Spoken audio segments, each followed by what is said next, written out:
宝可梦奇幻式卡牌游戏，宝可梦奇幻式卡牌冒险之门即将开启。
Crush the game, always know what's going down. Got the hottest in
Decent snares. Hayun going down exceptionally low, aiming with the ricochets, tearing them apart, but he's not able to lock down the kills.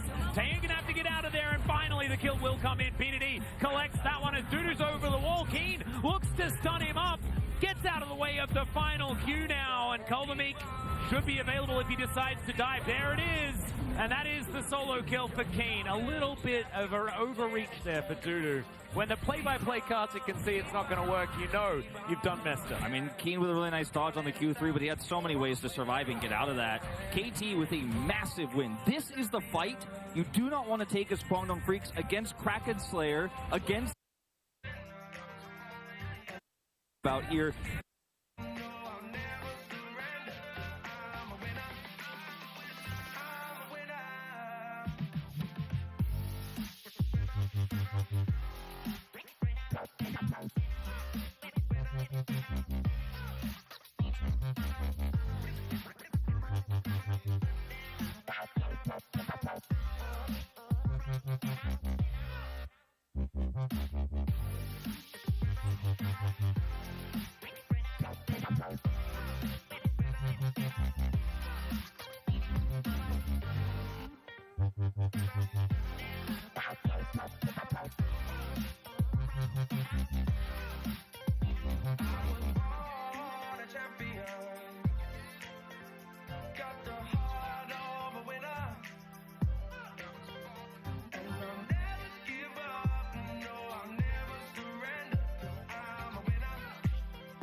Mistakes, you don't have to make them. Some people have to fail to understand what I'm saying. I get it, I know so. They messed up, I won't go. I worked too hard and too long to make mistakes that I know so. They might talk down on me now cause they gave up on their own goals. If you live in a glass house, you should be scared of a stone throw. So it's a long way to the top, to the top. A lot of people thought that I was tough, but I knew I could do it. I knew I could do it. Hey. Early morning, you can catch me grinding. Late night and I'm still putting in time, cause I knew I could do it. I knew I could do it. Hey. You want it bad enough, you can do it. If you just watch me, then I can prove it. Started just me in a dream, then I turned that into me leading a whole movement. Everybody around me eating, cause I wouldn't take a seat when they told me to chill out, they keep it the bill. Now my visions weren't what they were seeing. I get a check now, yeah. Look at my neck now, yeah. Full of baguettes now, yeah. Can't help but flex now, yeah. My come up come with some commas, can't tell I'm a comma chameleon. That means I don't need to be in your face, you should know I'm not chasing these millions. You gon' see it when I pull up in that skirt. Ask me how I did it, putting in that work.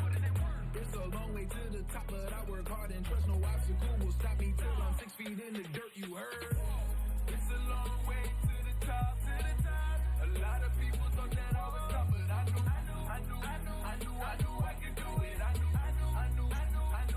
I could do it. Hey. Early morning, you can catch me grinding. Late night and I'm still putting in time, cause I knew I could do it. I knew I could do it. Hey.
It's lights, camera, action over here, boy. I'm the paparazzi's finest. Sit back and watch the show. The fire burn in my soul, the passion in my eyes. My people starve, the hunger pains feed my desire. And I desire a throne, a scepter with a castle. I'm the king of this jungle, they call me Mufasa. It's simple, I'm son of these dudes. On my Usain Bolt, yeah, I'm running these dudes. I try to explain, I'm not the norm. When I'm in rare form, we still on the runway. I ain't even airborne.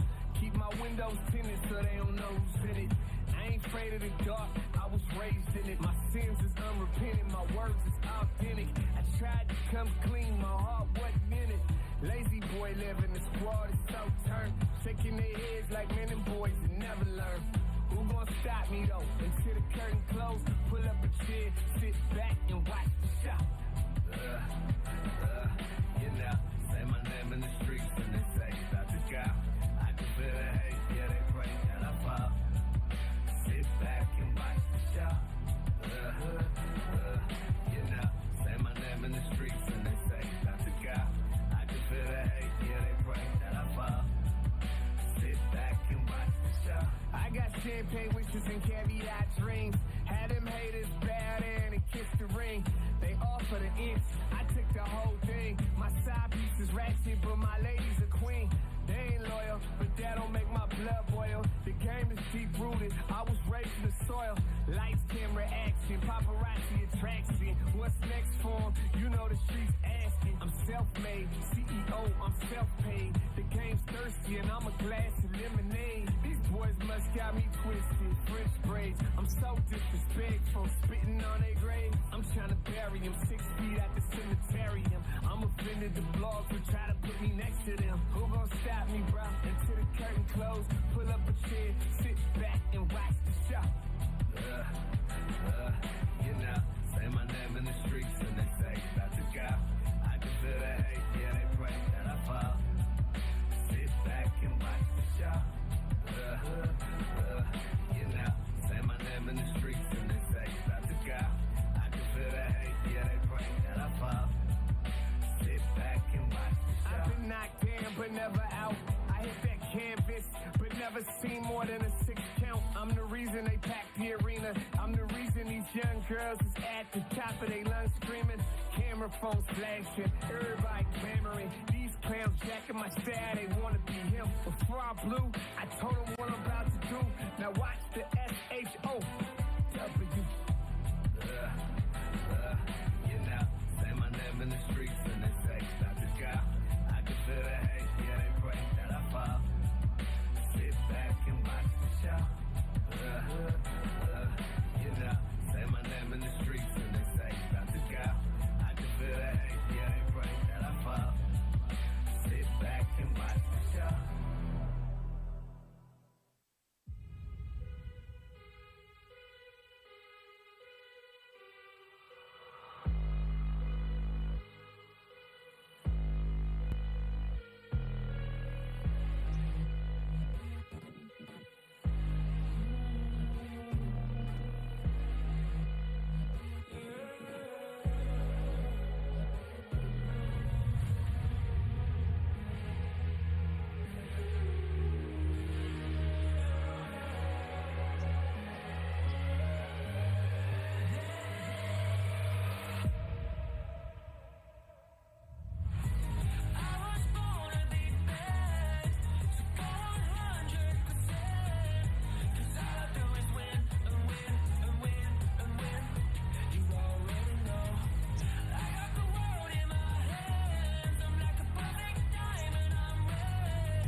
touching on me, I'm feeling so good. Go write that check, cause I'm feeling too much confidence on that heavyweight flex.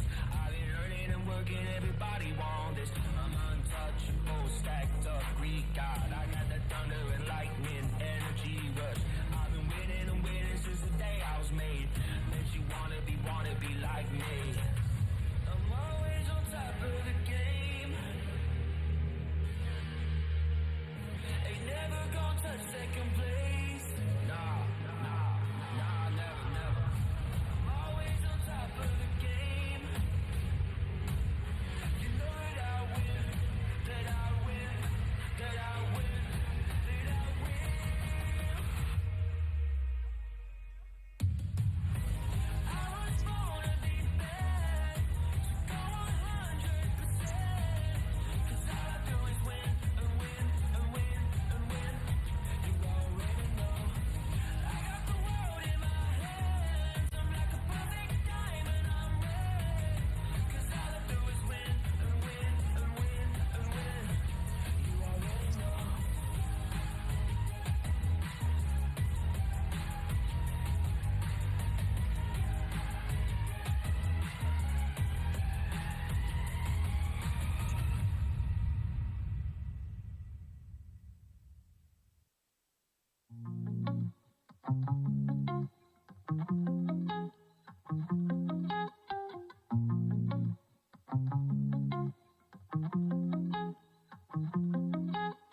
Come stand a little closer, I'll drop dead. I know you heard about what I said, yeah. I don't need much, but I need you in my bed. Really, 'cause I can't take it any longer in my head, yeah. So, darling, yeah, oh, I've been falling, yeah, I've been falling for you. Summertime blue in your eyes, know you. Looking for a vibe in your life, so darling, yeah, oh. You've been running for way too long. Can we find love, or is that too much? Baby, are you down? When you touch down, yeah, tag me with the pound. You owning the town.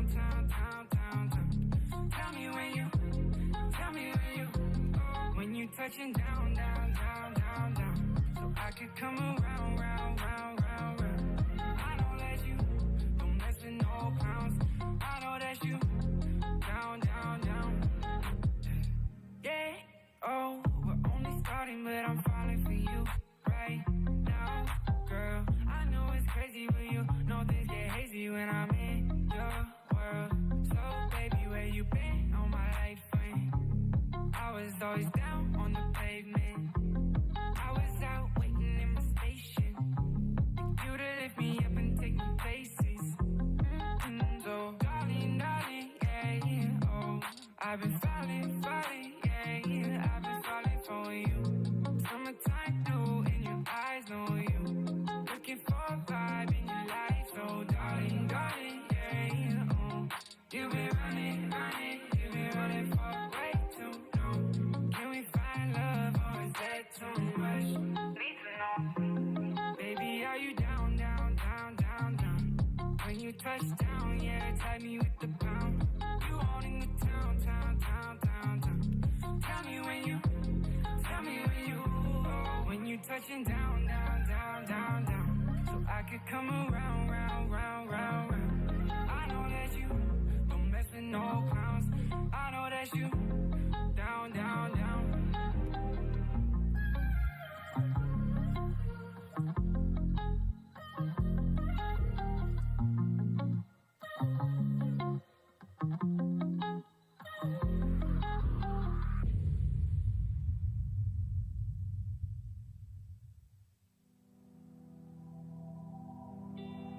I gave my love like you asked me to.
觉得谁是对霸？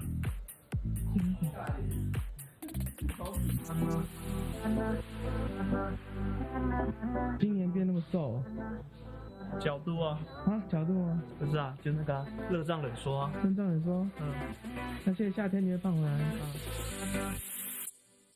第一次登陆职业，你有什么感觉？希望可以赶快打出来。你会紧张吗？没有。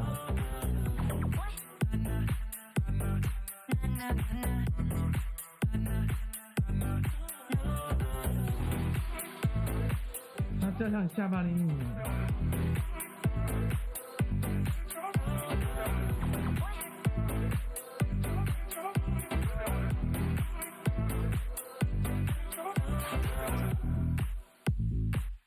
不行了，最近能不能再吃宵夜了？好胖。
内许听说你这次在 PCS 有新的职位，我现在就是新小编啦，大家好，后勤教练编啊，以后所以我就是后勤教练编。到底在拍什么？我有肖像权。还请说出 BYD 3个优点。来不及啦，讲不出来啦，气啦！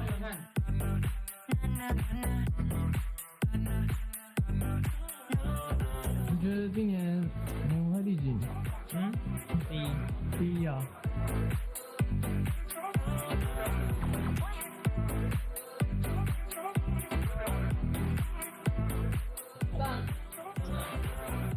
我刚看人家在打人。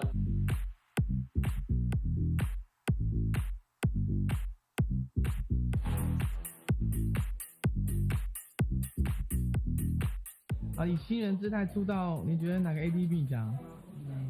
不是，我真的不知道有谁。好啦，你这样说，就有谁没有？所以他没有放在眼里。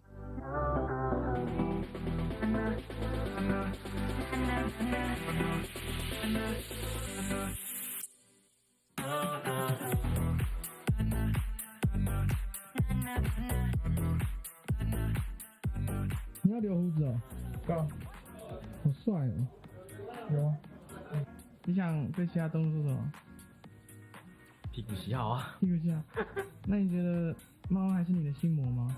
我不太是啊，不太是，不是你的对手。不好说。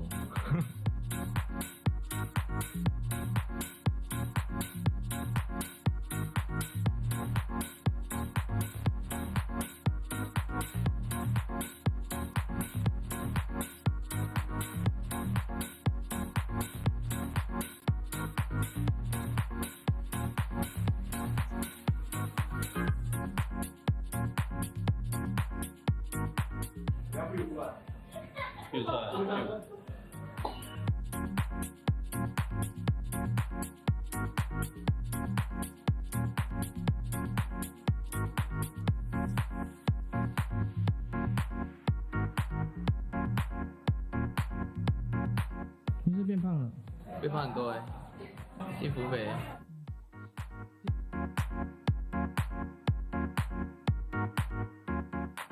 好大头，在偷拍。你觉得 PSG 的对巴是谁？有吧？有吧？PSG 的对巴是谁？啊，没有对吧？刚有些人有给答案，不是我啦。不是你哦。对啊，不是。那你觉得谁？可能是下路位某蛙吧。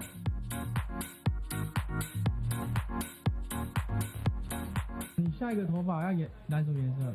有人帮我出钱，我就染。啊，这个头谁帮你出的？张文义。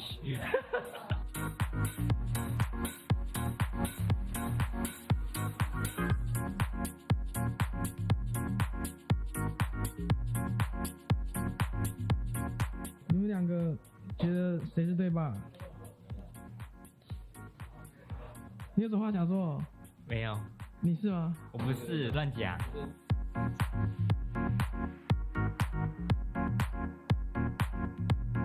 不能乱拍的，再弄一次，不能乱拍的啦。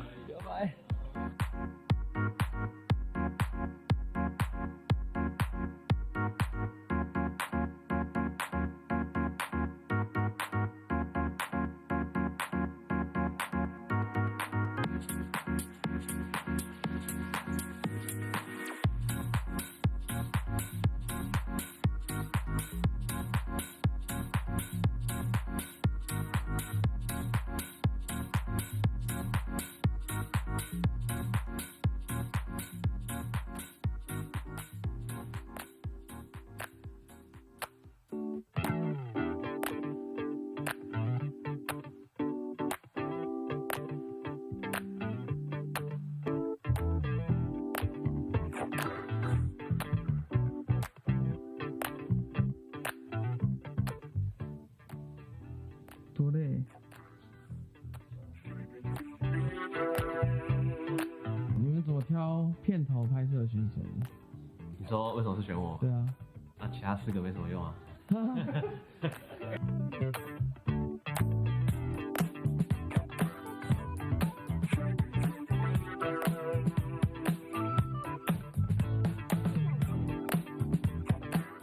第一次拍有什么感觉？挺开心的。挺开心的，很热，很冷。再不讲话。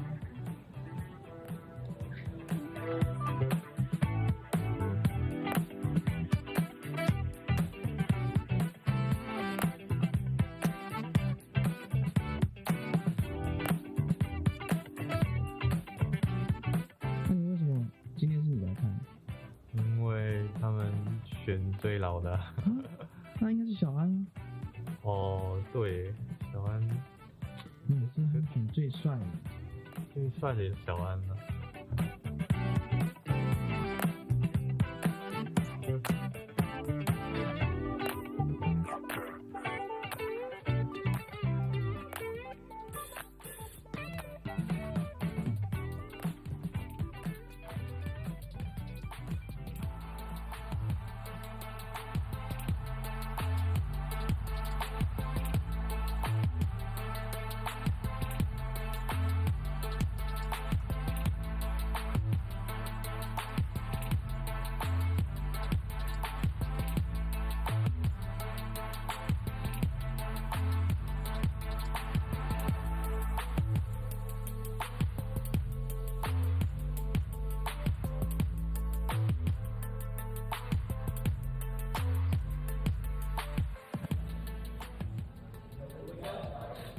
那你怎么没有走？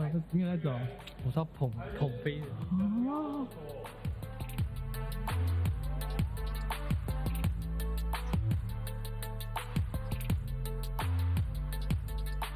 好，3位中路准备好吗？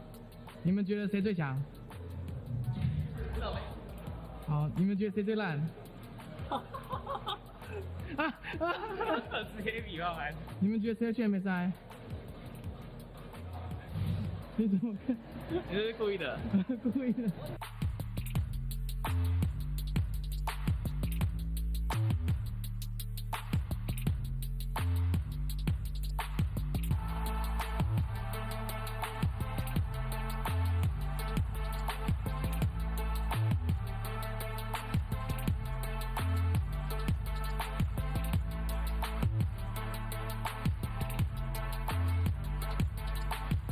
为什么你要改名叫优宝？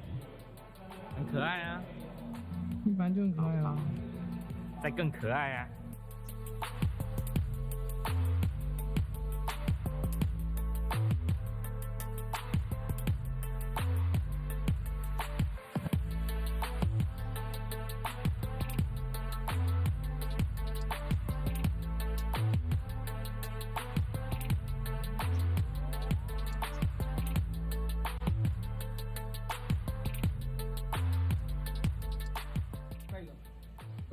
到肩膀了。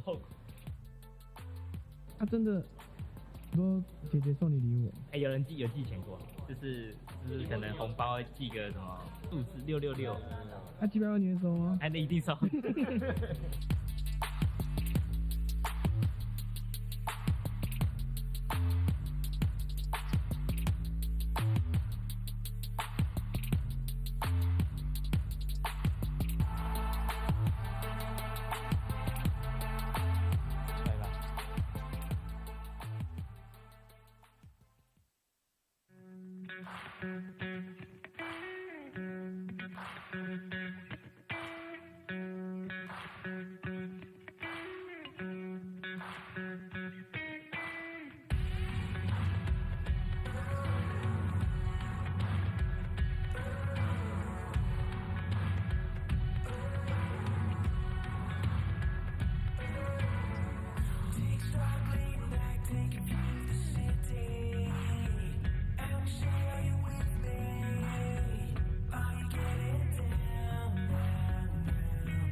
You feel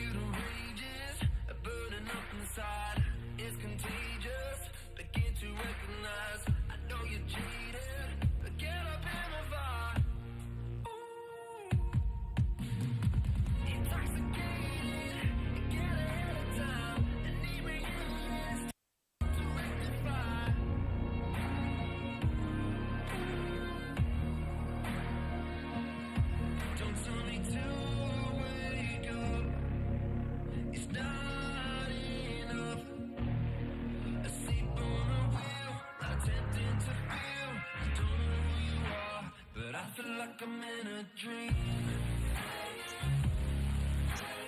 I'm in a dream now.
Bring it back, oh, bring it back to me.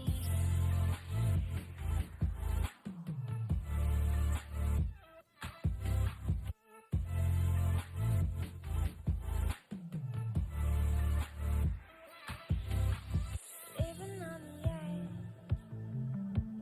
somewhere in the in-between. I'm in full circle. Just when I let it go, you bring it back to me. Whoa, bring it back to me. Whoa, crashing like a wave, looking out across the sea, reaching for the surface. And when I let it go, you bring it back to me.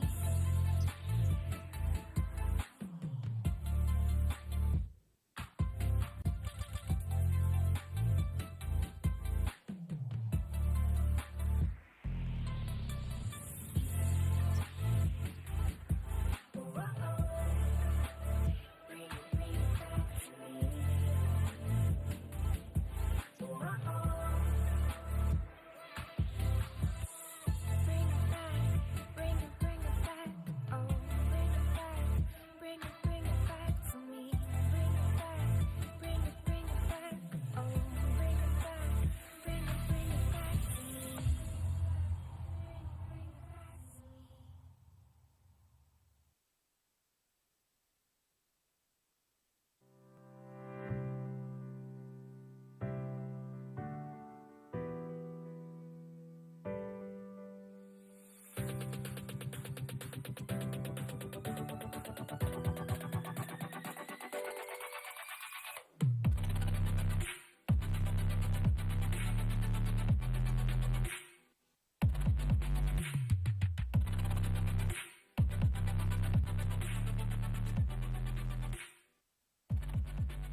Hello and welcome to the 2023 PCS Spring Split, proudly brought to you by Riot Games and Carry Live.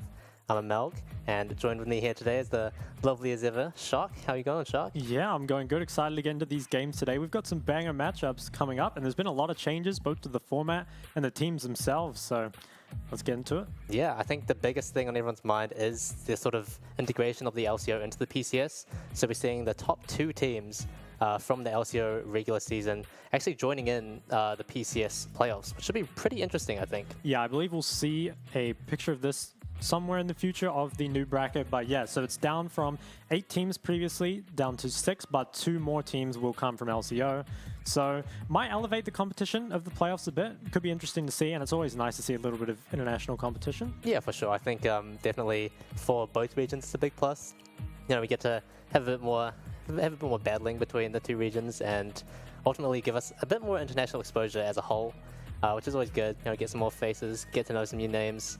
Yeah, I'm really excited to get started. Yeah, our first match of the day is actually a rematch of last split's grand finals. So that's the one that I think everyone should really look forward to. And I believe there's been roster changes on those two teams as well as a whole host of meta changes. So it's going to be a completely new game. For sure. We've actually we've done a little bit of studying up, and yeah, these teams have always been pretty interesting to watch. Obviously, all teams sitting at 0-0 so far, but we've got CTBC Flying Oyster up there, the previous champions of the 2022 Summer Playoffs. Yeah, as you said, they have made some pretty big changes. It'll be interesting to see where they end up this split. I think they've brought up some rookies from the academy team, so it should be interesting to see where they land up. Yeah, I think based off the off-season roster changes, a lot of people will be looking at CTBC, Flying Oyster, and PSG as those powerhouse teams, and those will be playing in those first 2 matches. So Game 1, Flying Oyster versus Megabank Beyond Gaming, and then Game 2, PSG Talent up against Sem9 WPE. Those are probably the 2 big matches of the day, so make sure you stay around for those ones. For sure. I mean, what a great game to start us off with, right? I'm sure it's going to be very exciting. These teams have played, I think, a total of 7 games against each other in the summer playoffs. And so that was 3-1 to CTBC, first off against BYG, who then dropped down to the lower bracket and then, took the rematch. Unfortunately lost 3-0 in the finals. But regardless, there were like 3 very entertaining games, and I think a lot of the key players have sort of remained on both teams. So this is the format change. As you can see, the LCO number 1 and number 2 do slot in to the upper bracket of the playoffs, going up against PCS number 3 and number 4. And then from then, it kind of just continues on as normal based on who wins and who loses. So yeah, it's kind of nice that those teams do get seeded in nice and early, but also not too high. You know, I don't think we want to give LCO number 1 and number 2 a straight, thing to the finals, but they do get slotted in there nicely. I'm excited for all the games because I think having double elimination is always quite a lot more interesting. You know, getting to see some of those teams come back, and like you said, like last split, that can have a pretty big impact on who ends up winning. Yeah, I mean, it's just like more matches overall to watch for both regions, right? And I think that it'll be really cool to see how our regions actually stack up, because we don't actually get to play against each other much. You know, the LCO, PCS, we meet sometimes at MSI, we meet sometimes at Worlds, but ultimately, it's usually not that many games that we actually get to see. So this, yeah, I mean, it's still quite a ways away, but I'm very excited to see the playoffs when they do come around. Yeah, I wonder if it'll end up like a friendly rivalry, or it's just going to be, a lot of regional pride on the line. I'm not too sure. The bot lane meta, I feel like it has been like this for the past 6 months, but it remains Lucian Nami and Zeri paired with Yumi or Lulu. It's a lot of scaling, it is, but it's also very strong early. I feel like they kind of get the best of both worlds. I think I speak for a lot of people when I say that Lucian Nami, it's definitely been around for a bit too long. It's getting a bit boring to watch, but I mean, you can see why they've stuck around for so long, right? You've got the Lucian passive synergy with the Nami, just bringing so much raw power to the lane. And then even going into like the mid and late game, it still scales quite well. Definitely not as well as like other traditional sort of AD carry support matchups, but it definitely doesn't fall off too much. Yeah, I think I'd agree. And then the Zeri Lulu, I mean, we know how well that scales. We've seen a few plays. I think there was a ruler play that I saw on Reddit today with Zeri Yumi. It was insane. I don't know if you saw it, but it was pretty ridiculous. So those champs I expect to see pretty highly contested. I feel like bot lane is kind of decided by these champions at the moment, or you have something specific into them. Rod of Ages did get changed quite significantly off season, and it has changed the mid meta a fair amount. So the usual culprits, Ryze and Kassadin, are there, as well as Silas is using it. And actually a lot of mages have been building it as well. I've seen Rod of Ages Talia, Rod of Ages Victor, and it does really well especially in like more difficult matchups, because it just gives you pretty much infinite sustain and scales really well, especially if you combine it with Archangels. So yeah, we'll be seeing this item a lot today. Yeah, I mean, I'm sure you're happy to see it back, right? Having been a former professional League of Legends player, you know, it's been a while. I did It's finally miss it. back. Yeah. I think it suits a lot of the champions that we haven't seen much of, like the Ryze and the Kassadin, you know? It's I think 2022 was a pretty rough year for both of them, where they weren't really picked all too much, kind of overshadowed by a lot of the other champions that were mid at the time. So it's a good chance when they sort of come back, and I think they add a very interesting dynamic to the draft as well. Yeah, I think both Ryze and Kassadin kind of warp the entire draft around them, so it's, you know, they're not champs that you can just ignore when they get picked, you know, it's pretty important. And I think Roa, Rod of Ages, just really, it's made for those champs, you know, it's got their name written all over it. For sure, for sure. The Ryze, actually a 97% pick ban rate, that is crazy. But let's have a look at where our players have ended up and where they've come from last year. So we've got Kyungyu In from J-Team joining Beyond Gaming, and Renye and Feng actually joining from the Academy roster, I believe. A lot of their previous players have moved on to other teams, Husha going to PSG, as well as Waco and Minji heading off to J-Team. Liang unfortunately retiring. Let's take a look at CTBC, shall we, Shock? I think we shall. So we got Jimian, who went from 100 Thieves, I want to say Academy. Prodigies or Academy, one of those two, into CFO, so that's a pretty big change. Jogahan coming up, Slay True as well from, I think it's OMD, can't quite tell, to CFO, and then some of the pretty big players on this roster from last split, Mission, Atlan, and Koala all out. So Yeah. it's a pretty, you know, you want to say this is the championship team right here, but they have had pretty big changes. Yeah, I think especially interesting for me is Jimian coming in from 100 Thieves Academy. He had I'd like to say a pretty successful year in the NALCS. He came second and fourth, one of those two, in the Proving Grounds for both summer and spring. So I think that is a pretty good track record, and I'm interested to see what he's learned coming from a major region like the LCS, even though, I mean, some may argue that they don't deserve to be a major region. You know, we've had a lot of gossip around that. But regardless, I'm sure he's learned a lot from being in a different region, playing with different players, you know, understanding a lot more different play styles to potentially what he's used to. Yeah, I think it'll be really interesting to see these two teams go at it straight away, because even though it's a bunch of different players, the rivalry, it still remains, I'm sure. So they're really gonna have their work cut out for them, and those rookies on those rosters. Yeah, I think rookies are always very exciting to see come into the league, right? Because it shows that, you know, there's still players coming up and being interested in joining the professional scene. And I think the first few weeks, obviously, it's still going to be like a sort of like an adjustment period for them, because while many of them have played in Academy before, I think it's very different to playing in sort of like the top league for your region. And yeah, it really just depends on how well they're able to handle pressure, I think, is the real test. Yeah, 100%. And they still have time to gel together. Now, CTBZ Flying Oysters roster on screen for you here. Rest, Gemini, Jimian, Shun, and Slay True. That's a pretty stacked lineup. For sure. I think Rest is someone that sticks out to me a lot as definitely a key player for CTBC Flying Oyster to have kept around. He had, I think, it was like 8 MVPs in the summer playoffs. That is a lot, and it really just speaks to his raw potential as a player, because although in the summer he was, or like the regular season rather, he was alright, right? But he really showed up when it counted for them, and that's ultimately what catapulted them to winning the playoffs overall. Yeah, I feel like whenever you're playing against this team, Rest is someone that you just can't ignore. You know, you leave him up there in top lane, he's going to take over the game. So definitely going to have eyes on the top lane matchup in this game. Yeah, I think Shun also is a really exceptional player, because he was splitting time with Atlan last year, pretty much for spring and summer. But he also, as a rookie, in his rookie year, you know, winning the split last year, right? going to Worlds, that is such a crazy track record to have in your first year, and there's definitely going to be a lot of pressure on him to sort of continue that success going into this year. But regardless, I think he's sitting in a very good spot to, you know, take back that split that he won. Okay, Megabank Beyond Gaming's roster: Lakai, Kongyu, 1116, Feng, and Kino. So some new faces on this team. Also, I believe their mid laner's name changed. Is that right? He was Mao and before. Yeah. Yeah. So he was actually at Worlds 2021. He had an unfortunate incident, which I'm not sure we're allowed to talk about. But regardless, he did not play. He's back. He didn't play 2022 PCS, but he did play with Beyond Gaming's Academy team in some various tournaments. So it's not like he like completely disappeared from the scene, right? He's still been around, he's still been practicing. He's got a new name change, new face, new game plan. I'm excited to see him play. Yeah, new name, new him. See the players focused and getting ready. Maybe some pre-match rituals. What are some of your favorite pre-match rituals? They all seem pretty calm to me. Yeah, I used to always, before games, I'd always go into practice tool and just like play Casio or play Ryze, just something with a lot of buttons to press and just spam them. Just spam everything. Yeah, I remember a gun crab as well. He'd always do Lucian combos. That was another favorite. Oh, yeah, something to get the fingers warmed up, you know? Yeah, I used to do like, you know how Nautilus, how you can like ult and flash and you can redirect where that sort of like first explosion comes from. I practiced that so much, but it's one of those things where like you practice a lot, but you never actually get to use it in a game. But it's still cool, you know. It's still cool to practice. Yeah, 100%. Yeah, I mean, I'm really surprised. All of them look like they've got their game faces on. You know, none of them look nervous. You know, despite coming up from Canada, despite this being sort of like the first big games. Yeah, they look chilled out. I like that. Yeah, super chill.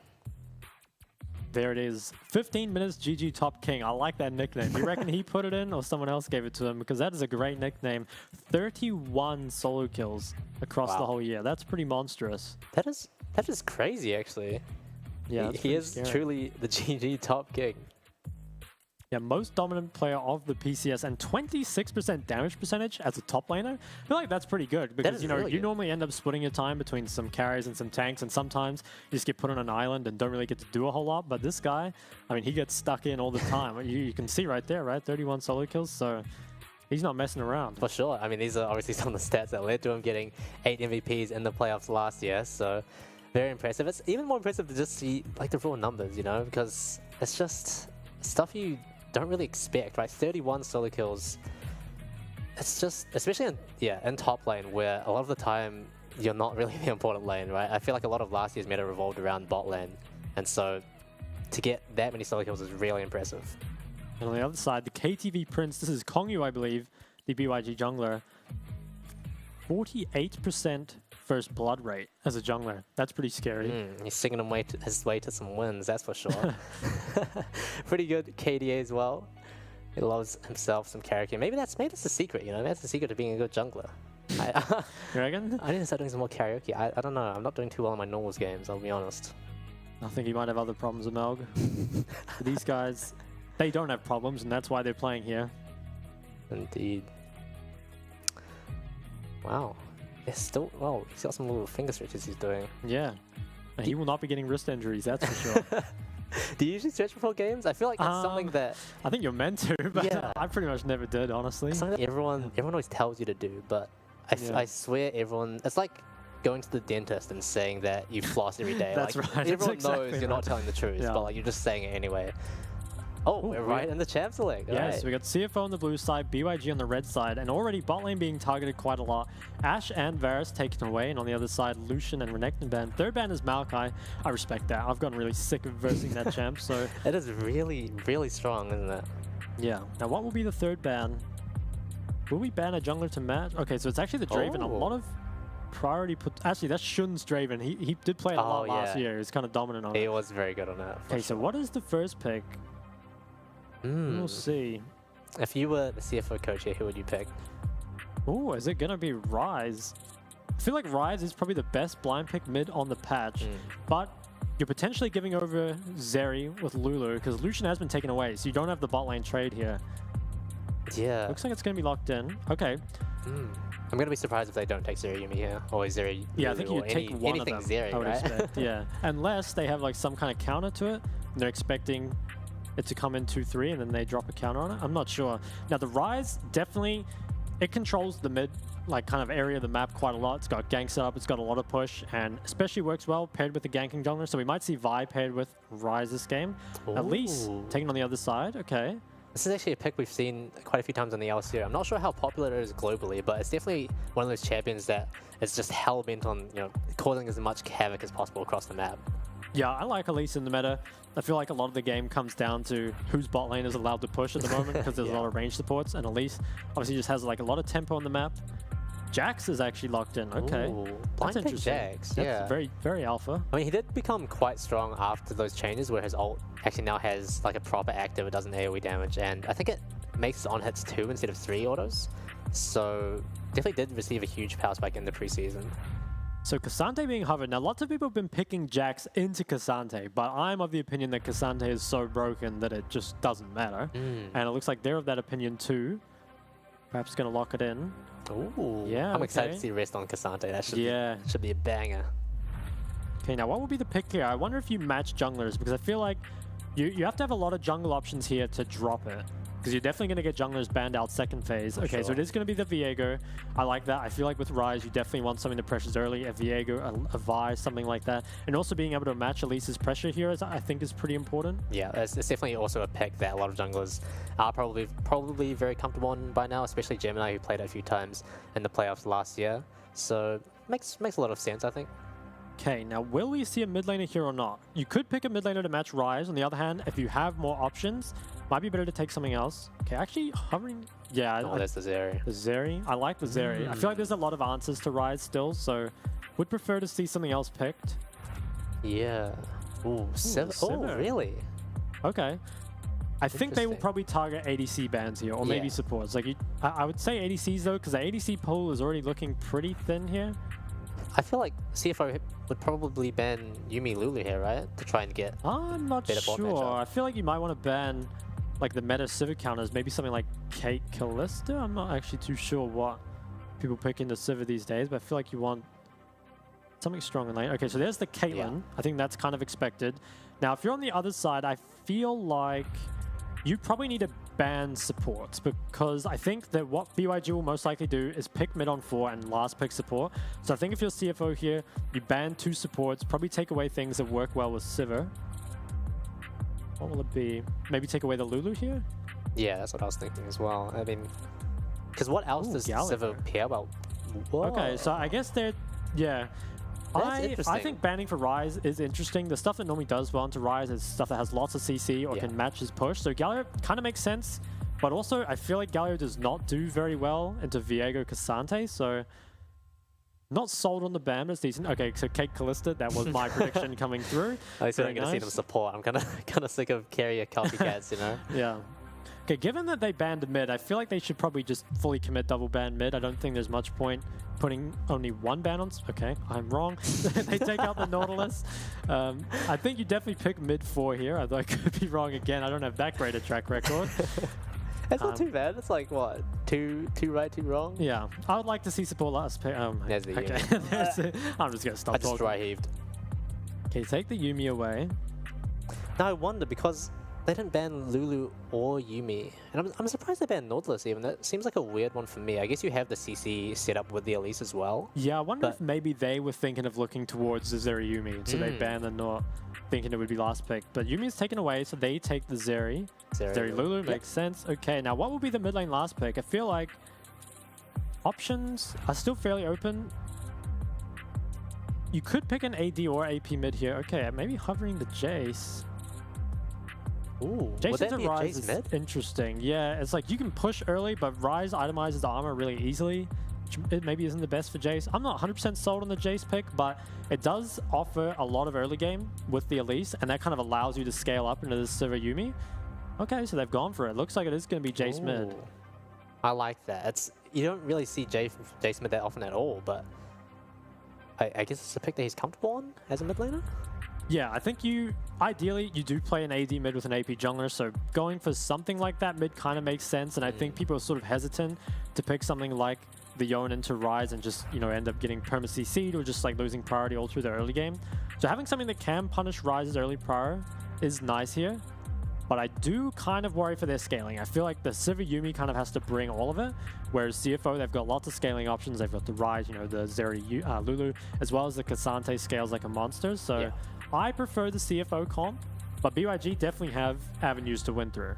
For sure. The agency is definitely going to be on their side, right? They want to get stuff done early on. I just don't really know where they're meant to attack. Like, they don't have much sort of like CC set up in the lanes, right? You can't really gank as Sivir Yuumi. Jace is alright, he packs a lot of a punch, but doesn't have that set up. And maybe the Jax can have the counter-strike, but it's difficult. It's really going to depend on Elise finding some creative angles, and he is also like the solo AP threat for BYG, so a lot of that sort of early to mid game damage is going to have to come from him as well. Yeah, I feel like the way to play this game is you take Elise and kind of free up Jace, and then either set up like 3-man dives top or look for a 4-man dive bot. It's probably easier. I want to say it's easier to play towards a Jace, but at the same time, Cassante seems just like the most ungankable champion in the world. So yeah, it'll be interesting to see where Elise goes, but I think no matter where she goes, it should probably start with mid. Yeah, I think it's really cool that BYG as a team have also opted for this kind of team composition because, you know, rookies, but then it shows that they're not really afraid to bring the fight to the veterans they're playing up against. But we are on the Rift for the first game of 2023 PCS Spring Split CFO versus BYG. Wow, that's a great cinematic. Yeah, I'm jealous actually. Yeah, we don't get stuff like that. It's sunny on the Rift, you know, got a bit of mist in the river. It's very very atmospheric. I like it. I like it a lot. Will we see any fancy level 1s? Looks like not too much going on. It's definitely a welcome change from the LCO, where I feel like a lot of our games have started off with some crazy level 1 shenanigans. But you know, very tranquil in the Rift today. Okay, now a lot of Scorches being taken, really valuing the early game. Kind of respect that. I feel like a lot of the time when you're playing these scaling champs, you can opt for just a little bit of early game runes, and that kind of carries you to the point where you scale anyway. So, sort of a fan of that. You don't think Gathering Storm on Rise is more valuable? It kind of depends. I think if Scorch is a difference between, you know, getting Prio in this matchup or not, probably could be. I feel like Waterwalking's banned in pro play right now, actually. I don't think you can take it on Rise. Okay. Pushing mid. I would expect Jace to get priority in this matchup early, but it's possible Rise can do so just by kind of dumping his mana on the wave. It's actually opted for the Corrupting Pot start, so slightly stronger early game. Yeah, it's also interesting that Kyungyu has actually started his Raptors and is looking like he's going to path the top after his Red or his Krugs. So already placing a big emphasis on the Jax lane. I guess the only lane with the CC setup that can help him get some early sums, get some early pressure on the map. Yeah. I've never seen a Raptor start on Elise. First time for everything. I like it.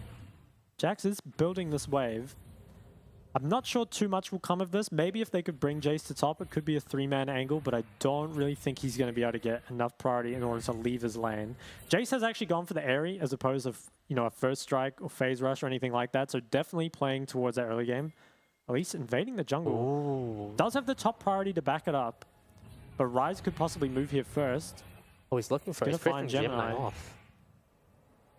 Okay. Oh, is he going to spot him? Oh, he got one tiny glimpse of him there. But it looks like he's just trying to stall Gemini and stop him from full clearing and stop that tempo that he would have otherwise gotten. I wonder if he's going to go for this blue buff. I feel like he has to, right? Yeah, I think you should be able to here. You've got the mid priority, you've got top priority as well, so I think you can take it away, which would feel pretty good as Elise here. Definitely starting to get a little bit of a lead. Bot lane actually out of mana already, although they can kind of regen it pretty quick. Yeah, I didn't expect this lane to have so much trading though. I thought it would be both ADCs kind of just chilling back and soaking up the waves, but they're actually getting stuck in with the boys. Yeah, so at least I think did manage that blue. Now looking at mid, probably just gonna might actually contest the crab. I do think the Elise Jace is a lot stronger at this point in the game. Rise brings a lot of CC, but doesn't bring a whole lot of damage. Most likely going to give this up, although Cassante does have priority. Probably doesn't want to move down. He's trying to fish for the smite steal, but Gemini not quite going to be in range. And this is a really good start for Kongyu, you know, making sure that he's taking advantage of his lanes having early prio and early combat power. And now he's got all of his blue side camps up as well, so he's going to end up pretty far ahead of this Viego in the early game. Yeah, 100% agree. So both bot lanes have reset. Zeri's picked up the Vamp Scepter, which I think is a good choice versus a double poke bot lane. Make sure you can stay nice and healthy the whole lane. Ryze has got the tier already and a Dark Seal, okay. Yeah. You sometimes see Ryze just opt for more early mana in order to keep pushing, but the Dark Seal, confident he's going to get some stacks. What are the drawbacks to taking a Dark Seal this early? Well, the drawback really is just that you get Rod of Ages slightly later. Right. And you don't have as much mana for the early push, but honestly, it's a trade-off I'd probably go for. Feels pretty nice to just get all the extra AP from Dark Seal. Lots of extra stacks. Do you feel it's like potentially risky though? Because sure, he does have a pretty good gank setup with Gemini on Viego, but on the other hand, we sort of already know that Kongyu is going to be focusing the top side, so it's an interesting risk to take. I hope it pays off for him. Yeah, having the lack of mana might be annoying because Jace definitely doesn't need as much mana to push waves as Ryze does. Although I think as long as nothing happens in the early game, you're pretty fine here as CFO. I think, you know, your jungler falling behind in camps sucks, obviously, but you've definitely got the scaling to back him up. It's not really relying on him getting stuff done early, whereas I feel like Elise maybe doesn't need the game to be over early, but it's certainly nice to get stuff done with Elise. You still got that Sivir Yuumi scaling, but I definitely don't think it's on the same level as CFO. Entering the river here, Gemini is nearby, but actually it's lower level than Sivir. Oh. Not feeling too good about that. Going to be the first one to put some pressure on bot lane, but of course him showing bot lane means that Kyungyu is going to path it straight towards top lane. We'll see if he can make anything happen. He has picked up Sork Boots on his first base, which is a really, really strong pickup for Elise, you know, really valuing that flat magic penetration. Okay, Rise going for a second recall. Everything's been pretty quiet so far. Rise moving back towards mid. I feel like Elise, there's been no sums burned yet, and bot lane still has flashes as well. I think, yeah, mid probably is the place that's most gankable. Sweeper actually misses the ward. All Rise respect. Could maybe bait. Oh, the it's flash actually still finding it. Jimmy does running have Viego behind him. Okay, will Elise chase? I mean, she has Sork shoes, and this guy's I think they go for it. Oh, probably go for the they're flash. looking at Gemini. Yes, Jimmy. okay, picks up first blood of the PCS season. 2023. Maybe go for more? Ooh, very, very close. Okay, this is big for Elise. Oh, and a fight going on. Bot flash is used by the Zeri and the Lulu. It's very close. Lulu's going to go down. I think Zeri can clean this up, though. Ooh, it's actually going to be close. Oh, Fing's cutting this out really well with Kino. Ooh. Oh, and the team behind them. I don't think he's going to be able to trade. Oh, so close. Damn, that is really rough. Wow. It was so quiet, and sort of like in the last 30 seconds, the game has sort of just massively swung in Beyond Gaming's favor, picking up first blood of the season, of course, and 2 kills for a Sivir. It's not a bad start to the game for them. Yeah, huge wins for them. And I think also what's really important is that a lot of sums were burned, which is going to give this Elise even more windows. Now you can go mid, you can go bot. You've got lots of options open to you here, and with pretty much 2 winning lanes, the mid and bot, it's going to be really easy to set up for anything you want bot side. Actually getting into a replay here of what happened bot lane. So it looked like it started off pretty well for CFO. Not actually too sure what went wrong. You are sort of down the combat summoner a little bit here because you have cleanse rather than a ghost or a heal. There's not a a great way to use it. UIG actually, wow. So they engaged pretty aggressively. I guess they didn't manage to get a poly onto the Yuumi, so she managed to reconnect, and then from there they can just kind of tank damage for one another and kite them out. Yeah, they were really banking on getting that. Yeah, and then with the mid jungle priority just coming down and cleaning it up. Because definitely would have traded one back, I think. Or maybe. He had to kite into the creeps to make the play quick, but... Oh, Rest looking for a trade. Sante does season 13 champ things. Okay, at least we'll prioritize the Herald. I feel like if you're playing an early game comp, the first dragon is not too important. Securing the first Herald and trying to open up the map with it is really good. Yeah. Now, BYG probably do have to give up this dragon, but I think for what you get for it, it is pretty worth it. Now, it's possible maybe... No, I don't think I was going to try contest. I was going to say maybe Jace could do something with the priority, but it is going to be pretty risky. Herald goes over to Kongyu here. Most likely going to save it. I think you try and wait until you get a gank on mid or bot before you drop it. Try to get a bit more out of it. I wonder if CFO are going to take this opportunity to pressure bot a bit more. Looks like Gemini is just going to take the base and most likely run back to his top side to try and contest Kongyu, but... Loses another blue. he's long gone. Okay, Sante. Heavy trading. Jax gets out. Yeah, Rest actually coming out on top on a lot of these trades, even if just by a little bit, you know, he's just slowly chipping away. Yeah, maybe wanting to bait for the Elise gank here. I feel like this doesn't really work, but just being around here to make sure the wave is fixed, I guess. He's gonna... Okay, actually gonna stay. Might be able to bait something. I feel like Rest knows something is going on here, but he might go for it anyway. Oh. Okay, that champ is something else.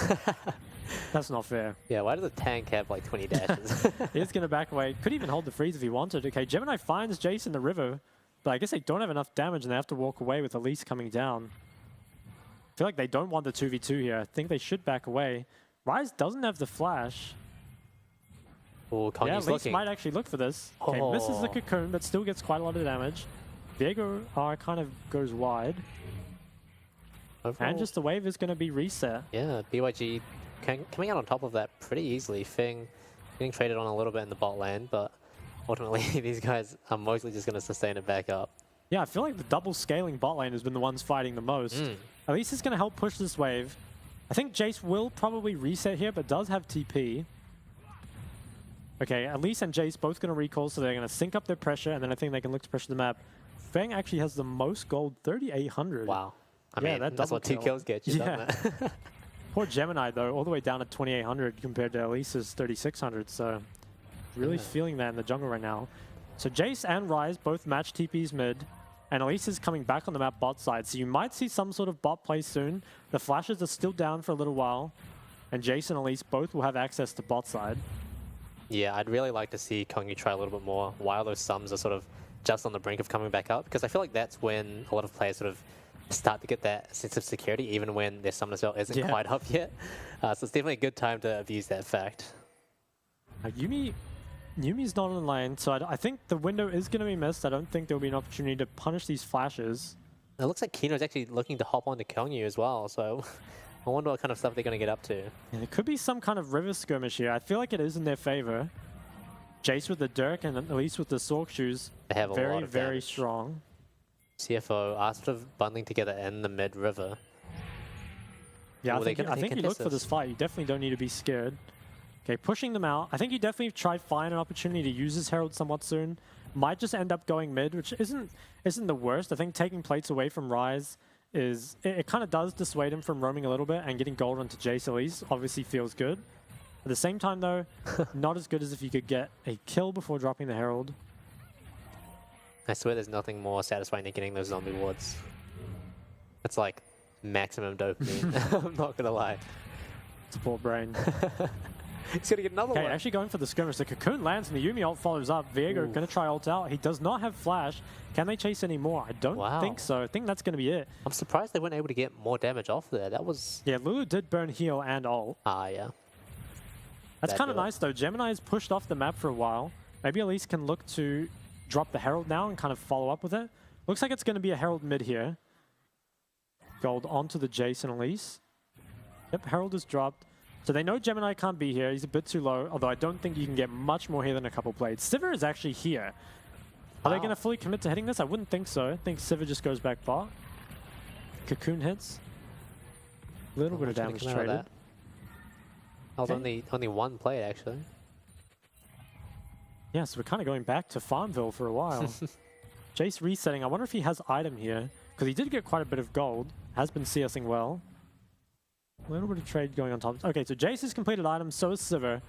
So I feel like this next dragon, in 40 seconds, they should contest.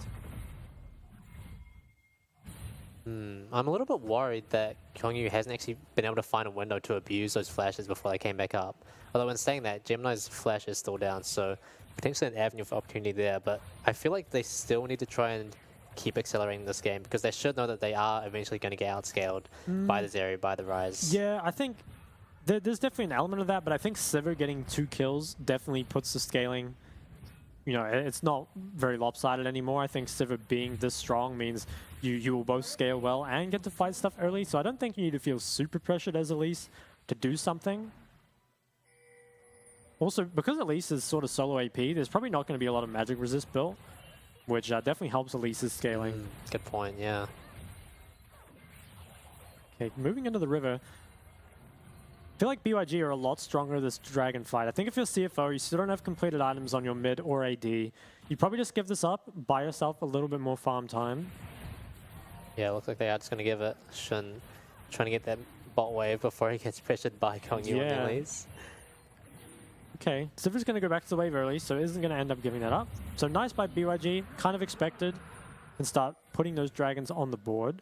Yeah. Now, I'm interested for this top matchup, because I feel like this doesn't end up winning for Jax for a very long time. Just kind of free farming at the moment.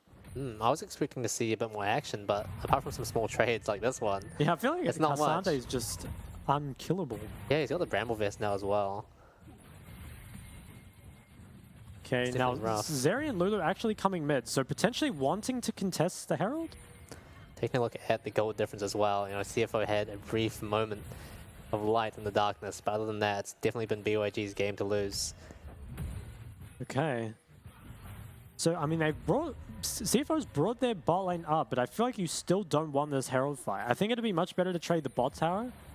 Maybe send Rise bot here instead, or maybe they are just going to commit to the contest. I mean, you have completed items here, but I do think you want a little bit more scaling time. Maybe they think Cassante can carry this fight. It does look like they're going to commit to contesting. I think this actually has the potential to be pretty even. Gemini has got his Divine Thunder as well. Okay, so Herald's already kind of goes down. Gone. Might just play for the fight after. Rest is taking a lot of damage before this fight even starts. Actually is going to go down. Let's see if they can actually pick up the Rift Herald, because... Oh, true. Lulu might defend it. Gemini waiting in the wings. Do they get it? They do. Okay, so massive win there for BYG. Not only did they get the kill, but CFO actually wasn't able to trade anything. They brought their bot lane up. They weren't able to get the fight. I feel like it was just better to stay bot and try and trade something instead. And Rest, unfortunately, does kind of get caught out before the fight starts. I feel like Rest was the one who was definitely having the best time out of the 3 lanes, and now he's sort of been stepped back as well. It'll be rough to see what happens in the next few minutes, because we've got Infernal Dragon coming up in 3, and it feels like things aren't really getting much better for CFO anytime soon. Yeah, I have to agree. Rise hitting this tower, does have Gemini with him. Rise should beat Jax at this point, especially with jungler nearby. You can kind of just kite him out. Does have the phase rush. And Elise on the bot side, so Jax is going to feel pretty scared to trade here. Are controlling that bot side, or that top side, so it looks like they're going to try get mid priority and then maybe start pressuring this top tower more. But getting priority against the Sivir at this point in the game is going to be tough. I feel like it's up to BYG to direct the game. Yeah, on the flip side of that, BYG having pretty much total control of the bot side jungle. And they've dropped another Rift Herald down mid. And mid tower goes down. That's the first tower, I believe, of the game, right? Yeah, first tower of the season. Of the season.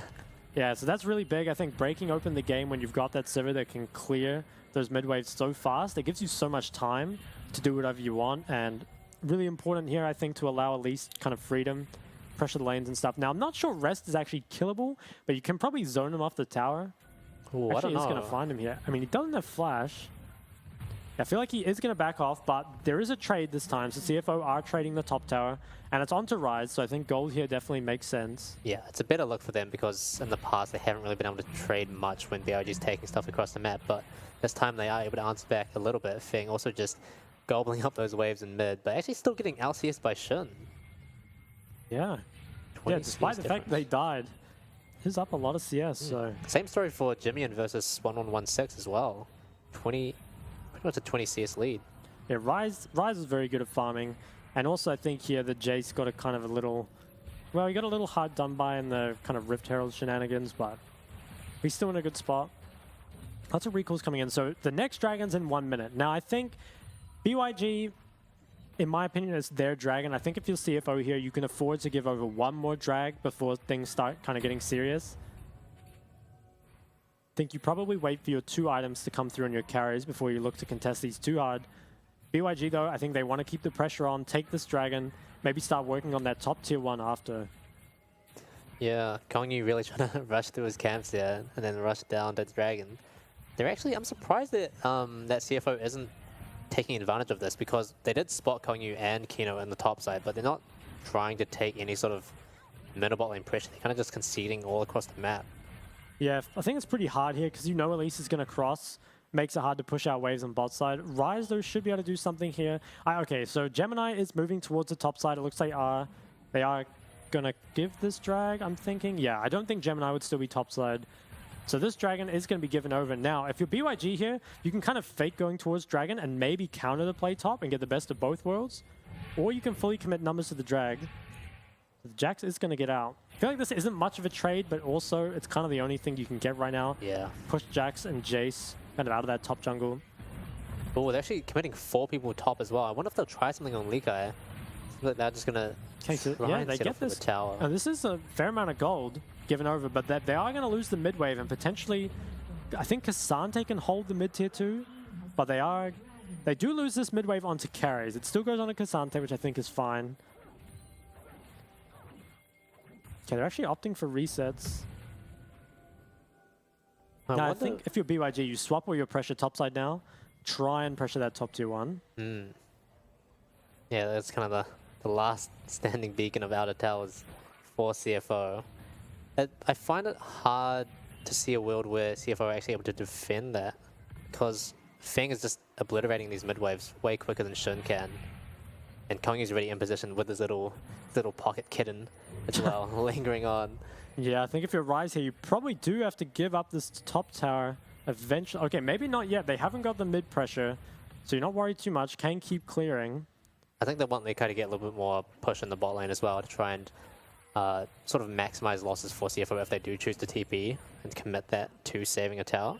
But it seems like they are just going to settle for river and topside jungle control for now. Yeah, Rise is actually getting push on the top wave, so not much happening at the moment. Ooh, Slaytrude's so close to getting cocooned there. Ooh. Okay. Well, I feel like neither team is really on a timer at this point. You've still got decent scaling on both teams. Next Dragon's not for another 3.5 minutes, so you might just spend this time relaxing. Although I think you probably will start to look towards this top tier 1 eventually. It feels like it's kind of the next structure that has to fall. Maybe Lakai can bring some members down here and allow Jace to take that top tower.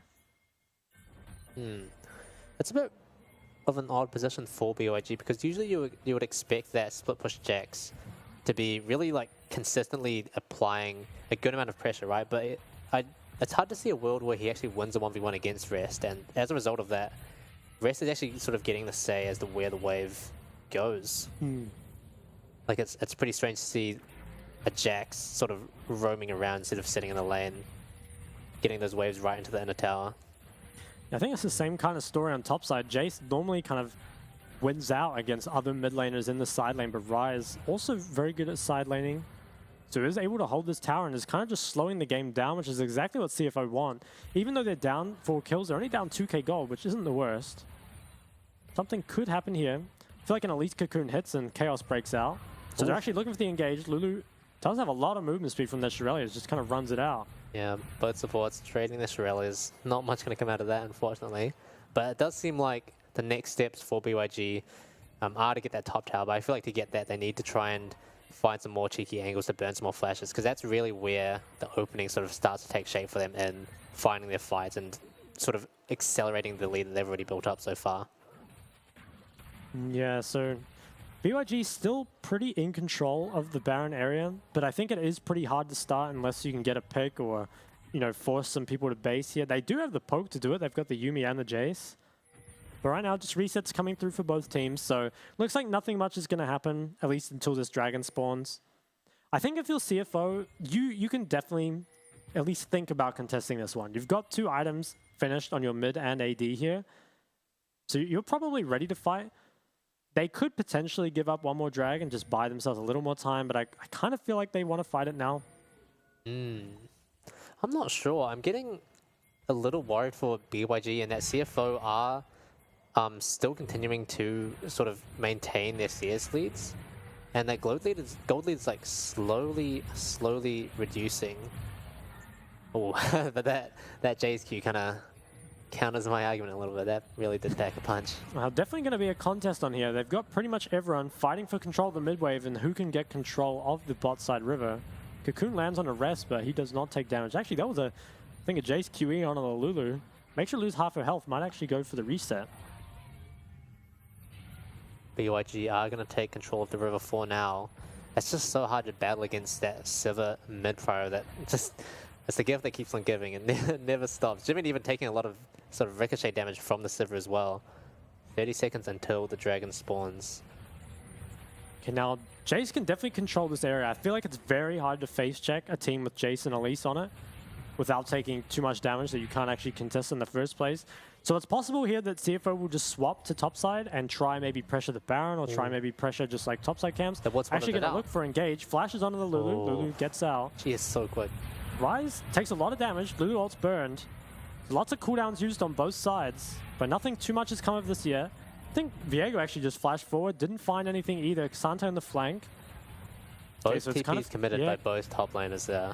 It's come back to just a front-to-back team fight. Yeah, and I think BYG actually went out on that because CFO, they don't have an option to sort of threaten that Baron anymore because they're just too low from all the chip damage that they've taken. Yeah, and the from that Yuumi skirmish. sustain as well. Oh, actually TP coming in, so might try threaten the Baron. I don't think they can do it though, there's too much poke. I think these TPs are just coming through to make sure they don't start drag, at least until everyone's reset. But they are going to lose a lot of priority in the mid-wave. Rise, Zeri maybe committing to the top side. They still have to keep some numbers around here to stop the Baron. Yeah. But also maybe send Jax to solo the drag, which looks like what's going to happen. They're actually hitting Baron here, but I feel like this won't be finished. It's just they're trying to put some pressure on, trying to bring Jace, or sorry, trying to bring Jax away from that. Got vision on it. They've actually got a lot of damage on this, so maybe looking to commit, but they're CFO already taking very low. so much damage from that. I feel like if you're BYG, you might actually just be able to do this. You know both TPs are down, and the enemy team is low. Will they actually go for it, though? No, so just taking a little bit of control back. Maybe they want to just play it safe, push out mid, keep stacking the drags. Actually going to have resets come through instead of doing the drag. So That's I guess surprising. Maybe they hit more item spikes off this. Let's pay attention. So Yeah, it does feel like they're not really in a rush to take that dragon. They're more just using it to force CFO to pressure the Baron in return. So I guess they really just do want to look for a fight. yeah. Okay, coming back on the map. CFO does have control of the mid wave. Could actually, yeah, could pressure Baron here again while BYG have to come in and retake. There's no blue trinkets up. It feels like this is CFO's only play in the book at this point. Okay, so they are off it. I Yeah. feel like if you're Jax here, burning your TP is very bad because it means like you can't really pressure the side lane and you're always going to be weaker in the team fights than Cassante. So they might just be playing to kind of like slowly like regain a bit of control, try and get back to that dragon. Buy Jace time to, or buy Jax time to get his TP back. Yeah, this really is just an extended tug of war across the map. I think they're starting Baron again. CFO. Yeah, okay, so they're actually on it once again. I feel like it is hard to actually finish it, and they don't have great turning tools, but at the same time, they can just keep doing this and forcing Jax to move up rather than pressuring the map. Oh, it's now a this 5K. one, Jax doesn't have TP to get here. Oh, I don't think they know where Jax is. Maybe they thought that was Jax's TP if they weren't timing it. Because they actually do get off it. Might look for the fight at least. Oh, Kong is in trouble. Oh, the Yuumi ult comes out as well. He doesn't have flash. Oh, he's actually managed to just walk out. Okay. Ryze taking a lot of damage on the side lane, on the side fight. Shun taking a lot of damage as well. CFO once again chipped down below half HP on multiple members. Yeah. BYG, it's hard to see them not taking Dragon at this point. I feel like they've had enough of CFO's shenanigans at They're this banging point. back on the Baron. They might restart it. I feel like you kind of have to almost, but at the same time, if you get stopped and forced to base here again, you're just going to lose the Baron. The ward from BYG isn't actually spotted by the ping, so they don't know. Yeah. I think they might get their bases cancelled here. This looks really bad for CFO. Oh, Shun's in a tough spot. Okay, oh, they Ryze ult out, but I think you could maybe just force the Baron off this if you wanted. I think that's the You play know as well. the enemy team is really, really low. Yeah, they're pinging the wards. Ooh, Are they going to hit they're it? not going to do it. Wow, maybe still feel like they just don't need to take the risk. This dragon's been alive for like 5 minutes, just has. been pressured off by the Baron. This is kind of good from CFO if you can keep doing it and not lose the drag, because it just buys you more and more time to scale. But Yeah, they got 1116's TP in the end for free, right? yeah. I think both teams kind of lack super hard engage tools, so it's quite hard to actually force something to happen. Yeah. Now, Jax is top here without his TP quite ready, so this could actually be Dragon going over to CFO. That is a crazy turn of events. Wow, that is. I would never have, if you asked me to predict what was going to happen in the last 3 minutes, that would not be it. Yeah, I think CFO kind of finessed them there. I'm not sure how they actually ended up getting it. Jax commits to TP, so he's going to take this top to tier 1. Ryze is going to trade the bot tier 1 on the other side of the map. Actually hitting Baron, but they do have vision of it. Lulu cancels the base, so they're going to come contest. This might be gone. I don't think they can cover the distance in time. Thing was just barely spotted by that ward, CFO, but I don't think they're going to make it in time. Yeah, BYG, they pick up the first Baron of the split. Rest doesn't have flash. Taking a lot of damage. This is definitely BYG's fight to win. Their top lane tank already pretty much out of the fight. Shun flashes out. Wow. Okay, so no one actually goes down, but a few sums burned. And most importantly, the Baron picked up. Pacifist game on both sides. Only 4 kills so far in this almost 30-minute game, but ultimately BYG are able to pick up the Baron, and they're definitely going to look to start sieging these turrets. Yeah, I think having the Baron on the Jax is really, really nice, and also being able to get through some of this wave clear. Oh, Kongyu actually does dodge out. Gemini forced to flash and ult, so not a lot of pressure up here for CFO. Yeah, very nice repel from Kongyu as well to burn that Viego ultimate and the flash as well. That's going to be huge for them because it means that it's just that bit harder for them to defend these outer turrets. This is a level 17 Jax, by the way. He's kind of been quietly scaling up. I feel like it's, you know, it's kind of hard for him to actually do something into Kasante for most of the game, but you have to feel up 2 levels now and approaching 3 items. Should have pretty big advantage on the side lane.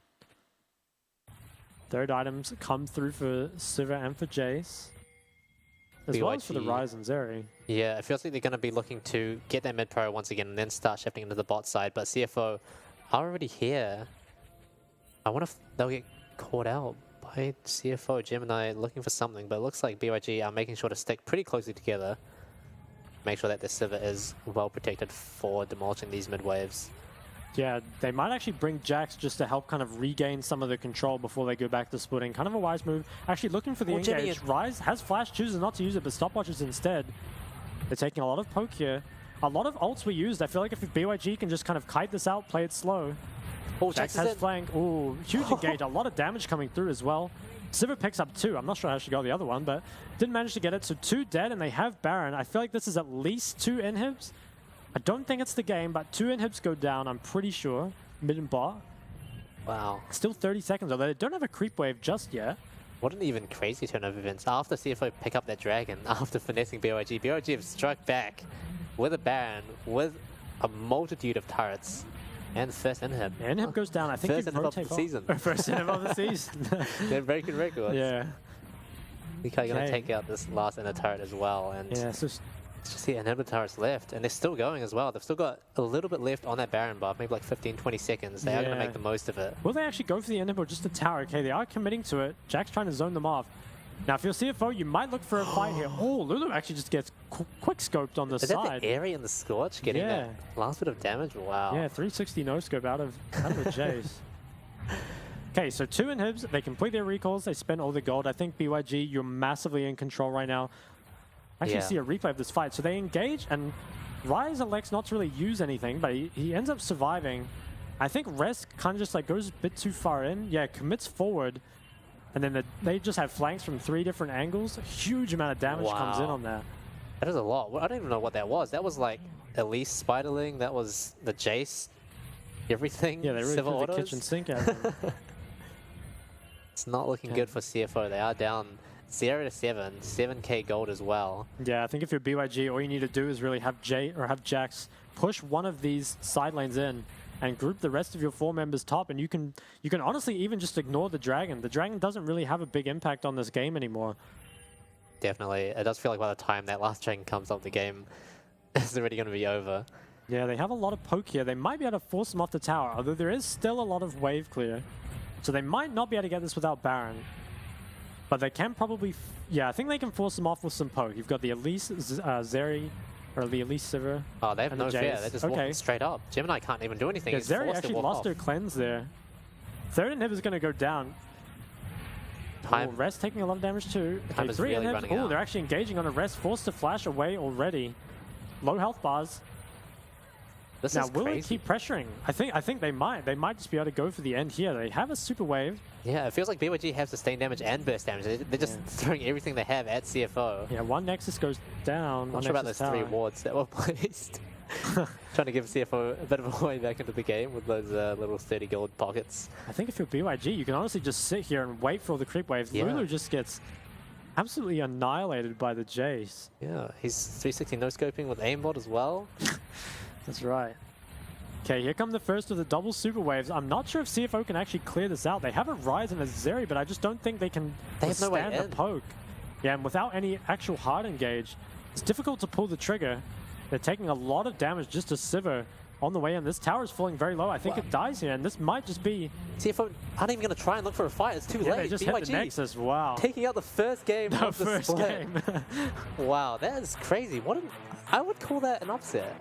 Yeah, I think it was honestly very well done from BYG. They had the early game comp, and they kind of just stayed in control of it the whole way through. I mean, it's hard to call it a pure early game comp, right? They had the Elise Jace for the mid jungle, but they did have scaling on the sides. They've got that Jax, they've got that Sivir, and the Lulu for insurance. You know, Sivir and the Yuumi, sorry. Yeah, for and it really did pack a punch in the mid to late game as well. And it played so much, it had so much of an impact in the mid game, kind of just evaporating those mid lane waves as soon as they appear in the middle. Just gave them so much space to move around the map and opening up Kongyu to sort of find those angles and really just, you know, put the gears to CFO. Yeah, I think pretty impressive game from them, honestly. That was felt very controlled. I think there was maybe a little bit of weird stuff going on with the Baron and the Dragon, but ultimately, like, they were able to stay in control, right? They got lots of objectives, they got a lot of gold towards the carries that needed them, and I think the kind of turning point in the game for me, it was pretty early. I think when Sivir picks up those first 2 kills, that's really bad, you know? And at the same time, like with their mid-jungle collapsing at just the same time and then able to come down, I feel like the map really blew apart at that point, and then CFO really struggled to find a way back into it. They were kind of content to just like relax and scale, but it kind of got to the point where the Yuumi sustain just meant that even when people would trade, the problem was CFO was forced to base and BYG would stay on the map and then just accelerate further and further. Yeah, it really felt like CFO's game plan centered around being able to find some sort of mid-priority at some point with the Rise and then making a pick onto a side lane, but they just never had that opportunity. And then they have no other sort of tools on the champions that they picked to find any avenues back into the game from then on. Like you saw, even when they were right back at the Nexus, they couldn't find any angle to start a fight because BYG, they were just so much stronger. They had sort of more tools available to shut down whatever CFO threw at them. Yeah, I think the Yuumi pick kind of went under the radar this game, but it actually provided, I felt like, a lot more impact than the Lulu did. You had the poke coming in, you had a lot of sustain, and you also had that semi-engage of just the Shirelias and run at them with Yuumi ult. So I think Yuumi just brings, on this patch before she got hard nerfed, she just brings so much to the team and feels like a really difficult champ to play against. Yeah, I'm also interested to see who did the most damage on BYG, because it feels like everyone was just dishing out so much damage in those later team fights. It was all just coming in waves and you couldn't tell whose was whose. I feel like Jace might have farmed Lulu for like 10,000 damage this game, so my money's on Jace, but yeah, I'm not too sure. It could be Sivir as well. I think Sheaf might have farmed a lot of damage at the very end of the game, just like throwing boomerangs at them under their towers. Yeah, it's really just such a good game, or it's such a good team composition to play into as the Sivir, because they really have no way of getting to you, especially when you have a Yuumi attached to you as well. Like, what are you meant to do? Sivir, maybe you get hit by like one ability, and then Sivir spell shields, and then what? That's the one ability you have to start a fight. Yeah. I think that Cassante also kind of struggled to find impact. I think the one time he would have had a really big impact over Jax would have been at that first Rift Herald fight, but the rest of the team wasn't that strong, and he kind of got picked before the fight started. So, yeah, it was a pretty big, I want to say pretty big mistake from Rest there, and kind of uncharacteristic. I mean, he's played pretty well so far. Yeah, this is the fight where they just dish out all the damage. How you see CFO extending a bit too far, and then BYG punishing that with the leap strike into counter strike combo. And that's just 2 people down for the count pretty much instantly. Like, as CFO, this was sort of the point in the game where they had no options left. Jace and Sivir are leading those damage charts, and look at the jungle damage difference. It's at 2.1k against 17k. I mean, yeah, Kongyu pretty much from start to finish was up in his jungle, just making sure that Viego could not play the game. And personally, I would give the MVP to Kongyu. I think he really dictated the pace of this game. Absolute destruction in the jungle. For sure, for sure. I think that level 3, level 2 invade really just set the tempo for the rest of the game, because after that, Gemini was pretty much all the time behind in CS and really just unable to find ganks, because Kongyu is always just there first. He's already set up control. He's hovering around the map. I did feel a little bit worried for them that time when they did manage to burn summoners, and they didn't really capitalize on it that much, but regardless, they still managed to sort of keep their composure, and they knew that as long as they can find those picks at some point, that's all they need to do. There he is, the man, the myth, the legend, Kongyu. Only with a 103, but really did have a huge amount of impact on this game. I mean, he just made Viego completely useless in this game. Yeah. You know what that is? What? It's the first MVP of the season. Oh my god, not this again. No, you're right. It is the first MVP of the season, and very well deserved, I think. Yeah, for sure. It was just, I think especially since BYG have those rookies that have joined them from the academy team, it's a big win from them, taking down last split's champions in such a convincing manner as well. Like CFO didn't get a single kill in that game. Yeah. I think you have to be very happy with that as your opening game, especially with, like you said, some rookies where you're maybe not sure how they're going to perform in that first game, but hey, they showed up. On the other hand, I'm worried about what this means for CFO, because I would have picked them to be the favorites into this game, right? And you've got players like Rest who have proven themselves to be very strong, and then Shun, who after a rookie year, an amazing rookie year, has come into this game and just felt like he didn't really have any chances to show up at all. Yeah, I think you shouldn't overreact too much. I think what CFO had a lot of success on before was kind of a lot of early game. You'd have shown on stuff like the Drave and the Callista, and they really opted for kind of a scaling game plan instead. And I think that is, yeah, it's just like something that it could be to do with the meta, or it could just be they're experimenting. But I would still expect CFO to be a very strong early game team. Unfortunately, they didn't get to show that here with their picks, but maybe next time they'll pick towards something just a little bit more destructive. On the flip side of that, BYG, it's really great to see them sort of taking their picks with agency, like I mentioned before Champs League, and really just pushing that through all the way to the win. And yeah, I think we do have to go to a quick break, but we will be right back for our second game. Don't go anywhere.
Mistakes, you don't have to make them. Some people have to fail to understand what I'm saying. I get it, I know so. They messed up, I won't go. I worked too hard and too long to make mistakes that I know so. They might talk down on me now cause they gave up on their own goals. If you live in a glass house, you should be scared of a stone throw. So it's a long way to the top, to the top. A lot of people thought that I was tough, but I knew I could do it. I knew I could do it. Early morning, you can catch me grinding. Late night and I'm still putting in time, cause I knew I could do it. I knew I could do it. You want it bad enough, you can do it. If you just watch me, then I can prove it. Started just me in a dream, then I turned that into me leading a whole movement. me eating. Cause I wouldn't take a seat when they told me to chill out, they keep it a bill. Now my visions weren't what they were seeing. I get a check now, yeah. Look at my neck now, yeah. Full of baguettes now, yeah. Can't help but flex now, yeah. My come with some commas, can't tell I'm a chameleon. That means I don't need to be in your face, you should know I'm out chasing these millions. You gon' see it when I pull up in that skirt.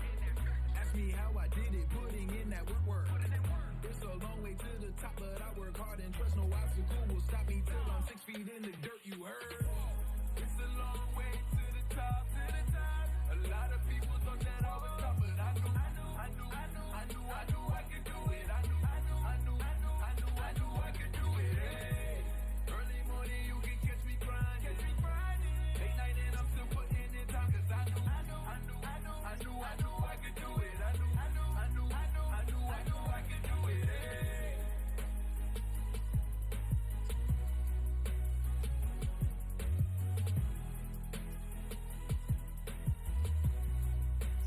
I knew I could do it. Hey. You are the sweetest thing. Yeah. I live on the joy you bring. Yeah. But I'm coming back, knocking down the door. I'm coming back. Are you ready for more? Are you ready for more?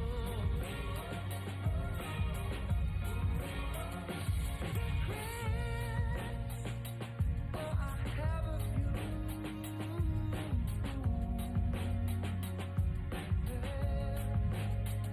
I try to change what I cannot undo. But I'm coming back, knocking down the door. Coming back. Are you ready? 'Cause I'm coming back.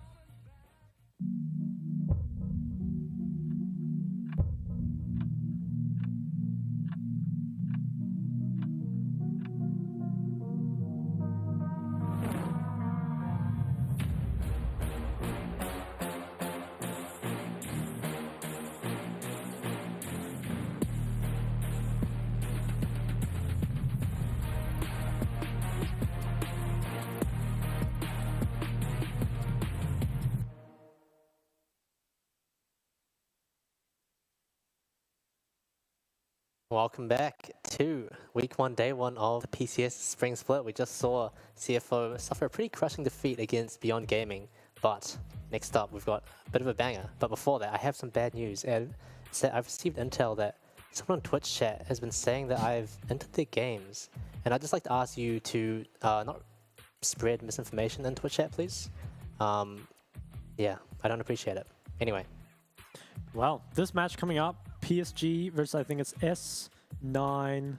S9W, that's the one. That's so the one. PSG, one of the more hyped teams, right? I think people were saying they're going to be top 1, top 2. They've actually completely reshuffled their roster pretty much. They've kind of taken the strongest pieces from the other teams and kind of just, tried to build that super team.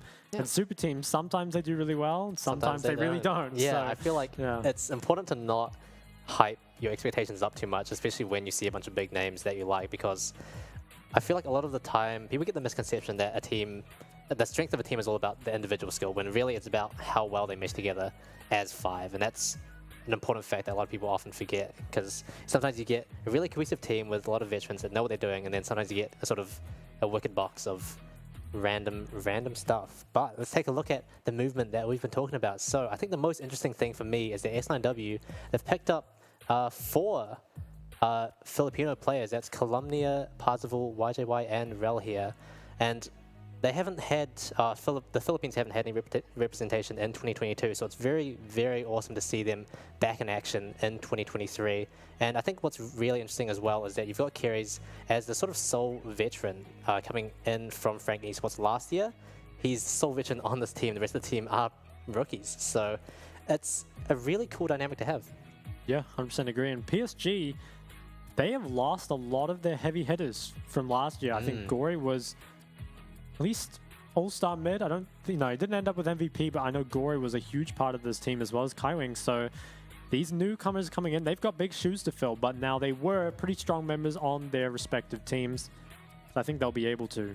But they've got their work cut out for them. PSG is a team that behind their name, they have a lot of hype, and they've got to try and live up to it. Yeah, definitely. I think one of the biggest names on this roster is Waco. He's sort of the veteran ADC that's been around for a while. We saw him facing off against Jun, the rookie, last year, which was definitely a very interesting storyline. But now, you know, he's out for revenge, coming in from Beyond Gaming into PSG Talon. He's thirsty. He wants his wins back. Well, will we see? I wonder what the kind of vibe will be between these two teams. You know, is this going to be two teams that are just experimenting stuff with their new roster, or are they going to kind of come out guns blazing? You know, have they been practicing a lot in the off season? Because there was a pretty significant like lead up time before the split started. So are they going to be, you know, kind of a fresh team? Are they just going to be really gelled together? Because, you know, game one, we were kind of thinking, you know, BYG wouldn't really be at that level yet of being able to contest CFO, and then they just come out the gates swinging. Yeah, exactly. They were definitely swinging. Yeah, I mean, it would be a very cool show today if we had two rookie upsets. I think that would be really interesting to watch. But on the other hand, PSG, they definitely are one of the bigger names in the PCS, right? I feel like in the past, when I've thought PCS, the first team that comes to mind is PSG Talon. You know, they've got a lot of sort of expertise under their belt. They've been around for a long time. And they're definitely going to be looking to start off the season strong. Yeah, I think PSG, they're the kind of team that if they aren't winning the split, they kind of see that as a failure. You know, it's not a team that's happy with just a playoffs run or a top 3 or something like that. They're really here to win it. So given that they did not win the last split, they will be hungry for that title this split. For sure. Yeah, I think I want to circle back around to the S9W, because it's not often that you see the sort of strategy of having one veteran paired with the rest of the team being rookies. And I think that it's good and bad. I feel like the good part is that you sort of end up with this clear team voice, and that you have that sort of one player who the rookies are undoubtedly going to be looking to for guidance, for expertise, for advice. And he's going to sort of be like the de facto leader of the team.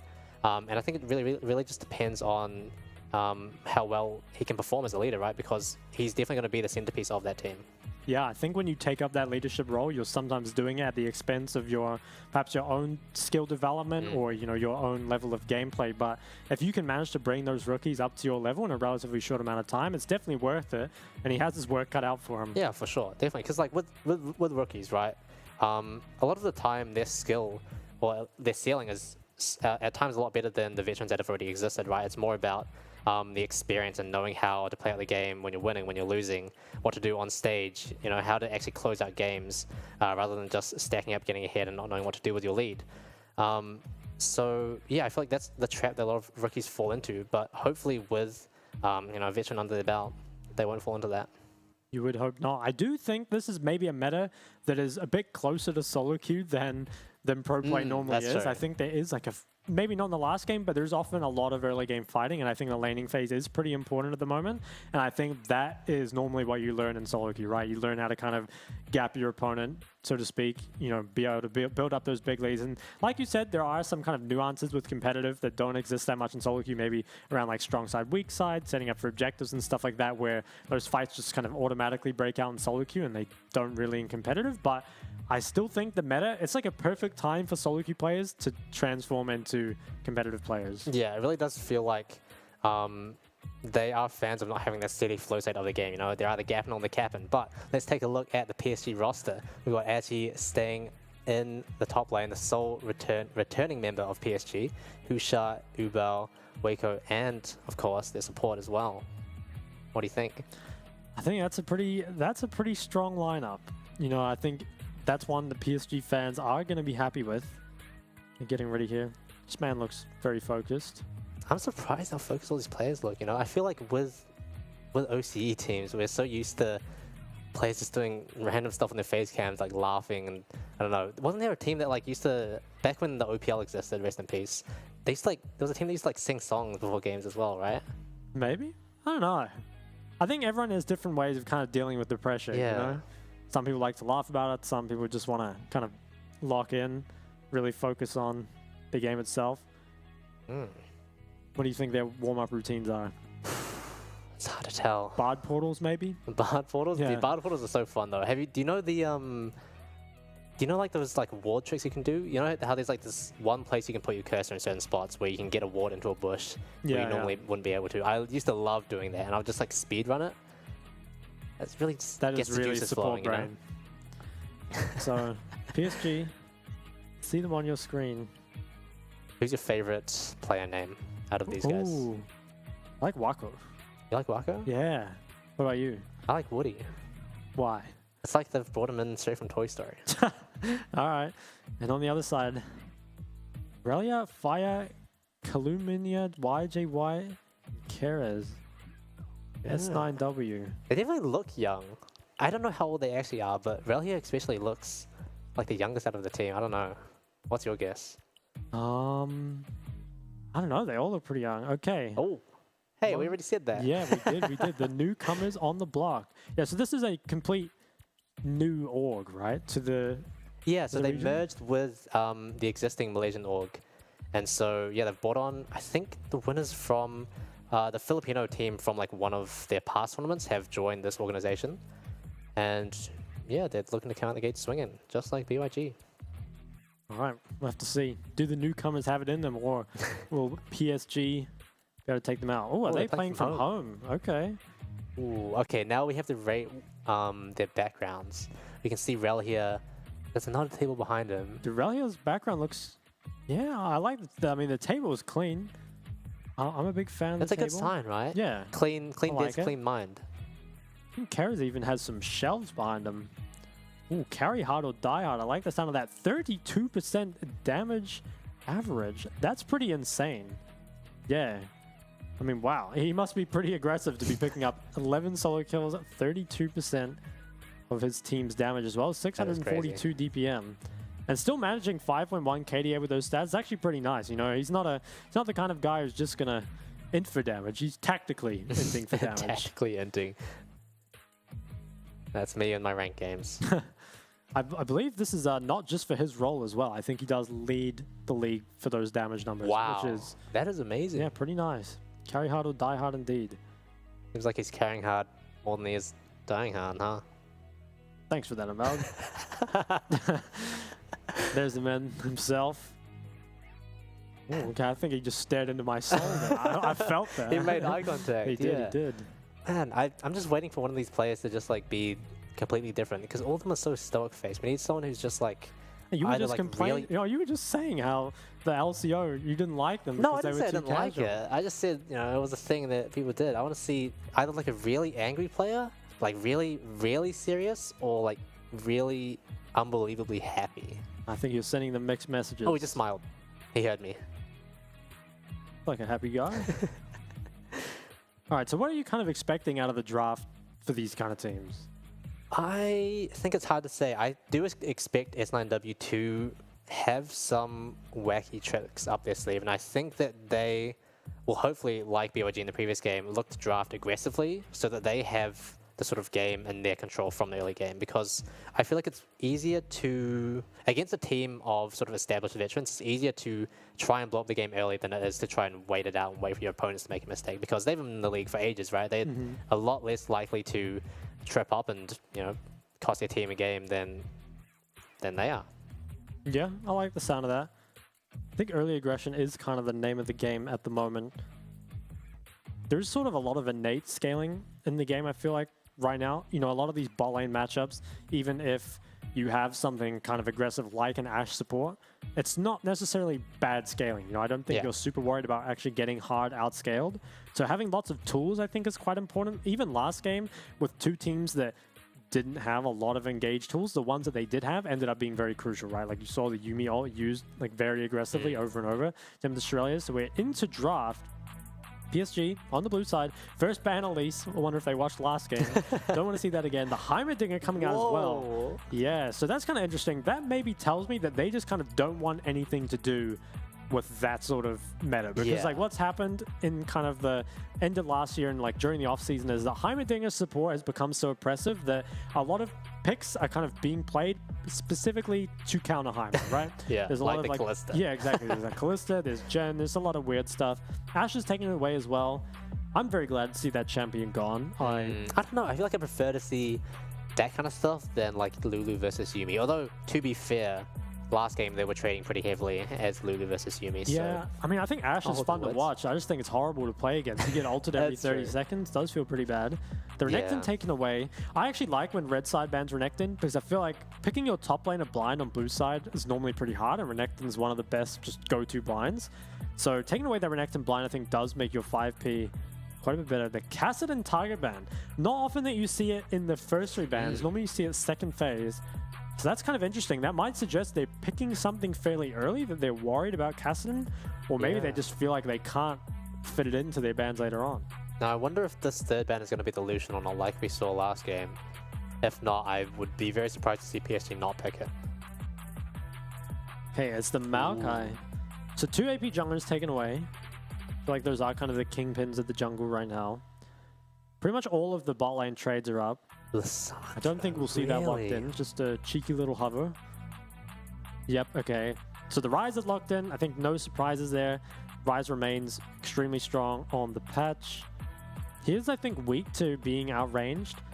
Kind of a little bit like what happened last game. You know, there's like a lot of poke, but I do think it can be managed, right?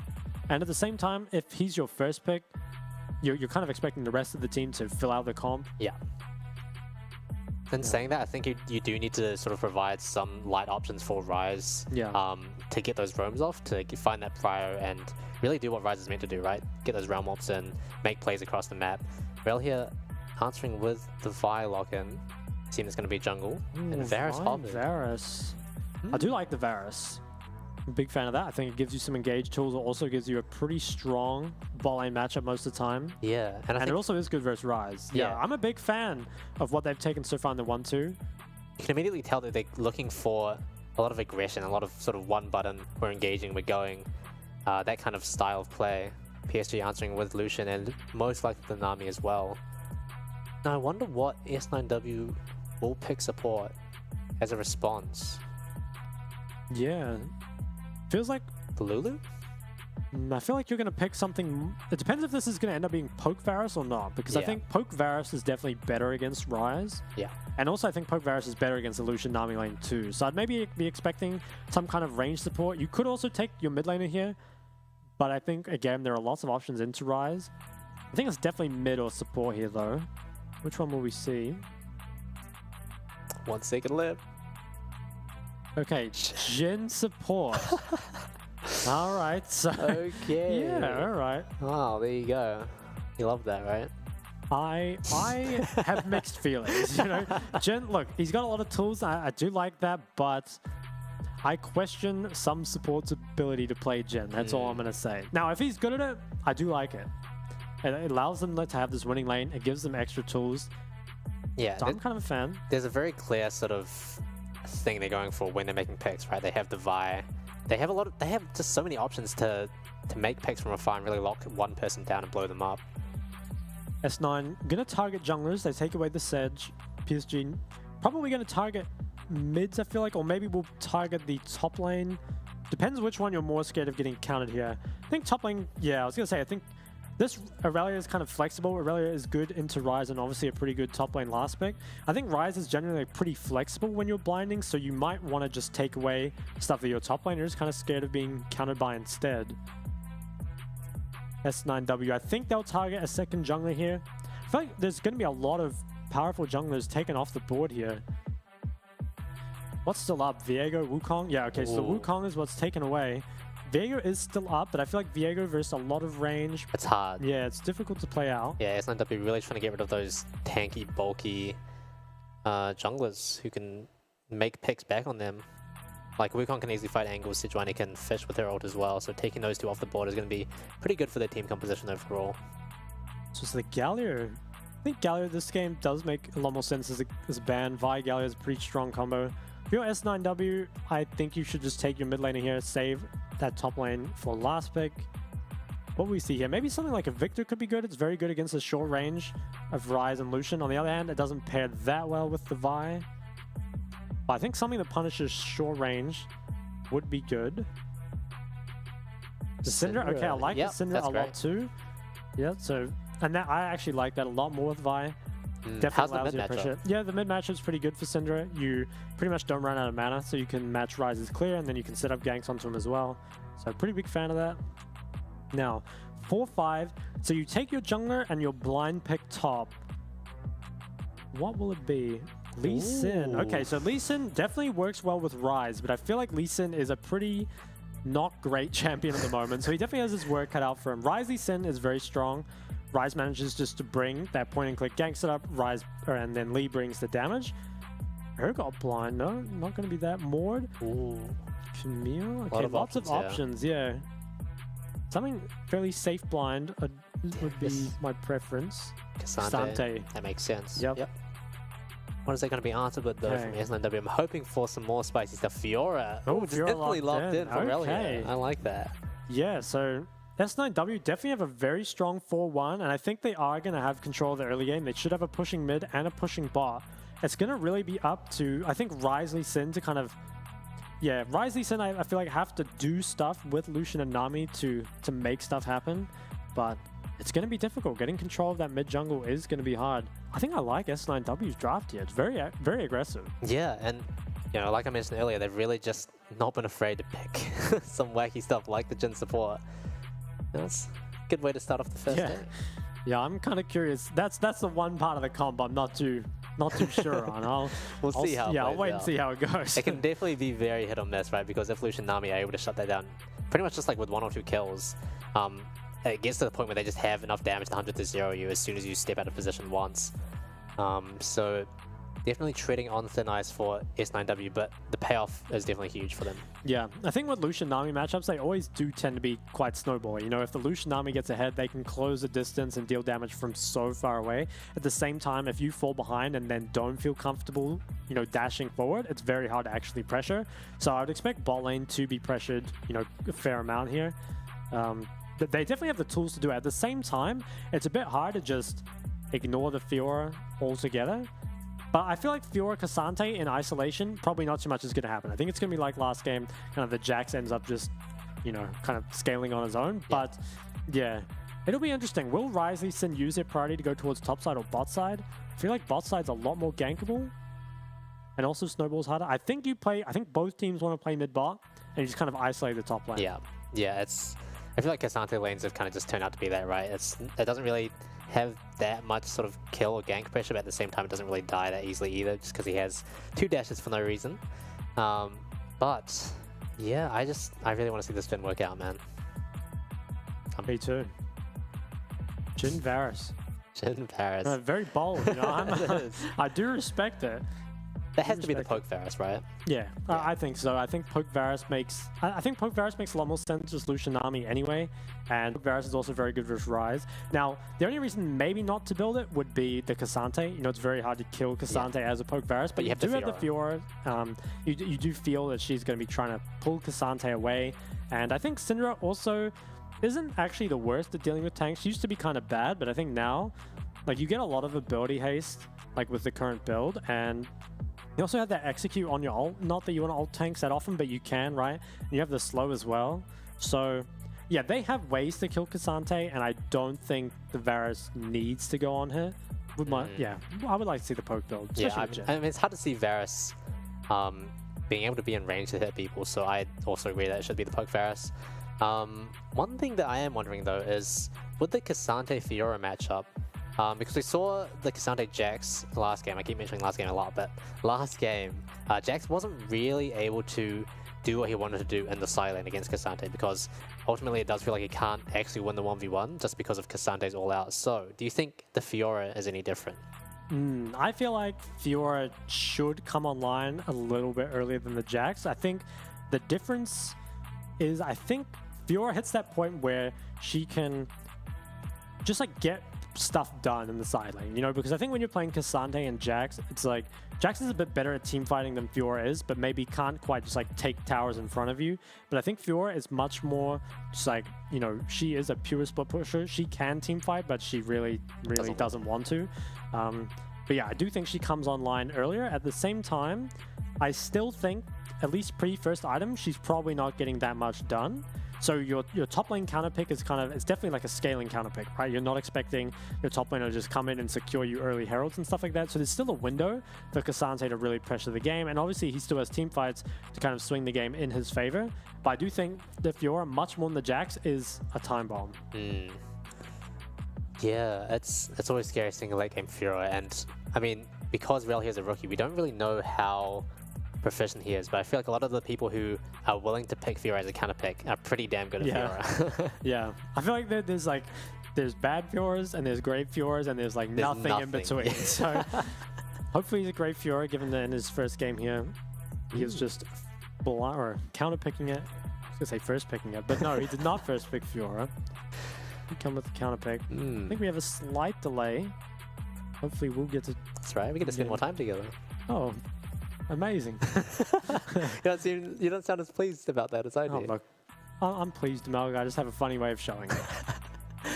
Oh man. Okay, let's talk a bit about PSG, because the biggest thing that stands out for me is Husha on the Lee Sin, because as you mentioned before, it's not exactly the strongest pick at the moment. It's definitely far from the strongest pick at the moment. But it is always sort of year-round a pick that can always pull off the most creative stuff. And I think Husha, being a pretty experienced player now, you know, he has the right boots to fill. Yeah, I think Lee with Ryze is an incredible combo. I think when you play that, because the thing that Ryze really struggles with early game is actually dealing the damage. The thing Lee struggles with is not having any CC. They complement each other really well and can definitely look for 2v2s in the river. And I think they are advantaged in those early skirmishes. I would think there's a bit too much mobility there for Syndra to really deal damage. That being said, I think with the mid jungle, whoever engages first probably wins. You know, if you get a Syndra stun into a Vial, feels like that person probably dies. Same with if you get like a Ryze, you know, flashy W followed up by Lee Sin, that person's probably dead too. So I think definitely looking for mid lane for those fireworks and then moving down towards the bot lane. But Lee, trying to think, how will the team fights go? I think Lee maybe has a lot of squishies to choose from to kick into the team. You know, you got the Varus, Jhin, and Syndra. At the same time, though, they can play from such a great range that it is difficult for Lee to actually find the angle on them. Yeah, in saying that, the onus in that sort of situation is definitely on S9W to make sure that they're positioned correctly, right? Because it is the team composition that they're playing is one that requires a great degree of sort of discipline and making sure that you're not stepping too far forward and giving a kill away, because that just means that your Fiora isn't able to split push as effectively as she wants to. Yeah, I think S9 has done a great job though of giving themselves lots of tools. You know, this is a comp that could be executed with a lot of finesse, you know, trying to poke the enemy team down, allowing that Fiora to split push. It could also be the kind of comp that as soon as you see two people showing Fiora's lanes, you have enough buttons that you can just pull the trigger straight away. You know, you got the Jhin ult, you got the Varus ult, Vial. You've got a lot of ways to just immediately start that fight up. Yeah. I think that, you know, I've said it before, I'll say it again. I really respect that S9W are able to pull this kind of stuff out in their first game, right? Being a bunch of rookies with the veteran behind them, it's, you know, I feel like it sets a good precedent for the split going forward if you're able to do that kind of stuff in your first game, because a lot of the time it does take a few weeks for players to sort of settle into the league, but we're not seeing that here, and it's going to be an exciting match because of that. Certainly hope so. Yeah, I mean, the rookies don't seem like rookies at all, right? They just come out and pick their aggro champs straight away, and they don't seem to have any trepidation about it at all. So, yeah, a lot of respect for that. For sure. One interesting factor that's sort of out of the game, but one I want to sort of touch on is, what do you think pause time like this before the game means for nerves? Because I feel like when you are a new player, you kind of just want to get straight into the game and be able to play it, but having this sort of lull period where, you know, you're not really sure when the game's going to start, you're kind of just sitting there thinking, okay, what am I going to do in the game? It's very easy to sort of overthink yourself, right? Yeah, I think 100% at least when I was new to pro play, it felt for me that in champ select, everything before the game, I was really nervous. But once the game started, it was just like your 10,000th game of League of Legends. Like, what is there to it, right? But yeah, I think the pre-game, it really can throw you off. I think it's not too bad to have a pause before the game as it is to have a pause during the game. Because I think that can really throw people off. So I'm glad it's not something that's happening during the game. But yeah, it's a lot of time to kind of sit there and be worried. A little bit like casting for your first time with a pause. Yeah, true. Funny that, right? Funny that. And saying that, I do think that when I was a pro player, some of my favorite moments were when there was an in-game pause, because you just get an all chat with the other team. Yeah, that is fun. And then the admins get angry at you for all chatting during the pause. No hate LCO admins if they're watching this, but it was a lot of fun. Definitely. Yeah. Good times. Good times. Would you prefer playing in a studio or playing at home, do you reckon? Oh, playing a studio, 100%. Really? Yeah. Even as a rookie? Yeah, 100%. Why is that? Well, I feel like if you play from home, it feels too much like just a regular solo queue game. And while I think that makes you feel a little bit more comfortable, it really doesn't bring it all out of you, no? I don't feel like it has the same level of hype behind it. Right. And even if you're a rookie, right, and you play some games from home, you still have to acclimate to the stage eventually. And I think you'd rather acclimate early than in playoffs or anything like that. But no, I think I don't know. Playing on stage is so much more fun. That's true. I do remember my first time playing in a studio on stage, and I was extremely jet lagged. I drank like 2 Red Bulls before the game. I was jittery, but it feels like as soon as you get onto the stage and start playing, it's a really good feeling, for sure. 100%.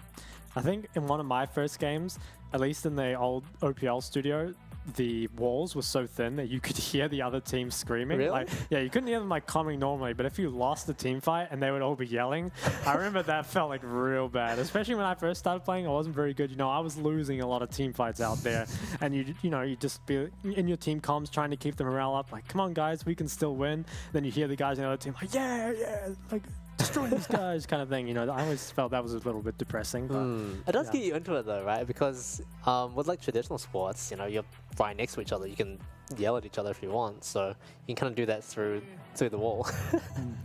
And I do believe we are going to a short 5-minute break, so don't go anywhere. We'll see you soon.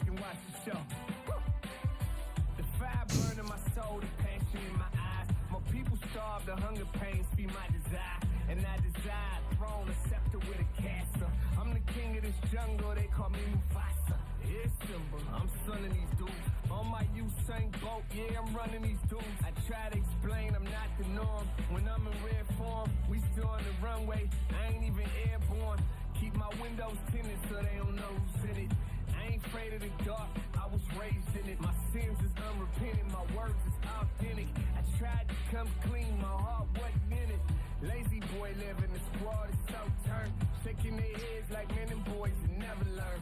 Who gonna stop me though? Until the curtain close, pull up a chair, sit back and watch the show. You know, say my name in the streets and they say, Dr. God. I can feel the hate, yeah, they pray that I fall. Sit back and watch the show. You know, say my name in the streets and they say, Dr. God. I can feel the hate, yeah, they pray that I fall. Sit back and watch the show. I got champagne wishes and caveat dreams. Had them haters bow down and kiss the ring. They offer the inch, I took the whole thing. My side piece is ratchet, but my lady's a queen. They ain't loyal, but that don't make my blood boil. The game is deep rooted, I was raised in the soil. Lights, camera, action, paparazzi attraction. What's next for 'em? You know the streets asking. I'm self-made, CEO, I'm self-paid. The game's thirsty and I'm a glass of lemonade. These boys must got me twisted, French braids. I'm so disrespectful, spitting on their grave. I'm trying to bury him 6 feet at the cemeterium. I'm offended the blogs who try to put me next to them. Who gon' stop me, bro? Until the curtain close, pull up a chair, sit back and watch the show. You know, say my name in the streets and they say, Dr. God. I can feel the hate, yeah, they pray that I fall. Sit back and watch the show. You know, say my name in the streets and they say, Dr. God. I can feel the hate, yeah, they pray that I fall. Sit back and watch the show. I've been never out.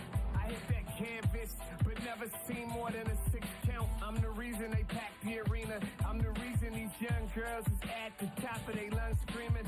Camera phones flashing, everybody clamoring. These clowns jacking my style, they wanna be him. Before I blew, I told them what I'm about to do.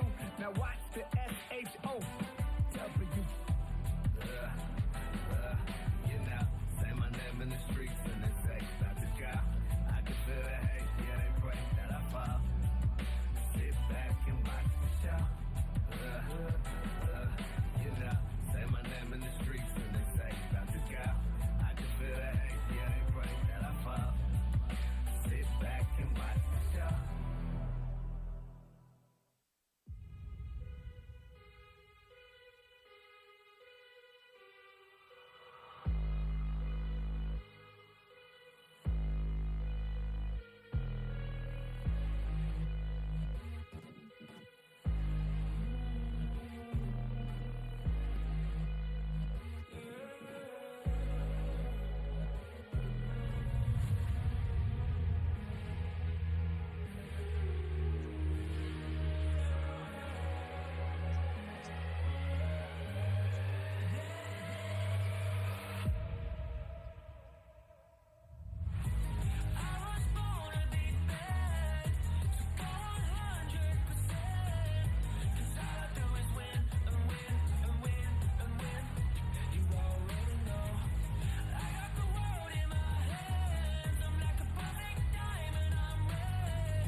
Touching on me, I'm winning so good. Go write that check, cause I'm building too much confidence on that heavyweight flex. I've been earning and working, everybody want this. I'm untouchable, stacked up, Greek God. I got the thunder and lightning, energy rush.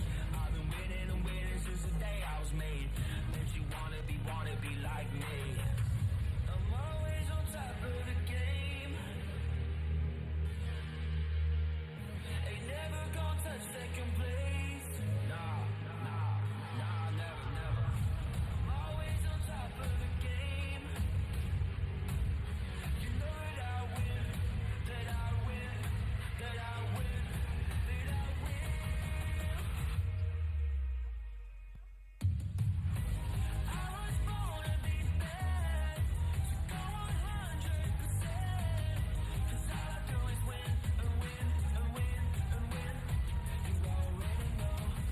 I got the world in my hands. I'm like a perfect diamond, I'm red. Cause all I do is win and win and win and win. You already know.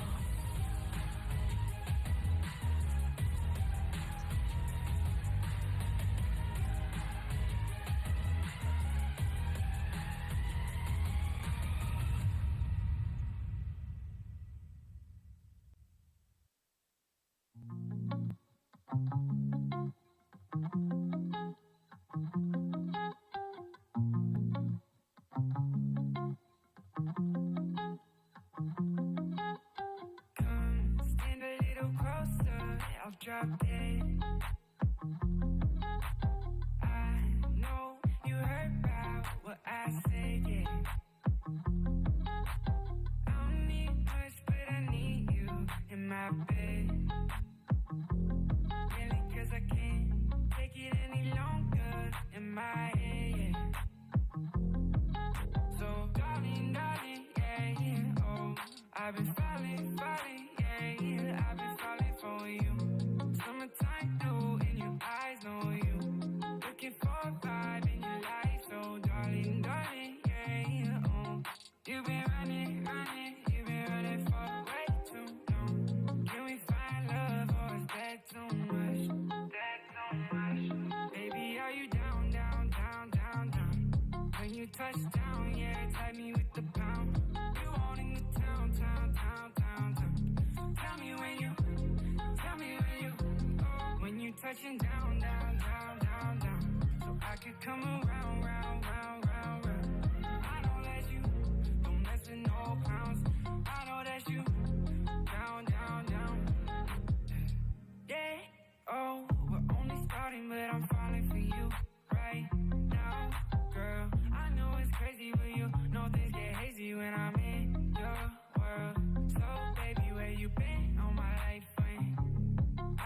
always down on the pavement. I was out waiting in my station. You to lift me up and take me places. So, darling, darling, yeah, yeah, oh. I've been falling, falling, yeah, yeah. I've been falling for you.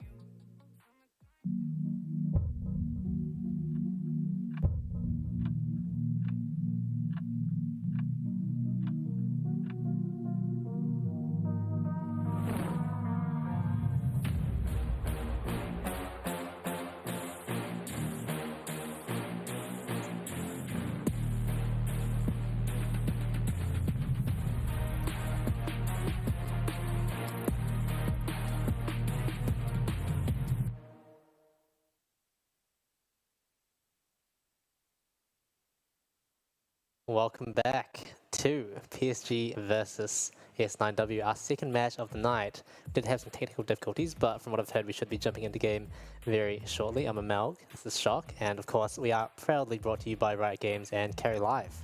Shock, bring us back up to speed. What are we looking for in this match? Well, I want to quickly say, I think the issue with the match was that there was a problem with the game, that they were having like ping issues or something, so they're just remaking that, and then we should be back into the game, so it shouldn't be too long.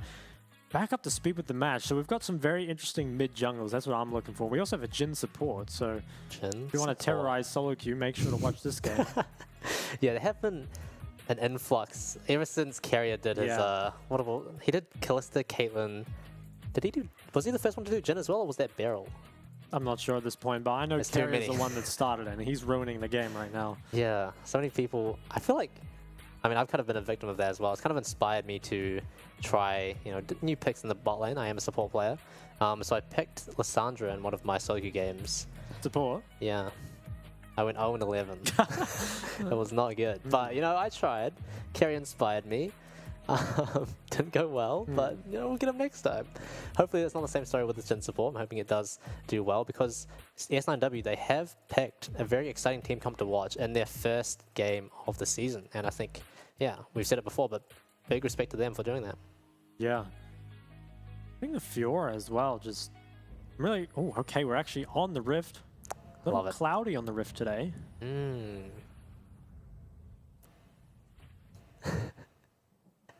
PSG versus S9W on the cloudy Rift. We do have the very nice cinematic again. I love the cinematic as well.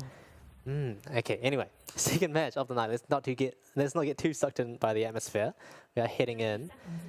Yes, the veterans versus the rookies once again. We've got the storyline recurring from our first game of the night. S9W already doing some wacky level 1 stuff, grouping up as 5 in the bot lane. They're going to spot out Waco, but... Okay. Oh, was he going to get a first strike proc? Oh, he got it. +5. That's huge lead for PSG right there. What are your thoughts on these runes, especially in the mid lane? I think we see Ryze taking the Scorch yet again over Gathering Storm. Yeah, I think the Gathering Storm is a little better versus Syndra, honestly, but I don't think it matters too much. Although I am a little tilted that Ryze has bone plating instead of second wind against Syndra. Amateur mistake, if I'm honest. Now, I am a little curious about the Varus Keystones. Obviously, Hail of Blades is stronger earlier, and now you can play the poke build with Comet or Hail of Blades. And I think if you're playing on here, you normally go lethal, right? So I'm assuming he's still going poke, but I actually don't know for sure. Yeah, well, I think the longsword start does usually suggest that as well. Oh, S9W. Yeah, actually, both bot lanes starting in lane. Oh, that's not a good trade. Oh, that does not feel that great, does it? I think that's a little bit better for the Nami team, I would think. Just because you got more sustain. Although, Varus Jhin should get priority. Yeah, that's very interesting start. Actually just holding the force shot, creating a lot of threat with it. One thing about Lucian Nami bot is that a lot of people have the expectation that a strong lane, right? Because it is. But level 1 is probably one of the points where they're the weakest, because they really need a setup of like at least 2 abilities to be able to trade effectively. But despite that, S9W having an even weaker level 1 and ultimately coming down on that engage that they actually were going for in the first place. Now, both junglers started topside and pathing down, so top lane is just going to end up as an island, and you have to feel like both bot lanes are going to be pressured here. That's kind of to be expected, I feel like, when you have 4 range champs in bot lane and they're heavy trading. It's just kind of the jungler's playground at that point. Now, will any camps be skipped to get bot earlier, or will we just see... Yeah, Lee actually cleared full 3 topside. Vi's entering the river already, so probably just, providing the vision, allowing them to keep pushing. before going back to her cams. Mid priority looks pretty even as well. Both bot lanes have to know that junglers are around, have to trade with that in mind. And there's pretty low health bars already. I could definitely see a red buff Lee Sin looking for something here. Yeah, this is definitely the first litmus test for S9W. Will they be able to pick up on the fact that Lee Sin is around and make sure that they're playing safe enough to avoid this gank? Getting a little bit of poke off, but ultimately these trades are still going pretty even. Although it's important to keep in mind that S9W have burned through all of their potions already, so definitely on the back foot in this lane. Yeah, Vi, I think, just has to sit here for the counter gank. They know that with Lee Sin nearby. Okay, but now can leave. So Lee Sin hits the plant. Vi's allowed to come up. Ooh, S9W do have prior in the bot lane, but Ubel has it in the mid lane. Yeah. Calumnia is walking over anyway. I feel like this should be good for S9W. They are here early, but the Lucian army's on the way. This might actually be a 4v4 in the river for the crab.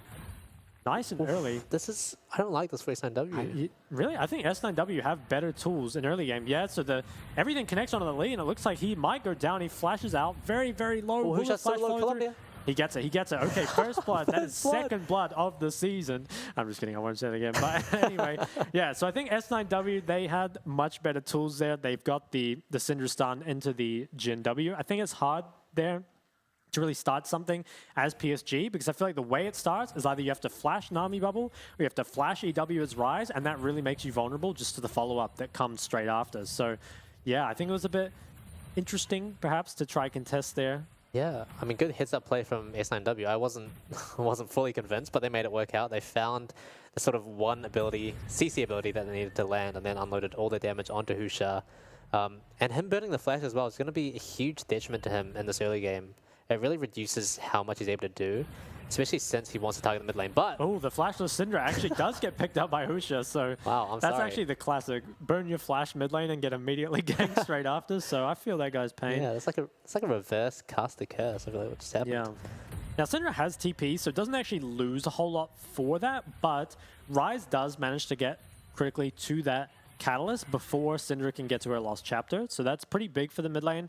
I think Rise is actually in a pretty good spot, even though Syndra managed to pick up a kill, and obviously Lee getting that kill is really, really important, given that he was already starting to fall behind, so being able to stay in the game like that is nice. Now look at the bot lane items. Lucian actually has a Dirk already. Wow. So he's pretty strong at this point.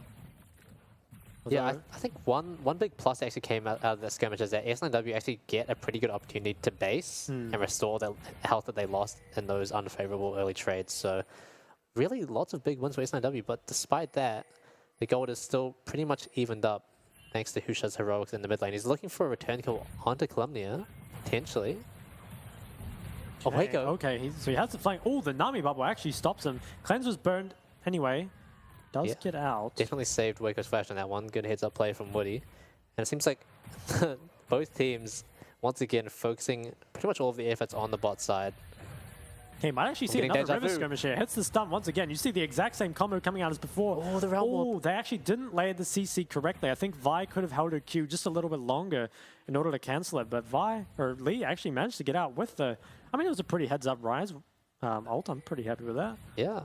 I think the Rise, you can see, right, with the Catalyst over Syndra not having her lost chapter yet, does get a lot of control over mid. You can kind of just spam all your abilities of the wave, and Syndra doesn't quite have the ability to match it just yet. But yeah, narrowly avoiding giving over another kill. I'm interested to see where both junglers pass now. Husha is a little bit ahead on tempo, gets his space off a bit earlier, and it looks like he's going to be passing straight towards the bottom river yet again. He hasn't had enough of that bottom river. Via, on the other hand, looking to go top side and maybe give Rail here some love on the top side. Yeah, it'll be interesting. Are PSG going to play for this dragon? Because I think they are pretty spiked at the moment. They have the Dirk on the Lucian. They know S9W is in look base. at that gold difference, okay. It's back and forth already. What a roller coaster. So I think they do manage to just pick up this dragon here. I don't think that mid has any priority, neither does bot lane. This is going to be a dragon picked up, and I think this is... Yeah, this is pretty nice. I don't think it really impacts the game a whole lot, but at the same time, it's free. There's nothing wrong with taking it. Rise actually has the most gold in the game, despite being down a kill. So, oh, just changed, but he was the gold demon there for a moment. Fake news. Fake news. Lee still hovering in this bot river. Vi might look to pressure towards this Herald that's spawning soon. Fiora looks like she's getting a fair amount of priority topside right now, so maybe we'll see them look towards the Herald. Yeah, it seems like really is having a lot more success on the Fiora as opposed to the Jax from previously. Actually being able to trade out on this Cassante quite a decent amount. Yeah, I think you're still going to be weaker in any topside skirmish, but if you have so much priority that the Cassante can't come anyway... Yeah, it's not going to matter, right? Yeah, it can end up being fine. It's going to be hard, though, because Ryze should be generating a lot of priority mid. Actually goes for the Swifty boots, which is kind of interesting.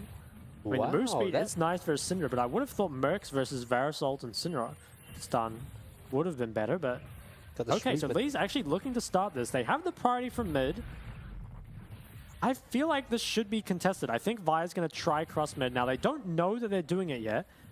Fear is sort of passing towards it. He doesn't have any camps, so I'm sure he's going to walk by Rift Herald, who's already... I think it might just be gone. Wow, they're not even going to know. They've actually brought up their bot lane first, so I think this is kind of a...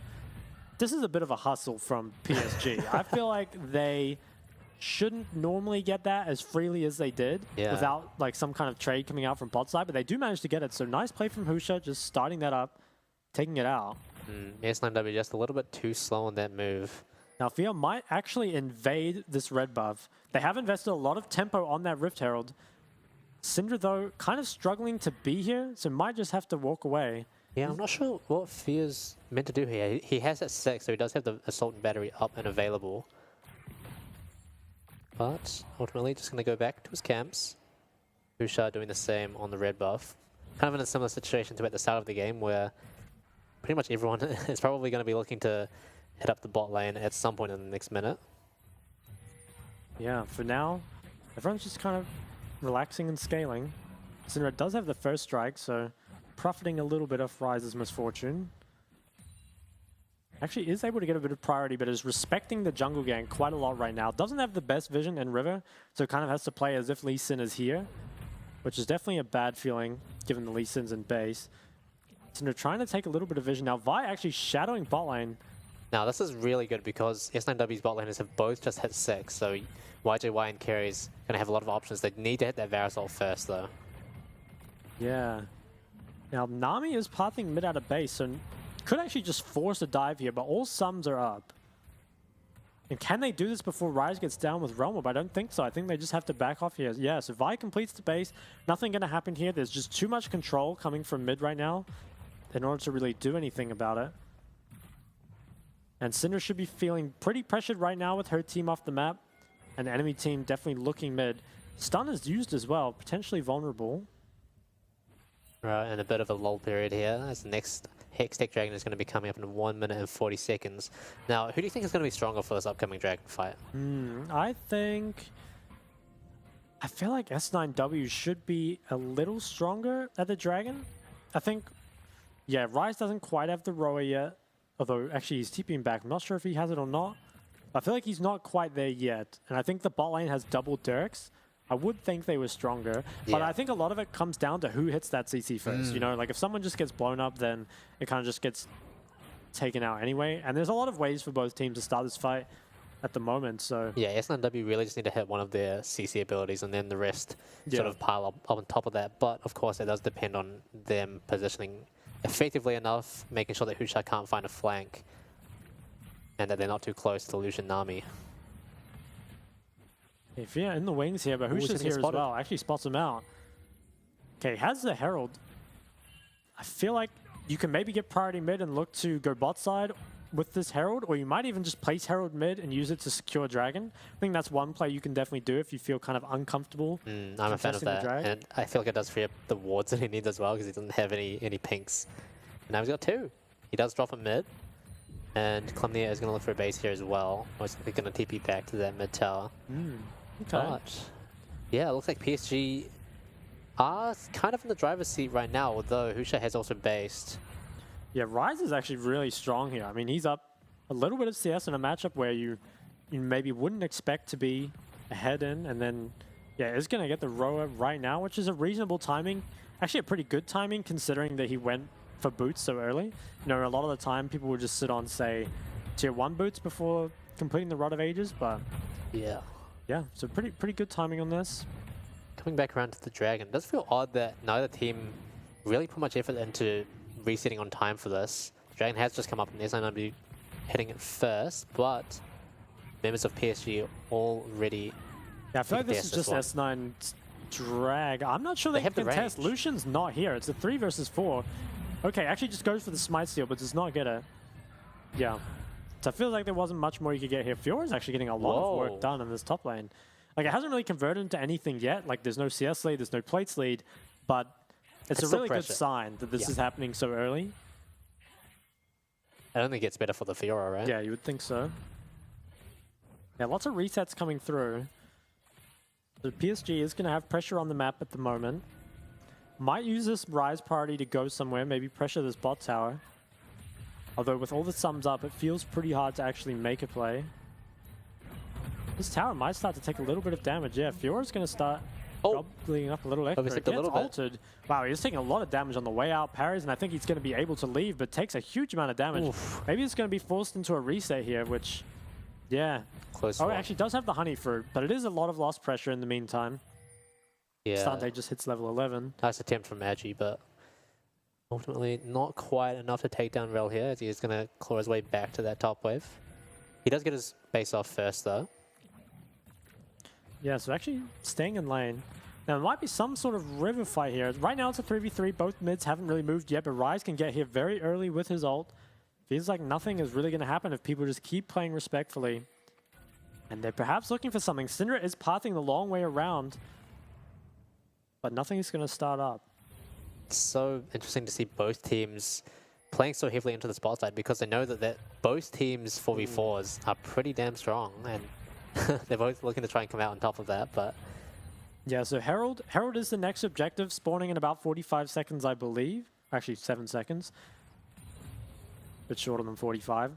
Lee is going to be on this pretty much straight away, and I think this is gone. Vi is instead playing for the trade bot side. I think you kind of have to force something here as Vi for the trade, but at the same time you can't because you don't have any mid prior. Will they go on the Nami? Ooh, I think went a bit too wide with the Vi Q. I'm not even sure if you can do something here though. Without the mid priority, there really just is no good trade here. Feels like you're really suffering from this mid matchup, which feels weird because Rise was first picked. So if you can't mention, like obviously getting priority into Rise is difficult, but I mean, you get to see him so early in the draft, you can make things really difficult for him. And Rise is single-handedly preventing S9W from making any trade for Lee just starting this Rift Herald. Yeah, and he hasn't even really had to do any crazy roams or anything. He's kind of just getting prio, and that's sort of enough to dissuade any aggressive actions that S9W are trying to make. Carries on the top side here, looking to try and catch up Husha, but... Takes away the red. Now, he has Flash, but there's a Cinder Stun coming through. Okay, the Flash comes out, and he is out. Now, Rise might be actually out of position here. Uber. Ooh. Feels like he might have been able to be collapsed on, but I think people didn't know exactly where Nami and Lucian were there. We might see the lane switch pretty soon. Or maybe into... Maybe just go back to standard assignments. We'll actually see. But we have the second Rift Herald, and I feel like that should go mid. You'll probably just finish up breaking this mid tower, and it's pretty hard to take a tower from Syndra without Herald. So, yeah, I think either you play for a kill bot, Herald straight after, or you just drop the Herald mid. I agree. I feel like mid is the place where you're going to get the most value out of it, because it does open up the map a lot. But in saying that, they do have the Dragon coming up soon as well. So they're potentially looking to hold off and wait until that is a bit closer to spawning. Yeah, so they're a bit ahead in gold, and they're looking to start this, but I'm not sure if this is their drag. Nami is taking quite a lot of damage here before the fight starts. Has some sustain, though. I feel like S9W still has much better tools for actually beginning fights. I think if you're PSG here, you just focus on pushing this mid wave, taking this tower. You can zone them out. They shouldn't be able to walk through here without taking too much punishment. Syndra stun is down. But he Doesn't have does the have the ability to tidal control wave. this. I think this mid tower dies here, which I think you're really happy with as PSG. Even if you don't end up getting Dragon here, you're really happy with what you've got out of this. Opens up the map a lot. And also, it's a lot easier to control this river with the mid lane tower down. S9W still holding on to all of their key ultimates for now, and it looks like they are going to secure River Prio here. Potentially PSG are going to look to give this, which is, I think that's a fine trade. It's still quite an early Dragon, so it's really no harm, no foul, but they're actually going to base. Yeah, so the drag's still not up for 30 seconds. There's just, yeah, they were all posturing around it, but no one's ready to fully, stay on the map, fully commit to it. Actually get another round of resets before coming back to it. S9W do have control of the river right now. So they might just look to start it straight away. I think they might... Rise's reset is sort of late, but I think he has TP. I feel like you could contest this. Kasante is pretty strong right now, although if you bring him to this fight, you're probably giving up a top tower for it. We'll see. Dragon is up now. Bot wave is being ignored until Rise gets there. There's going to be a contest on this mid wave, but I think S9W have really good tools for punishing this. They're looking for it. Or they're just going to walk up and secure the prior for themselves. Yeah, Rise actually opts to just ignore side wave and try and group. I'm not sure if that's the best play. I feel like Rise doesn't add a whole lot to the ARAM. Kasante is actually maybe moving down the map. Okay, is moving down the map and is going to look to TP back top after. So they are fully committing to this fight. I think because Kasante is here, PSG is probably advantaged. I think it's really important for S9W to keep control of this pixel bush because it gives them so much space to use their ultimates with, and the fact that they've just given it over. Ooh, actually gets the kick. Rise has a really nice flank. Syndra just goes down straight away, and Kasante is doing Kasante things on the back line. The Rise Realm Warp comes through. Pretty much everyone from S9W is going down, and this is a quick 3-0 perhaps. 4 doesn't get another one. He's very low. Rise as the flash takes him out. Oh no. Wow, so that's a 4 for 0. I think once the Kasante comes down, it's pretty much gone. I think if you're Fiora in this situation, there's no point even grouping. You know that your impact in the team fight is going to be so much lower than Kasante at this point. I think your best bet is just to trade that top lane tier 1, give up this drag. It's only the second drag, you know, it's not a huge deal. If Fiora can snowball off that, it'd maybe be better, but instead, trying to take this fight where Kasante is at 2 items is just so much stronger than any of the carries from S9W. This is, yeah, really just disaster overall for S9W. They committed a lot to that, but ultimately they weren't able to find any sort of footing. They did, I feel like the key part in that was giving up that pixel bush control, because as soon as PSG are able to secure that control, it gives them like, it gives S9W pretty much no room to work with. You'll see that they are kind of hitting the dragon and not really caring too much about where PSG are. Husha does find a pretty nice 3-man kick on 3 members, and that is what sort of sets it up for the rest of the team. Ubel coming in on the flank as well. A 3-man Kasante stun as well. That champion is crazy. Yeah, I think if you're S9W here, you really have to try almost win the fight before it starts. Yeah. Either by keeping Kasante away with Fiora, or like landing poke with your Jhin, your Varus, and your Syndra, or something like that. I feel like if it just goes to a straight 5v5, PSG heavily outperforms. And you kind of saw that in that fight there. Rise and Lucian managed to put out so much more damage, and the Kasante obviously much more useful than the Fiora. Yeah, because PSG, when the fight starts, they have a lot of different ways they can approach it, whereas S9W, they are pretty much solely relying on finding that one pick and blowing them up to ensure that there is no 5v5 that can happen. But as soon as PSG are able to close that gap, it's pretty much a certain game over for S9W. Yeah, I think also, not just game over in terms of the fight, this makes the actual game just very difficult for S9W. If you fall behind as like the Varus and Jhin here, you can never damage Kasante, you can never damage Lee Sin. So now you're really on the back foot. You have to make picks, you have to try, again, find a way to win that team fight before it starts, because just having a straight up 5v5 is not going to work. Exactly. I don't think this pick, the pick on the lead doesn't look like it's going to achieve much. Syndra actually doesn't have flash and is out on the side.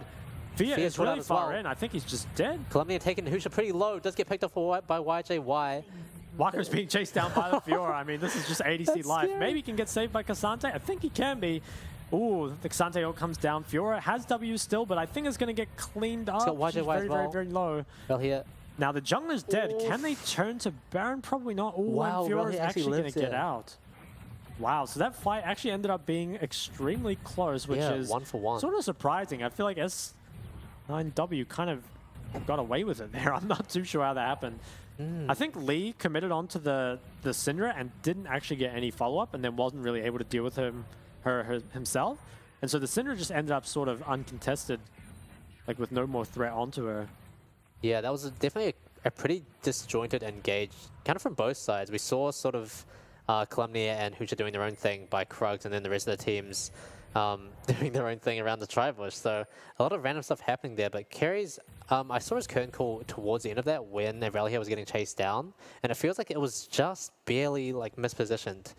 He was like just out of range so that his ult bullets weren't actually doing much. Let's take a look at this replay. We see Fear going on Husha, who in turn tries to find a Q onto Columbia. Yeah, so I think Husha just kind of, if we pay attention to Lee Sin, just kind of doesn't have any follow-up and doesn't have the damage on his own. And so the junglers just end up trading lives for nothing, really. And then Lucian spends the whole time having fun running away from the top lane demon.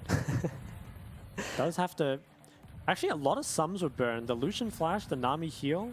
Yeah, you can see here, it's just not close enough. These guys, PSG, can hover along that outer river wall and not be in danger at all. Okay, we're back straight into the action.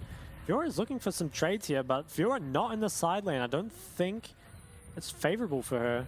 Dragon's in a minute 20, and they are looking to contest this mid wave. Ryze is getting a lot done bot lane, has TP up, and no one's there to contest him. In fact, Ryze is actually up 2 levels over the Syndra. As well. Now, they might look for the engage with Ryze not here, but he has TP. Engaging on the Cassante is never going to give you a kill. The Nami ult comes through. Oh, curtain call. Oh, huge damage onto Husha. They're all low. They have a very, very low. Oh, I think they're actually all going to get taken out here. Ryze gets to the fight, but it's extremely late, and there's 2 members dead. I feel like you have to force Baron here.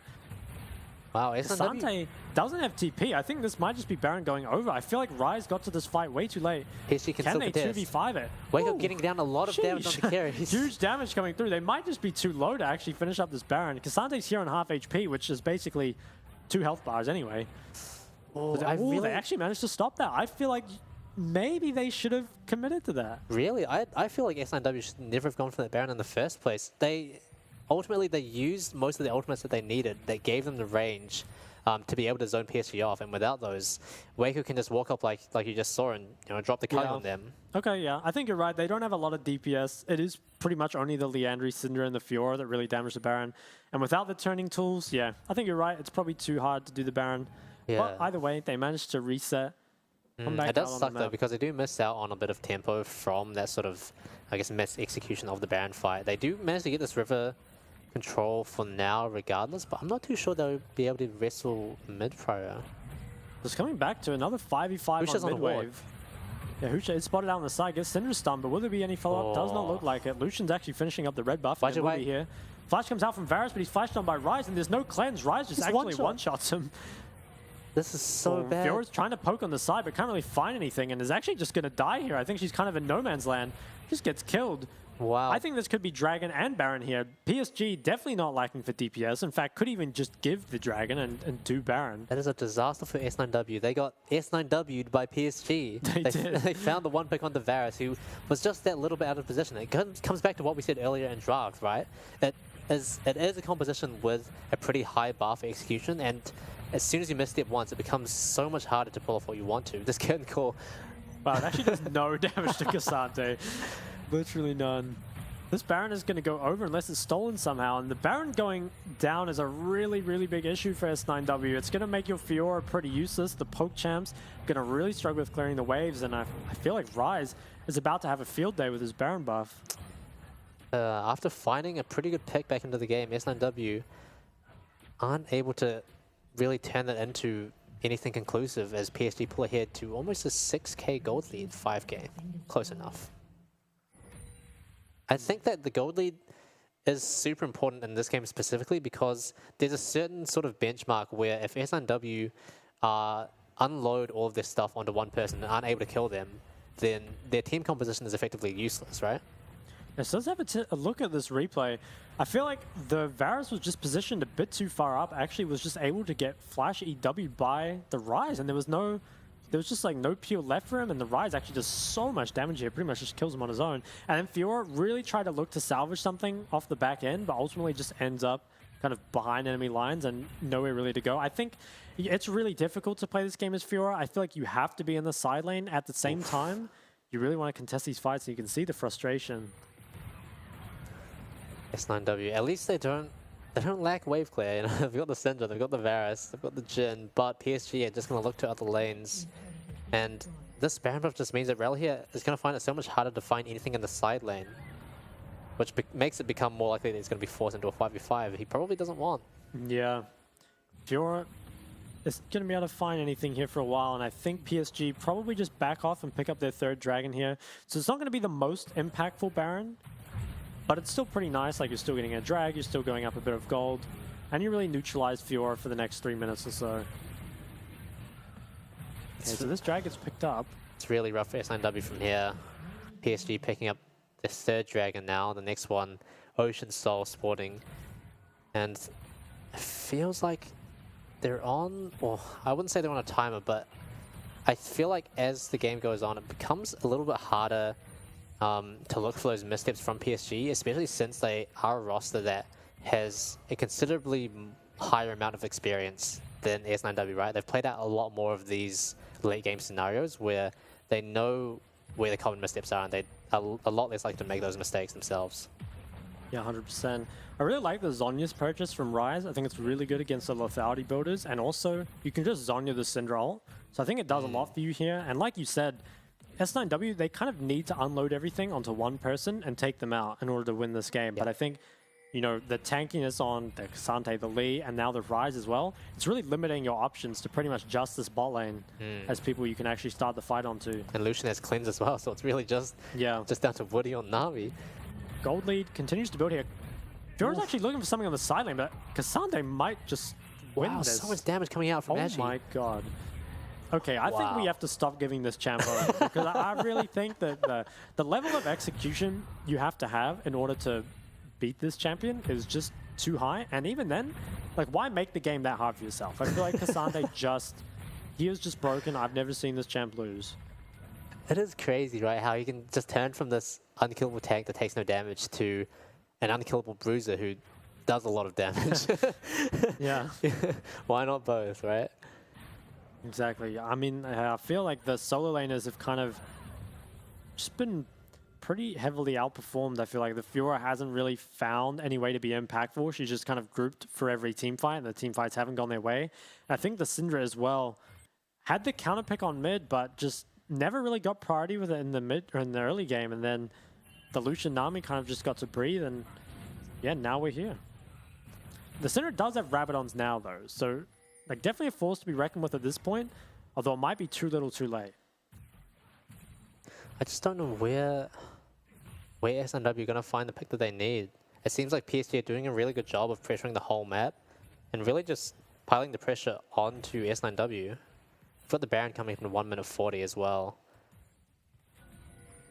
Yeah, now, it's hard for PSG to face check S9W, but I think it goes both ways as well. PSG have, you know, they have the Rise route, they have Lee Sin to kick you back where you don't want to be.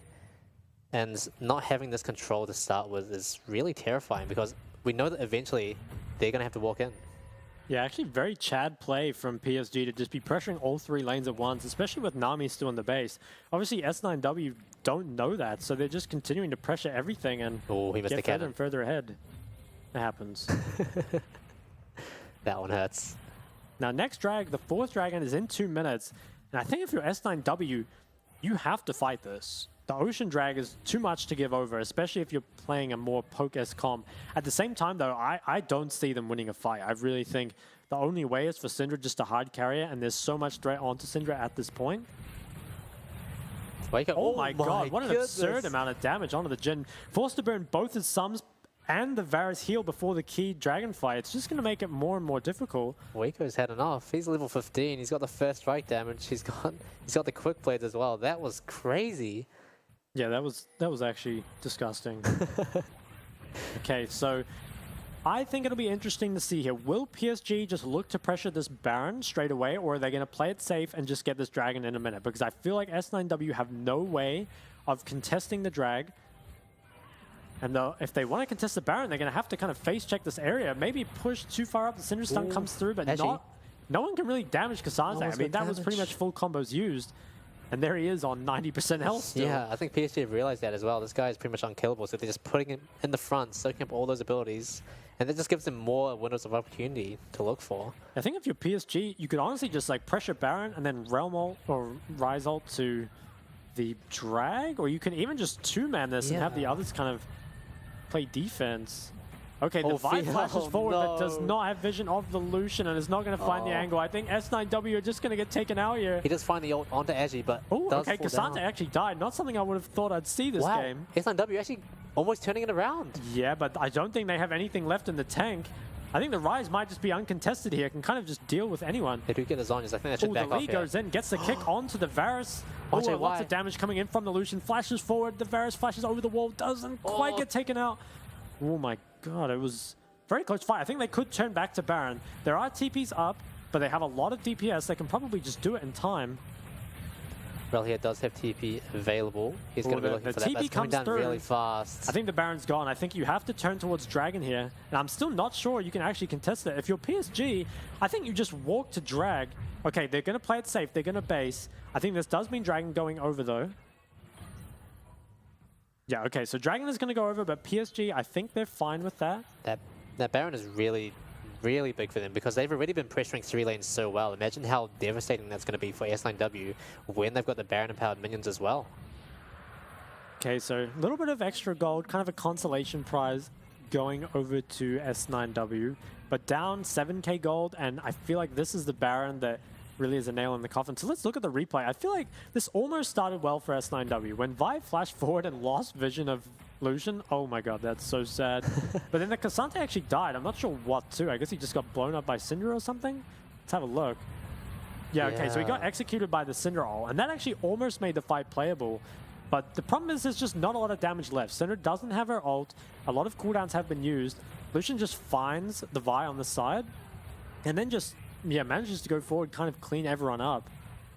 Everyone's just like forced a bit too low. Yeah, it's really rough. They did manage to pop one person, and somehow it was the Cassandre, but even then, once they've burned all these ults, it's really hard to figure out what to do next, because you're just going to get out-damaged by PSG. You have a bit more consistent damage without their ultimate abilities.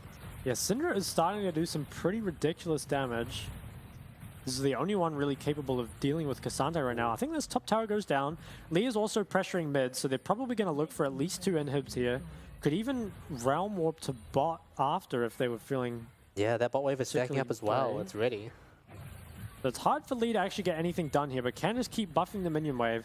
So Lee's going to swap with Ryze. Ryze can do a lot more into Fiora, and also can Realm Warp top lane. And Lee's just kind of going to hover between them. S9W... Syndra's going to take a lot of damage here. Does have flash, but loses half her health bar. Tidal Wave not being available is huge. Carries pops the curtain call. Isn't going to find too much. I'm not sure anything's going to come of it, though. Yeah, so the curtain call's kind of wasted. Yeah. Oh, Husha's got the Q. Ooh, people getting low. There's a Ryze ult. There was a flash Nami Q forward, but it didn't get anything. They're going to end up taking this inhib, I think. Why's actually looking for the engage? Finds on Lucian, but I don't think there's any follow-up. Oh, he actually gets taken out. The Syndra ult kills someone in there. Cassante is on the backline with no Syndra ult up. I'm not sure anyone can actually deal with him. He's just unstoppable and killing everyone. I think the game is just over. Ryze picks up the Fiora kill. I think once that Syndra ult is used forward, even if you get the kill, the problem is then there's nothing for Cassante. I really feel like they're just kind of too far behind. Syndra ends up going down. That is crazy. Yeah. Actually really just waltzing in after everything's been used and just, being like, hey, I've got my all out, I'm coming in, I'm cleaning up your whole team. And PSG looking like they're going to take out their first match of the split.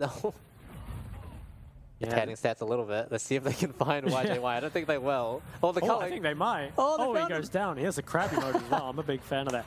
Wow. PSG solo lane domination, I would say. I feel like mid and top were significantly gapped, I would say. It did feel like Aurelio on the Fiora was finding a little bit of early success. He was coming out on top on a lot of those early trades, and it did look promising for him, but ultimately it all collapsed around that dragon fight. That was disastrous for them. Yeah, I feel like the Fiora honestly didn't play selfishly enough. Like, she kept just being brought to team fights, whereas I think that's really just not Fiora's job. She needs to just be stuck in that side lane and accelerate herself more to actually keep Cassante from coming to those fights. But the problem is, if you match every team fight and you end up just losing all of them, you actually get to the point where Cassante he's killing you in the side lane. You never really get past that tipping point of being able to, 1v1 him and actually pressure him. Yeah, and I mean, to be fair, there were some really good looks from S9W in the early game, right? Especially that first skirmish around the Rift Scuttle. It was a good play by them. They managed to get a bit of an early lead, but Husha coming back almost instantly, finding the return kill onto Syndra in the mid lane, and yeah, it felt like beyond that point, S9W, they didn't have much else going for them. It's weird, because you would expect that after having that early lead, they would be able to do something, especially around fights like the Dragon, but it feels like that was ultimately just a little bit misexecuted. Yeah, I think the Ryze pick really did go pretty crazy this game. Like, he had control of mid lane pretty much the entire game, and I think, yeah, if you can't find something effective into Ryze where you can at least match the prior, let alone actually get it, then you need to be thinking about banning him, because it is an oppressive champ. Like, it's getting first pick for a reason.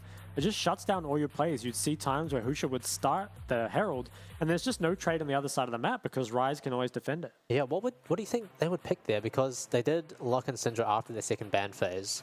What else do you think could have been? Yeah, so I think Syndra is an okay... Well, actually, I like Syndra into Ryze, but I think if you're playing Syndra into Ryze, you can't go tier. because well, in my opinion at least, you need Lost Chapter in order to match the Catalyst. If you don't get that, it's very difficult. You can actually just go tier later, buy it a little bit after the chapter. Also, people have been playing stuff like Casio, where it doesn't quite have the wave clear to match, but it's strong enough that you can kind of zone a little bit off the wave. Yet your other options are really just to kind of bring the jungler mid and stop Ryze from getting priority that way. So maybe a little bit of mid-jungle synergy could be improved. Yeah, I feel like the decider for me was just... It really did feel like experience in that one dragon fight. I'm kind of harping on about it now, but things genuinely were going well for S9W. They were doing pretty decent in their lanes, all across the board. Maybe mid lane was a little bit lacking, but who cares about that? But yeah, the dragon fight just... I don't know, that pixel bush, man. That pixel bush, it gets me every time. Yeah, I don't know. I'm just annoyed that Fiora kept grouping. Why are we picking Fiora if we're just going to ARAM? Okay, so we might take a look at some highlights. There I it think, is. yeah, this is the one that kind of broke the game and Amelg's brain. Nice kick onto 3 and then Ryze lots of damage. Oh my god. Yeah, now this was a nasty fight. I feel like S9W really didn't manage to find any way to kind of deal damage before the fight starts. And then, because like honestly, look how high HP PSG end this fight. They've taken virtually no damage whatsoever. Yeah, it just goes to show that as soon as PSG are able to close that gap, it's a very difficult fight for S9W to come back from, especially when PSG have so many different tools to start a fight. They have the least defined angles, they have Ryze who can flash, root someone, they have the tidal wave, followed up by the culling. It is almost like they have a lot of bursts on their own as well. Yeah. Taking a look at the damage that's here. Syndra did start doing quite a lot of damage late game, but it was really too late. And I think this Jhin support, I want to say it was underutilized. You know, I don't think it really got what it needed in order to really... Yeah, okay, MVP does go to you, but I think that is 100% deserved. This was a mid and top gap through and through. 27% damage versus a lot of range champions as Ryze is pretty impressive, because normally you're kind of too short range to actually deal damage into them, but he was, multiple levels up on the enemy laner. He had priority all throughout the early game, and he made that really important pick on the Varus, the flashy W. For sure. So yeah, 100% agree. It's not just because I'm a mid laner. He did actually play the best. No bias, no bias. No bias. I did feel like the game was definitely sort of at a bit of a standstill until he spotted out their mispositioning from YJY and capitalized it on it almost instantly. And that is what netted them the Baron and what gave them the sort of push they needed to start closing out the game. Yeah, I think I'd agree. I think it's really easy to kind of see that kind of mid-game lull as nothing's actually happening. But I think during the whole time, Ryze is much better on the side lane than Syndra and is just accelerating beyond and beyond. And the Fiora and Cassante, like, that is kind of just staying stagnant. It's not like there's the trade of Fiora is getting stronger and stronger into Cassante. It just felt like, Ryze was kind of just scaling like a monster while everyone else just chilled out. Yeah, and I think Waco, especially on the Lucian, the damage he just showed really surprised me. At the end, he almost one-shot the Varus, one-shot the Jhin. Really impressive stuff. What a great game. But we've got to head to a quick break. Next up is Impunity versus Dewish team. Sure to be a banger. We'll catch you guys very soon.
feel the rages burning up inside. It's contagious. Begin to recognize. I know you're jaded. Get up in the vibe. Intoxicated. Get ahead of time. Inebriated. It's time to rectify.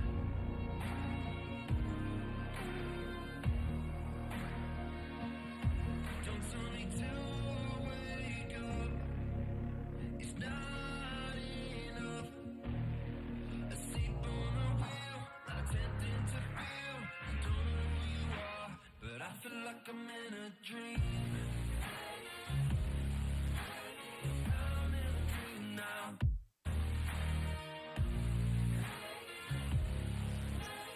I'm in a dream now.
Bring it back, bring it back, oh, bring it back, back to me.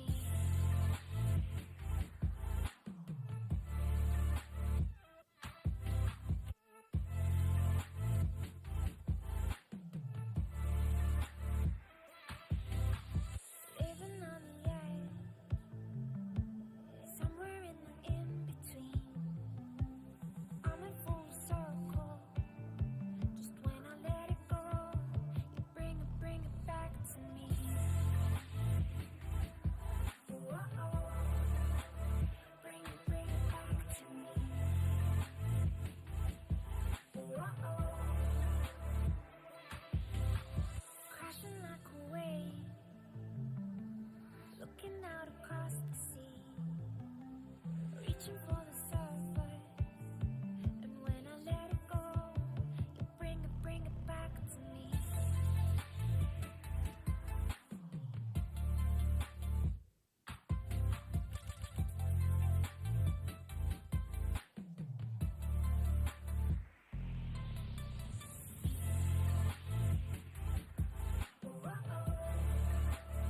Bring it back to me.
Welcome back to week 1, day 1 of the PCS Spring Split for 2023. Proudly brought to you by Riot Games and Carry Live. I'm Malg. This, of course, is Shock. And next up, we do have Jewish Team versus Impunity Esports.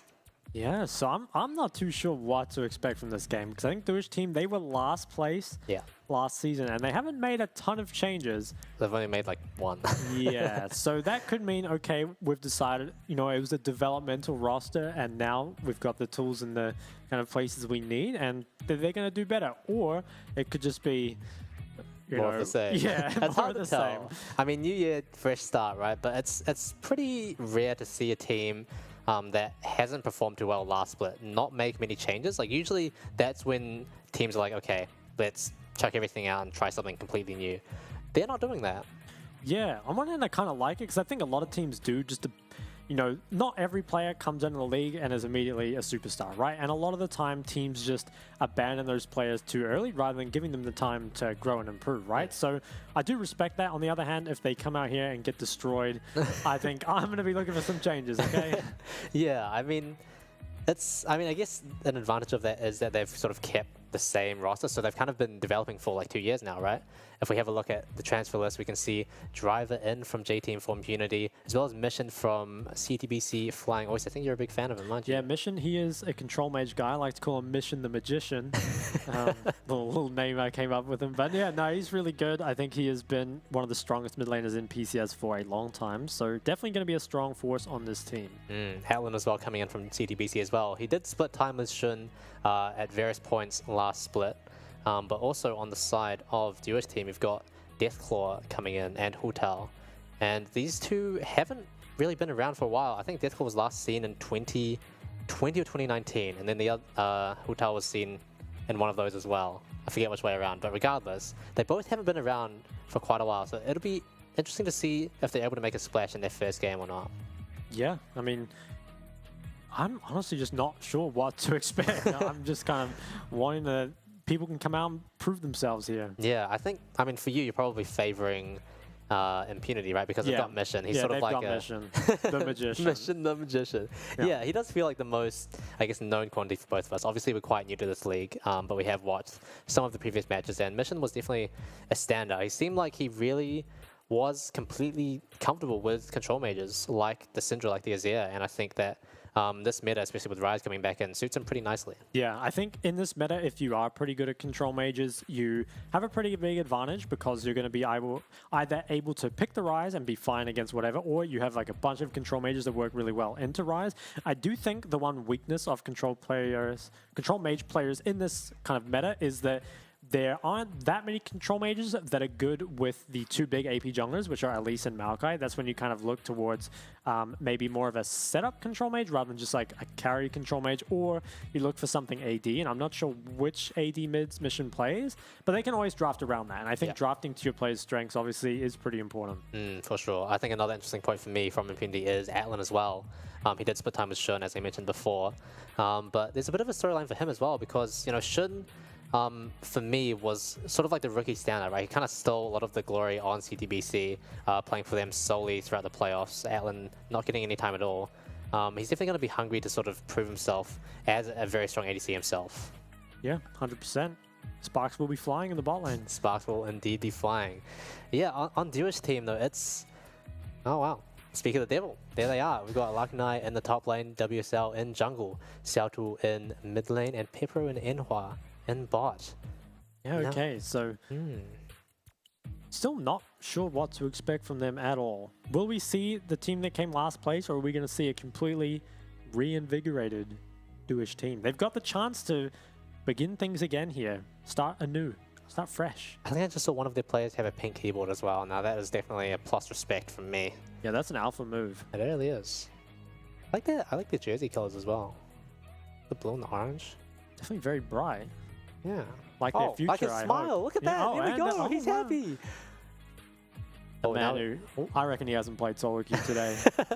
There's no way he'd be that happy otherwise. Okay, I think that's my new favorite player, Enhua. I'm going to be watching you, buddy. Wow. They got the hand warmers as well. They do. I love those things.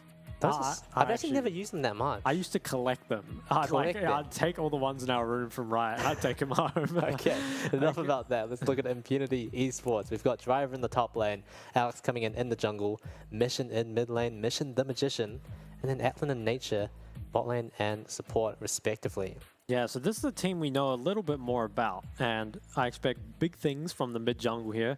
Mission, he is a man on a mission. Sorry. He always gets control over mid. He gets a lot of push, and I think that he's not the kind of guy that'll be giving prior to Rise as Syndra. That's what I'm trying to say. Yeah, the onus will definitely be on him to sort of carry things from the mid lane, especially from my perspective. I think he has proven himself to be a very solid player in the past. Always been an extremely, I guess, a consistent player for CTBC throughout the summer split and into the playoffs as well. It's very rare to see him underperform. He's very consistent. And I feel like that is something that is especially important when you reach sort of the pro play level as well. Yeah, 100%. First game, the core of DWT, 4th season in PCS. 31% damage. This is on the last team again. That's pretty impressive. Hard carrying their only 2 wins. Oof. Damn, but that either means he's putting up some insane numbers or the rest of his team is just not doing anything. I'm not too sure which, but yeah. Wow. He's doing well. How do so many people have such good stats? Who are the ones with bad stats? Supports, maybe. Yeah. 31%, that's pretty good though. And this guy has been around for quite a while. Yeah. Longest non-locally trained representative player. 4 seasons in PCS. Hasn't the PCS only been around for like 4 seasons? I'm not sure. Honestly, Don't fact check me on that. Okay, but there he is. Mission. Gran Torino. I wonder where that nickname comes from. 28.5% damage He's percent. first in everything, yeah. And the most important stat of all, well, 2 stats. Solo kills and CSD at 14. Those are the stats I live for. He's got plus 13 in the CSD, 18 solo kills, first in both. And also puts out a lot of damage, so can certainly flame his teammates if he doesn't win. For sure. I mean, not only is he consistent, he is consistently good. And that is the best kind of consistent. We love to see that. Nice little jersey close-up. In the players. That looks warm. Why do they need the warmness? Yes, actually having oh, okay, on the into the champ select, we'll save that story for later. Okay, so Maokai at least taken away, so the mission AD champ won't be a problem. Varus is taken away 2. Will we see an Ashe ban? Ashe has been permabanned so far. I actually don't want to see Cassante go through either. I think a lot of teams, okay, there's the Ashe ban. A lot of teams, well, the 2 teams we've seen so far have been comfortable playing into Cassante, and I think that's a bad move. Ashe is banned. Lucian, Nami, Zeri Lulu all still on the table. I thought the thing about this mid is that it's quite predictable, especially in the first few stages of draft. It feels like you first pick something out of like Lucian or Rise or whatever's up. Caitlyn ban comes through first stage, which is kind of interesting. What will this last ban? Kalista. Okay, so a lot of bans directed towards bot lane again. Will we see the Rise first pick? I'm not sure Rise first pick is as valuable into mission. I think of all the players in this league, he might be the best at punishing it. But the Lucian, okay, the Lucian is picked up. Now you have 2 choices here. Do you just match? Or do you take... Okay, so it looks like it's going to be taking the Zeri Lulu away. I feel like I haven't seen a lot of success from people taking something plus Nami away from the Lucian, like Draven Nami or anything like that. So the Yuumi is locked in, and I think that means you can pick Zeri here, or you can save it. Oh, Yuumi is not locked in. Yuumi might be locked in. Please don't lock it. Okay, Yumi's locked in. So you can either take the Zeri, or you can save it to 3. Because you can just take a priority jungler. It's not like DWT can take the Zeri here. So might just take the priority jungler in Vi with both Elise and Maokai ban. Okay, actually looking at a Sedge. Wow, interesting. I guess they don't need to rush the Zeri pick. They're probably going to pick it on 3. Yeah, so Zeri will come in on 3. I'm like 99% sure. Also, maybe means we get a pretty heavy trading mid, like melee mid, like a Sylas or a Yone or something. But what will we see from the other side? I think you have to take the Nami here. Yep, here comes the Nami. And you probably take... I think your 2 choices are you either take a Rise now, like a strong blind mid, or you just take your jungle option. In fact, it's probably better to take the jungler here.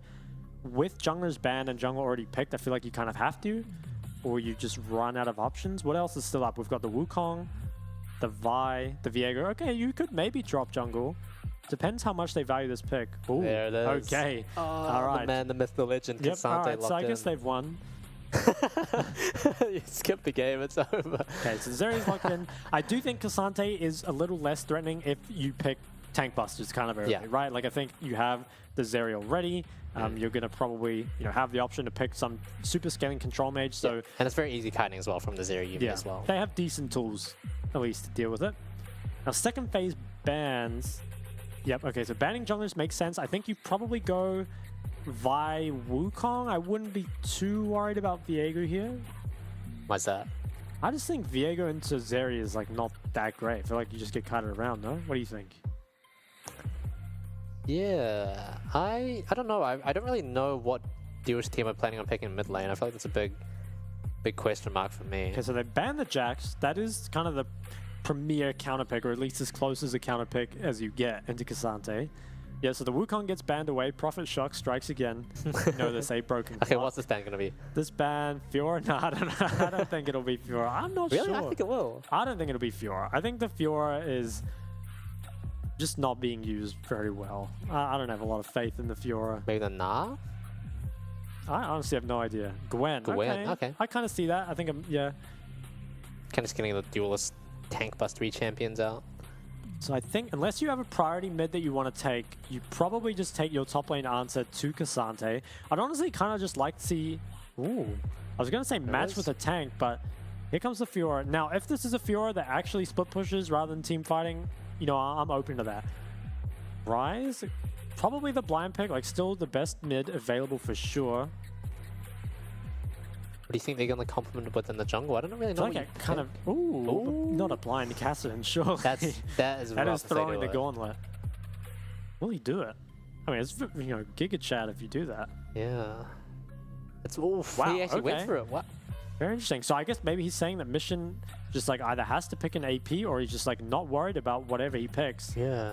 So Cassidy has picked... Well, I'm not a huge fan of Cassidy and Gragas. I feel like having Cassidy as your AP is much better than getting more. But there just aren't that many jungle options. Yeah, okay, yeah, would much prefer the Poppy. Would really great. prefer a stronger AD jungler early. I like the Poppy. Yeah, I like the Poppy too. Okay, now last pick.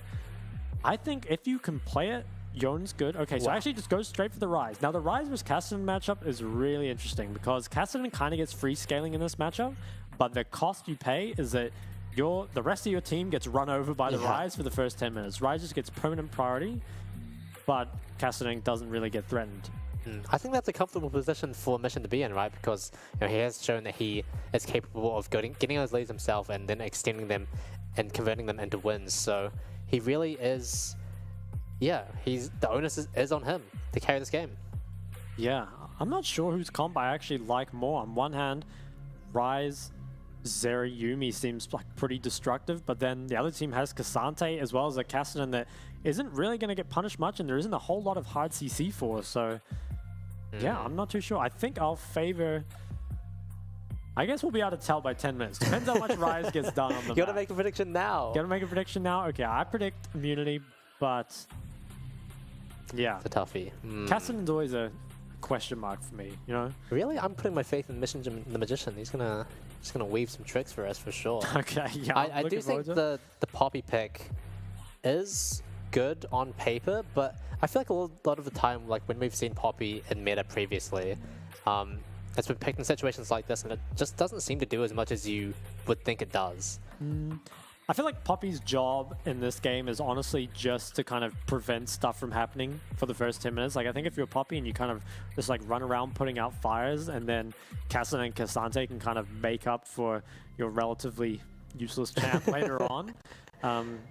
Yeah, I don't think Poppy has to get a whole lot done here, and if she does, it's probably going to be, I feel like around the Nami. That's the only lane where they really have good setup in. I think ganking a Fiora is very hard. Cassidy obviously doesn't have very great gank setup. Yeah, but here we are again. Game 3 of the night. We've got Dewish team coming up against Impunity Esports. A lot to prove for Dewish, and a lot to secure for Impunity Esports, I think, coming into this as the favorites. See if Dewish team are able to pull out the upset. Okay, Cassidy's actually gone for first strike.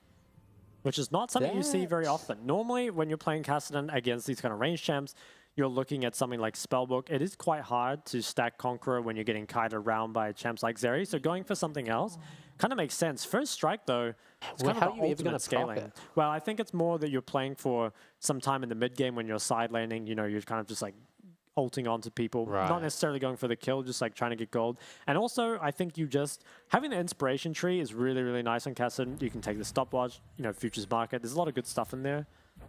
He has up before the dematerializer as well, so hopefully trying to rein in a little bit of the prior that mission is going to be likely obtaining. I like the demat. If you can use that on cannons, kind of reduces Rise roaming a little bit. Okay, I have to call this out. What is that Kassadin skin? I didn't see it, but I'm sure it's level 1 great. trade. Yeah, little poke going back and forth. Man, the bot lanes have been really aggressive. I feel like we've seen a lot of sort of early level trading from bot lanes. Lucian Nami. Yeah, I don't know. I always find it a bit troubling when the Lucian Namis are taking level 1 trades because it feels like you can do so much more by saving your HP for the level 2 spike. Yeah, at the same time, I feel like if you give up that first wave, it's really hard to do stuff on the second and third if they just kind of build it into you. So I think you almost have to contest even if you don't want to. I'm not sure what Kassadin skin that is. Might be a Chroma or something. Yeah. Now, IMP's bot lane hits level 2 first, and it's going to deal quite a lot of damage. But it's not something that can't be sustained back up. There's still a lot of potions available to DWT's bot lane. Yeah, that's an interesting play. Atlan and Nature both opting to use their barrier and exhaust for a slightly more favorable trade very early on. And I don't know if that was very worth it because it turned out to be pretty even, and now their potions down and 2 summoners down. Doesn't bode well for them when level 3 takes over. Okay, so Sedge is invading. This is definitely the price you pay for blind picking Kassadin. Or just picking Kassadin in general and say, oh my god, he actually hasn't checked. Okay, Sedge is here and Rise does have first move. He is going to probably end up losing this red, and I don't think there's a whole lot that can be done about it. Oh, he's coming back around, WSL. Okay. He's not ready to give it up. Yeah, no, he's risking it. Oh! I think maybe should have just flash smited it. Yeah, he did have a ward on it. Toughie. Okay. It is a toughie. Honestly, could maybe even look at these Krugs. It would be pretty greedy, I feel like. Yeah, okay, it's actually just going to clear the ward. Yeah, don't quite have enough bot priority to go all the way to Krugs. Pretty ambitious. Would have been cool to watch. Indeed. Yeah, the mid matchup kind of going as expected. Although, even if these small leads come through for the Sedge, if the team doesn't fall too far behind, then Kassadin will still be in a pretty solid spot. Yeah, Mission already doing a very good job in applying pressure onto Xiaotu in the mid lane. Xiaotu does have the Doran's shield though, so he isn't going to mind that too much. But I think it's important to not run too low, because you don't want to have to base too early and not be able to buy anything. Yeah, I think here he probably just bases for tier, I'm guessing, which is, you know, it's definitely good enough. Yeah. Although it is going to be forced to TP, I imagine. Yeah, so TP's back to lane. Is not going to have the Catalyst for a very long time then, which is, you know, you're kind of expecting that. Rise, though, is building up a very significant lead here. Is most likely going to pick up the Catalyst very early. Gets a ward onto the Raptors. Mission's actually got the tear start as well, so he's going to hit a spike quite a lot earlier. Yeah, wow, nice damage. He's just going. I think he probably just like pushes a couple more waves here, then goes for the Catalyst. Poppy might actually look mid here just to kind of make the base awkward for Rise. Alex I don't think you can ever kill him. W starts looking. Yeah, Mission's gonna have to don't think it's a... No, there's no way you have to burn Flash. Okay. I'm sorry, that champ's just useless. Nothing. But yeah, no, the Kassadin, he obviously can't provide anything for the ganks, but I think having some kind of pressure from mid like that it's pretty nice for the Kassadin. Any kind of little bit of pressure alleviated feels really, really good. And if Poppy doesn't have anything else to do, then that's kind of fine. Yeah, and that bleeds across the map as well, right? Because now Mission's forced to base. He's going to have to TP back to the wave under his tower, and that gives bot lane a bit more breathing room to do what they're doing right now. Does have the Catalyst, so he's basically full build. TP's on the map. Poppy is behind bot lane, but it's probably just going to reset. And now when Rise hits 6 here, it's going to be probably the scariest part for DWT, trying to manage the fact that Rise and Sedge are just going to have so much more move around the map. And also Sedge starting to build up a pretty significant lead off that mid priority. How broken is mid prior? Pretty broken. Yeah, Alex is coming around as well. It seems like they're going to try and sync it up so that they can both walk around the bot side jungle and get stuff done. Yeah, I think Sedge could honestly just look to start Dragon here. If you can manage to get this... Ooh, okay, interesting. Yeah, so knows Kassadin doesn't have TP. It's a nice freeze. We love some lane control. Will they start the drag? I think they should, but maybe they won't given the mid wave. If they want to keep denying more mid, yeah, maybe. In fact, Sedge could even look for something mid, burn the Kassadin flash. Alex is waiting in the wings. Xiaotu's a little bit careful. He's hovering around the top side as well to make sure he has maximum reaction time. Alex coming in now. Xiaotu just takes 6. That is unfortunate. Yeah. Still has time to go towards the drag if they want. Hitting that level 6 is really big for Xiaotu though, because it means that Mission's ability to get mid-pro is heavily decreased from that. I mean, he can still secure it, but comes at a price. Yeah, and I also think that once Kassadin hits 6, you're no longer threatened by ganks pretty much at all. You know, you're going to be able to, you're not going to be scared of the jungler whatsoever. I think Sedge is kind of looking bot, maybe just going to clear this bush out. Might actually run straight into Poppy here. Yeah, does spot out the Sedge.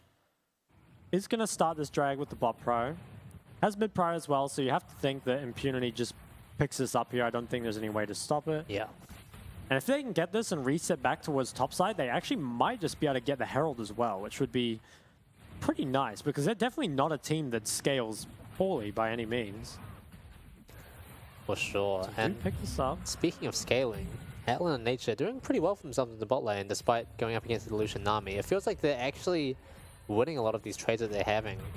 And that kind of comes back to an annoying part of Yuumi, where it feels like to really shut down the lane, you need to actually all in them rather than having these short trades, because she can easily sustain it up, she can easily tank a little bit of damage for her AD carry, and it makes it really hard to come out on top. Yeah. 30 CS lead in mid, by the way. That's pretty insane. Wow. Okay, getting a pretty nice trade here, As but I say it's going to that. be slowly sustained back up. Now, Sedge is, I think, going to do red and then maybe look top, maybe just force some kind of top play. Okay, looking for the dive bot. There is a TP from Fiora, but I don't think it'll be used. Cleanse is popped as well. Ooh, I think the Zeri's actually okay. They managed to play that really damn well. The Rise holds down. Wow, okay.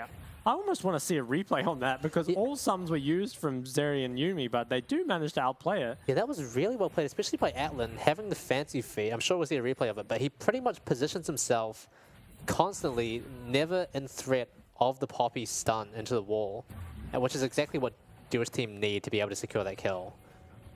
Yeah, that was very nice, and it looks like the Herald is going to go down. Maybe Cassandra is going to try. No, is not going to be able to. So Impunity kind of just getting everything. Yeah, really great for them. And the best thing is that Atlan and Nature can just walk down the mid and collect the wave that Mission left behind. So really not much loss on the map at all. I guess the only downside is that Xiaotu gets a fairly free back. But the Rift Herald's down, Mission's got a plate bot. He's got a couple waves and the gold lead. Yeah, it's definitely worth it. Kassadin does have, or doesn't have TP quite yet. So might lose this wave or even lose the plate. Yeah, I have to feel like that's not super worth it. The Fiora also has a cull. I didn't even know that, but... And she's also 15 CS up. This is... Yeah. Rise just hit Roa at 9 minutes. That's a pretty nice timing. Yeah, that guy's been... I mean, look how far behind Kassadin is in terms of items. Obviously, Kassadin, you know, has to start with the Dawn Shield, but... Ooh, okay. This is a bit... He finds the Yuumi, but I don't think there's really any damage. Oh, Xante gets the first blood. Okay, no. This is not happening again. I refuse. Okay, they finally engage. Poppy just instantly blows up. Everyone's just instantly dying. Okay, the Kassadin does get out here, but it's going to be forced to ult over another wall. Will have ult in time. I don't think he needs to flash. Can just play it patiently. Yep, so he gets out, but wow. Poppy actually just exploded. She pretty much has no defensive stats, only just now bought the Kindle Gem. Okay, yeah, Poppy is rapidly approaching useless tier. Yeah, I mean, the other members of Duo's team trying to do their best to sort of salvage that situation, but they can't really do much as soon as WSL gets popped. Pepper even drops like the whole culling, and it's just not enough to get anything on the backside of that fight. Impunity looking like the game is almost fully in their control right now. 3 winning lanes. 3? You see what happened top? No, okay, well, he's still okay, finds the kill onto the Nami. Yeah, the Rise is just having so much impact on the map as well. It's not like Rise is going to really get outscaled by Kassadin. Like, sure, maybe ultra late game, but Rise is so far ahead on that scaling curve that it almost doesn't matter. Don't tell me this is going to be another one. Oof. She's taking a lot of damage for free. Doesn't have TP as well. Is there any honey fruit up? Because it's actually going to kind of struggle to stay in lane. Okay, there is some honey fruit. She's going to go gobble that up. Atlan and Nature pressuring Pepper under tower pretty well as well. Wow, that is a lot of poke damage. Pepper is going to have to I mean, he does have Inhua coming back soon with the heals, but the Impunity bot lane already sort of asserting their dominance very early on into the game. Yeah.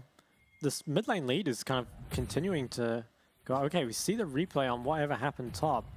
So I think Fiora, yeah, just kind of got under tower and didn't took, parry anything. yeah, way too much damage taken. I mean, this champ is very unfair, I think. Yeah, Wow. too many dashes, dude. Rifthold popped bot lane by Alex. I don't think that's gonna fully kill the turret. I think it will, pretty much. Oh, okay, never mind. Herald's so weak now. washed But up. it is going to go down. And I think that's probably the most successful Herald of the day. I think so far Heralds have just been used pretty much to take, you know, 2 of the top 5 plates. But now, actually managing to get that first tower, it's almost a 4k gold lead, which is largely in mid and bot. Yeah, Jewish team looking to see what they can get on the return side of this at top. But Driver, he's going to be pretty comfortable holding his parry and just taking those minions out. Mission also kind of lurking a little bit close by in realm warp range just in case something happens. But Mission just has so much freedom over this game. It feels like he just deletes mid wave and walks to wherever he wants. He just has so much time to do anything. And he's managed to maintain very good CS per minute as well. Yeah. Yeah, can actually just move in here and kind of clear just out walks past vision, the ward, doesn't push even your bot care. lane. I think they're just going to lane swap after Yeah. the drag. So Rise walks all the way down. This is second drag going over already. Impunity are looking in a very, very good spot. Really, the only point of contention is in the top lane. But Cassandre is a very strong champion, but I'm not sure if it can make up for the other 4 losing members right now. Yeah, Rise is just snowballing, kind of out of control. Picking up a lot of CS on the side lane. More plates going over here. How many Wow. plates have been taken? It's 5 bot, 2 mid, and 1 top. So a lot of extra gold just What does from that add up plate. to? You work it out. 11. Oh, I thought you meant in gold, not plates, but Oh wait, it's not 11. I'm a liar.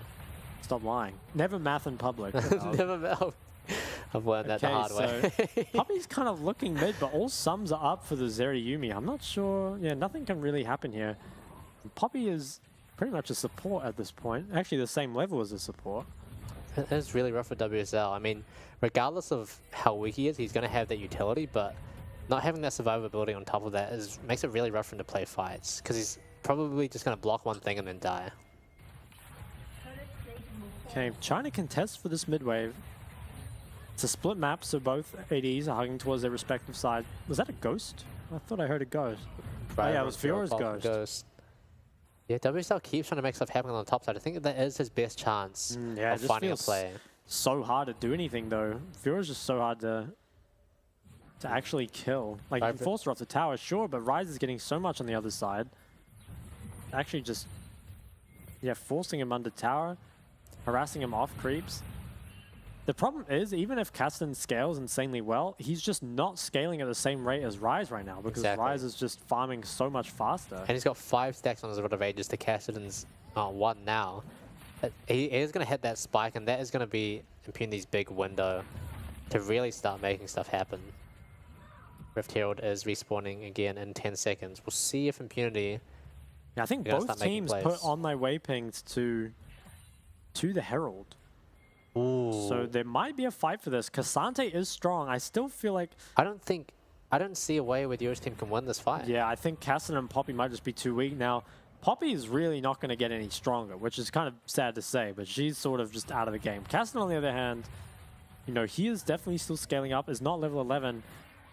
I think this just goes over to Impunity, and I think Duish team should try just trade on the other side of the map. Okay, Kassadin pings that he's going bot, so they are giving this up. Most likely can get damage on bot tower. Rise doesn't have TP, so I think they are going to end up losing the bot wave, but do pick up the Herald, and that Herald is probably going mid. Tower is already pretty low. What a fall from grace for Lucian now. I mean, they're getting bullied by the Zerayumi so much, and they haven't really been able to do much Lucian Nami stuff yet. They probably have got a decent amount of first strike gold up their, up their sleeve, but I think the Zerayumi in the late game team fights is going to be a lot more impactful. Ooh. Yeah, they actually look for some engage, but it goes wide. Nice They try from might Alex. actually look for 2 here, because Kassadin is still bot. Yeah, I think they can actually play for 2 towers here, which is pretty Feels pretty bad. Oh. Okay, the Poppy ult forces Sedge out. A TP is coming in from Mission's just going to Cassidy. walk out with phase rush. Zeri's but caught on the side. I think Zeri is going to go down. It has flash, but Cassidy is right there. Ellen's on the run. Oh, she's used all her sums. Oh, Oh, the Yumi's... rise. Oh, okay. So Lucian picks up the kill, and are they going to chase more? The blast cone Well, Mission's in actually trouble. goes kind of crazy. Cassidy's out of mana here. Doesn't have any more ults that he can use. So one kill Wow. goes over to Lucian. A lot of sums were used, but Fiora gets the top tower. I think even though Duish team kind of got as much as they could there, it's still not enough.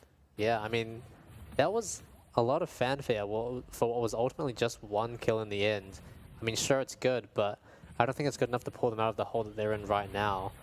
Dragon is up in 1 minute, and it does feel like Impunity Esports just still quite a lot stronger than Duo's team. Yeah. One thing I'm happy about is that the Fiora didn't TP into that fight and just took the tower. I think that's definitely what you're meant to do as Fiora in this situation. If K'Sante goes to too many fights, you just end up too far behind Fiora that you can't actually do anything on the side lane anymore. So if that point is reached, Fiora will be just like way more impactful. But until that happens, K'Sante obviously much stronger in team fights. Ryze is getting pretty close. Actually, does just pick up the tier now. At 17 minutes. Okay, this is a double TP coming in. These guys, neither of them have flashes. There's no Ryze ult, but I think they might be out of position. Can they follow? Ryze gets the flashy W onto the Nami. The Nami just instantly goes down. Can they get a Lucian? Lucian also does not have flash. I think Fiora just takes him out, right? Cleanses, Cleanse pop for nothing. Yeah, okay, that was interesting. Wow. Okay. Really? Yeah, nice double TP, very decisive. For sure. 2 easy pickups, and that's going to be pretty much the drag secured for them as well, but they're not going to look for it just yet. They're going to keep pressuring this top side and see how much they can get from the 2 bot laners being down. They still have, like, very good opportunity to find a pick here, but I think they are going to start slowly making their way to the Kimtech Drake. So this will be 3rd Dragon going over, and I have to say, okay, we're going to see a replay of this double TP. It was really smart, by the way, the way they kind of split here. I think if they go the same way, there is a chance maybe that at least one member can get out.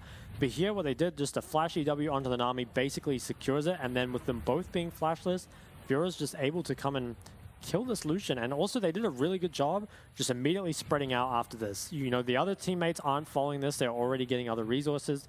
So very efficient out of Impunity, and probably the cleanest game from them, or from anyone today. Oh, Driver facing things like an again. He has gone all out, Cass but is doesn't nearby. have it.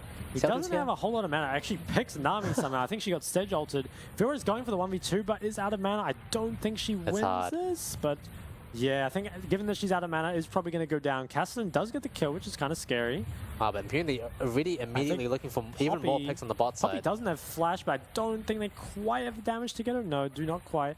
This is a tier 2 tower that's going to go down, although Cassidy is going to get that bounty on the top tier 1. Gold difference, though, is starting to get pretty crazy. And 3 dragons as well. It feels like Cassidy, I mean, he's getting fed, but it's just too little too late once again.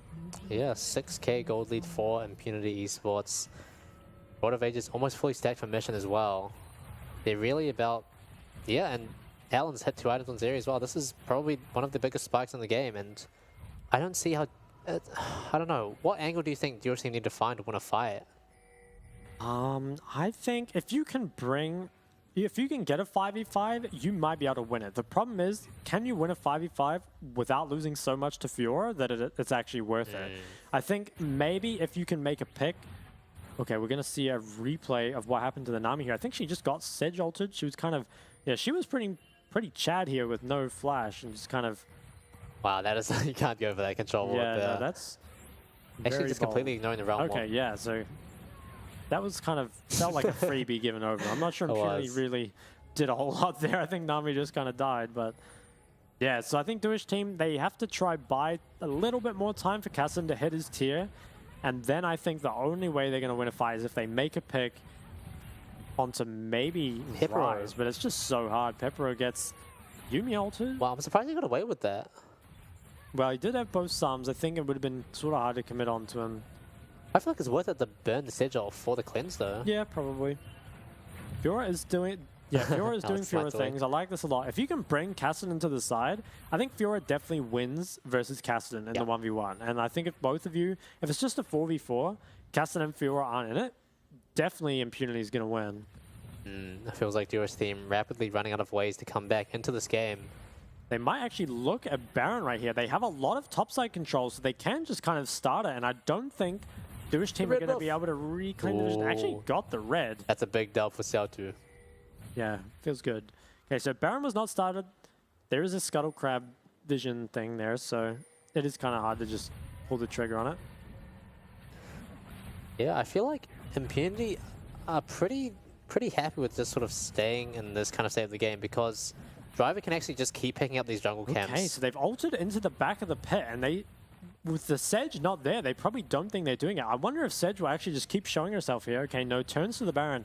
I think this is going to go down. There's just too much ground for Duish team to retake before they can actually get here. Yeah, and they know they're on it, but I think it's too little too late. Can maybe Poppy flash in and steal it? 1K? No, they cannot. They did try and go for it, but now with no flash, might get engaged on. But Nami burns heal. Poppy ult knocks away too. Okay, Poppy ult was kind of crazy, but with Yuumi here, I'm not even sure Sedge can die. Now Poppy has no flash. I think she's going to go down. IMP slowly back on the chase again. Atlan. Oh, huge rise E. If he can follow up with the damage, they're all stacked. Zerial comes through. Cassidy is here, and Fiora's on the flank as well. Zeri is going in pretty deep. I think Duish team are about to get wiped here. Oh, there's actually kills going down on both sides. Fiora gets the ult off. Cassidy has no more mana. Oh, he's gone. Just dead. Oh, he got the W. I think he might still be dead to Fiora Yuumi. Yeah. Oh, that just feels so bad. Rough. It's rough, yeah, I mean, honestly, pretty nice attempt from Duish team. I feel like they got a really good Poppy ult. Yeah, I think they're just too far behind. I look at the gold lead now. It's just kind of insurmountable. I'm not sure how Pepero got all the way over here, but he did manage to escape. Arrow's going down. Another day, another just destructive rise. Yeah, there were signs of life in that fight from Lakunai. He did find a pretty good ult and managed to take out Alex as well with his all out. Damn Fiora damage. Yeah, that is popping. There's a lot of damage all across the board from Impunity actually, whereas on Duo's team side it's mainly coming out from Xiao2 on the Kassadin. But it's hard. Impunity have like some pretty good peeling / CC tools as well to sort of dissuade that Kassadin damage TP as well. coming in. This Rise does not have flash or ult. I think he's going to go down. I think there's just too much CC for him to get out. This TP's coming in. Fiora's going to try save him. I think Mission dies here, and if he does, maybe Duish team can win the fight. He actually Zhonya's. He's buying so much time for his team. He finally goes down. Kassadin picks up a 1K, but is it going to matter? I think Zeri. There's no threat left onto the Zeri here. She can kind of just hit for free, and Kassadin's forced to disengage from the fight already. Sejal onto the Lucian. Cleanse is burned. They're all kiting out, but I think they're all dead. I'm pretty sure they just get cleaned up. Yeah, and I think they're all just They're chasing for scraps now. The Kassadin gets out, and he got a 1K, but at the cost of all your team dying. Mission, obviously he got caught out there, but he did manage to buy a huge amount of time. So much. He was running so quickly. The Rite of Ages speed coming in handy as well as the phase rush. And the stopwatch as well was stopwatch. Really, really nice. Yeah, and they really just set up Atlan to succeed because as soon as they've used so much onto Mission, it becomes sort of a free playground for Atlan to play around in. Yeah. Okay. Fiora, I think she's fine. Don't feel like these guys have enough. Okay, actually queuing back in. Bold move. Might end up going down for that. TP? Never mind. Fiora's OP. Got the ult. Everyone's OP to you. Rise ult comes in. This is, okay, actually did not take it. That was probably a smart move. Probably would have instantly died. Yeah, PND looking to put the final nails. Ooh, Rise actually gets CC. Will he go down? I mean, he's really tanky. He takes a long time to die. Stopwatches again. How broken is that? Oh, but actually not too bad from Duo's team. I feel like they need Mission to be able to do what they're doing now. Yeah, Kassadin tries to go in, but I feel like it's not worth it. You just take so much damage. They kind of have to do something, though, or the minions are just going to end the game, and I think this might be it. Driver ends up godlike after getting solo killed by Cassante, so that's kind of more like it. Kind of a big fan of this Fiora. I don't know if they can quite end the game here. Maybe Kassadin will go for some insane base defense. The Poppy ult goes crazy. Kassadin picks up another shutdown. I mean, he's 4-1-2. He's level 15. Wow. Can they do anything off this? Baron's not really up. They could get this. Clear waves. They may. I'm not even sure they can get this dragon, if I'm honest. And it's the 4th drag. That was a lot. Let's take a look back at this Baron fight, rather. Yeah, so this was kind of wild. The Poppy ult was really good at the start, but I think the problem is the 2 people left are sort of unkillable, so you can't really abuse the time. And then after that, they're just kind of overextended with all their cooldowns. Fiora does have a really good fight, and they were really stacked up here. I mean, this is the Rise dream, just having 4 people stacked on top of each other. Same for Zeri as well, right? Like, you're really happy with this situation. Fiora does have the long flank here. If you are going to come to a team fight, at least come when all the cooldowns are burned, you know, which is exactly what happens here. Is able to clean up. Now, in this little corner replay, Duish team did actually manage to pick up the drag.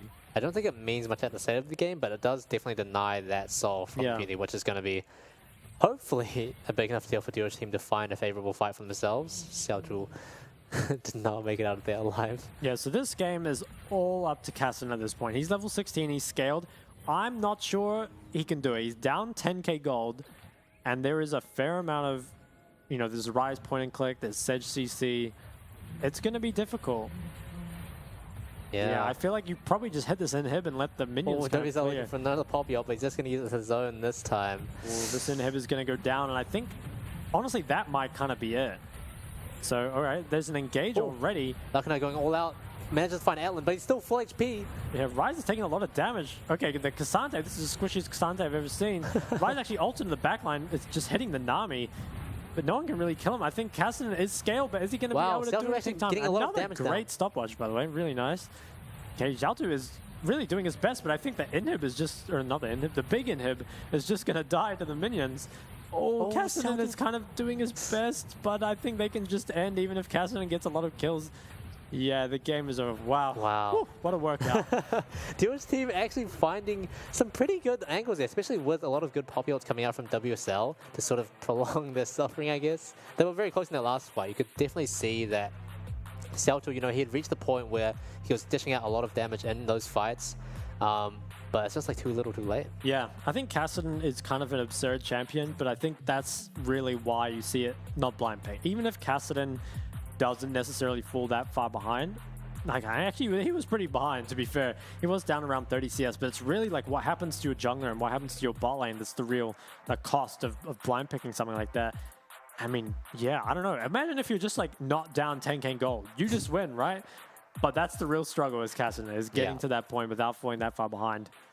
It is definitely rough. And Mission just doing pretty much a perfect job of, you know, not only making himself, you know, bully the Cassinan and staying ahead, but also extending that lead to the other lanes without making any mistakes either. I think it was a really, really good performance from him. And I'd be surprised if he didn't get the MVP.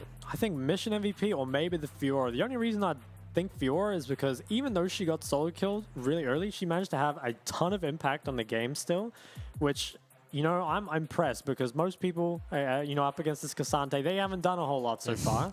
But finally we see the Cassante lose and the split push counter, you know, kind of come into effect. Yeah, it's good to see the counter pick the Cassante actually come to fruition for once. Sick of seeing Cassante win. So feels good for sure. And yeah, the Rise turning out very well for Mission. He looks so comfortable. Yeah. I think another thing that maybe goes a bit under the radar here is it feels like Lucian Nami isn't really finding that much impact. I think if you're just going even in lane on Lucian Nami, it's not good. That's not really the champ's strength. Part of that could be that you're just feeling so much pressure from the mid and jungle that you just can't really achieve anything. I could definitely see that being the case. So, yeah, I don't know. I feel like the blind pick Cassinan really made the game difficult. Yeah, at the same time, it did feel like the bot lane was sort of in isolation, losing a lot of those 2v2 trades, which is really not what you want to see. I guess it does go to show that Zero Yumi is actually still a pretty good answer into Lucian Nami, right? Because the level 1, level 2 trades aren't actually too bad for them, as long as they play it properly. Yeah. Yeah. Clean game, though, I thought. Clean game. Other than the, you know, maybe a couple team fights in the base with Cassinan was cleaning everyone up, I thought the team fighting was pretty nice. Yeah. For sure. I think WSL, he heard you, man. She was trying to show you up with those poppy ults. He did, yeah. So many good opportunities. If only like some of those go slightly differently, there's a very real chance that Duo's team can find a way back into the game, but solid effort from them, unfortunately, just wasn't enough. Yeah. Yeah, I honestly think Duo's team, I mean, you were kind of expecting them maybe not to do the best. As we said, they were not a great team before, but they showed signs of life. They got a solo kill top. They had some pretty well-executed team fights, I would say. And I think we're going to pull up some highlights here. So this was the oh, yeah, okay. So this was the Poppy ult, but the problem was these two tanky fellows are the ones that are left, and there's just no real way to kill them. Yeah. And now you're just super overextended without any cooldowns. Even just them sort of running into the Baron pit a little bit to see what's possible, it just sets up the rest of the fight for Outland to deal more damage. And then Driver on this huge wide flank. When all the cooldowns are burned, it's pretty easy for Fiora to just start auto-attacking you. And that's exactly what he does. Yeah. I think Duo's team honestly didn't even execute that fight badly. I think they were just so far behind that they have to execute it perfectly, really, to get a win there. And I'm starting to really hate Yumi, by the way. Like, that champ, you know, it just scales, it sustains you. You can chase down fights like that. It's kind of, feels kind of ridiculous. Got some stats up here. Fiora actually ends up doing the most damage, although a lot of this will just be hitting Cassante in the side lane. Yeah. But yeah, Ryze and Zeri putting in a lot of work. Kassadin actually ended up with a lot more damage than I expected. I feel like a lot of that was in like the last 3 minutes when they were space defending. But yeah, normally Kassadin damage is even like a little undeflated. Is that a word? We'll go with it. Okay, we'll go with it because, you know, Kassadin doesn't really do any damage for the first 10 minutes. Yeah. You're just like stuck farming. I guess deflated is the word, not undeflated. Sorry, guys. I couldn't find it at the time. Deflated. Yeah, but he managed to do 1 million damage. It would be really nice to see those damage graphs for those last few fights because I think Kassadin would have just gone from... Yeah, okay, Ooh, MVP actually does go to Fiora. 30.8% damage. Yeah. Also manages 65% KP as a split As a pusher. Fiora, yeah, that is really pretty impressive. impressive. Yeah, I think one of the big things about playing Fiora isn't just the mechanical skill, obviously that's important, but also just like what you mentioned during the game, like knowing when to TP and when not to, when you can gain more in the side lane. I think he did a really good job of managing that and understanding sort of what his purpose was in the team. And yeah, he definitely capitalized on that. Yeah, 100%. I think that's definitely the... I mean, we've only seen a few games, but it's the first time we've seen so far a Fiora actually play towards that identity. So yeah, I'm pretty happy with it. I guess apart from Mission, you could say that he was one of the drivers of their success. Oh, this has to stop. This has to stop. Oh man, but yeah, what a game. Impunity, the favorites, are taking it out, so no more upsets, unfortunately for us, but we've still got 2 more games coming up very soon, don't we? We do. 2 more potential upsets ahead of us. Were you impressed by Mission? Yeah, I mean, I think he was up like 40 CS, which is really, really nice. You know, I'm a big fan of CS leads, and also stopwatch usage was actually really nice. I think that kind of goes under the radar a lot of the time, but he bought so much time in fights. Even just stopwatching a Kassadin ult is actually quite impactful, right? Because if Kassadin just kind of ults the air, it's, you know, 2 more seconds. Is a long time. In those sort of team fights, it's really make or break when Kassadin's the one who's dealing pretty much all the damage. So, yeah, can't be understated. For sure. Well, next up, we are going to be going to a quick break before our next game. We've got J-Team versus Deep Cross Gaming back very soon. Do not go anywhere. Right.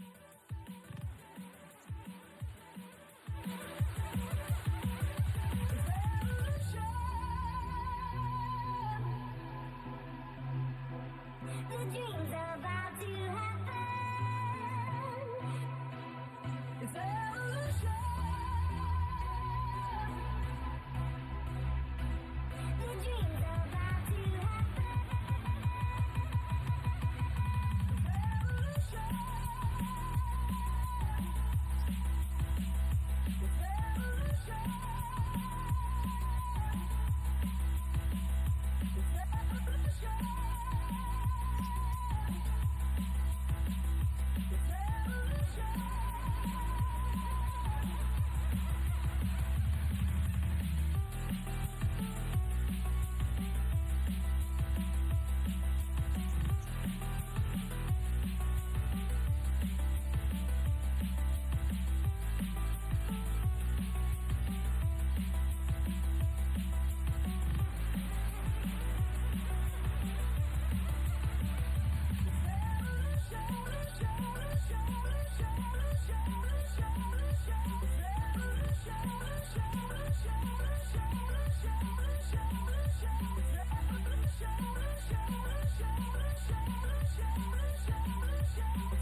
nothing like this. Feast your eyes, grab your shades, hit the lights and take the stage. Light the fire, strike a match. This is where the party's at. It don't matter where you're from. Can you feel it heating up? 3, 2, 1, let's go. Never seen nothing like this before. Never seen nothing like this. Never seen nothing like this before. Never seen nothing like this. Never seen nothing like this before. Never seen nothing like this. Never seen nothing like this before. Never seen nothing like this. Brand new suit, custom made, fresh to fit, crush the game. Always know what's going down. Got the hottest thing around. It don't matter where you're from. Come on, come on, come on. 3, 2, 1, let's go. Never seen nothing like this before. Never seen nothing like this. Never seen nothing like this before. Never seen nothing like this. Never seen nothing like this before. Never seen nothing like this. Never seen nothing like this before. Never seen nothing like this. Never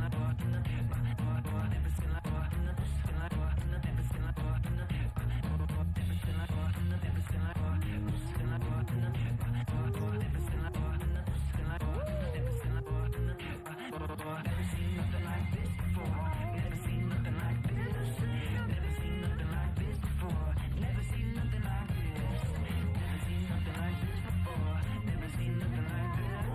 Never seen like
Welcome, welcome, welcome. We are back with our fourth match of tonight. We've got J Team coming up against Deep Cross Gaming. I'm a Melg.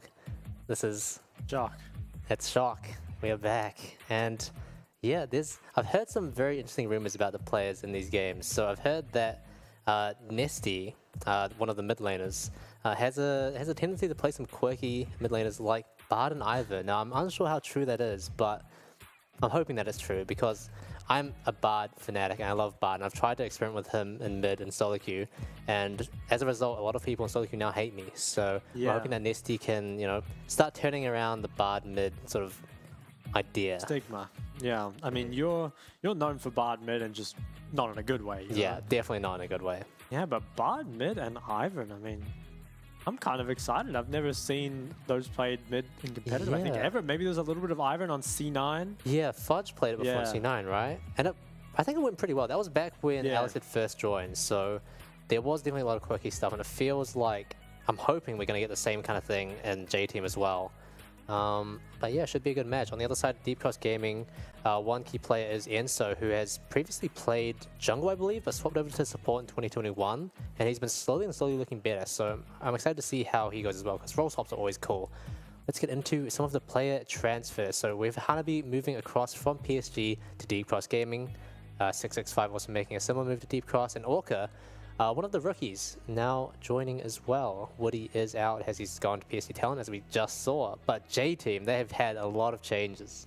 Yeah, I mean, pretty much across the whole board, they've had changes, adding a lot of new players to their 3 lineup. rookies. Yeah. I mean, we love rookies. We do.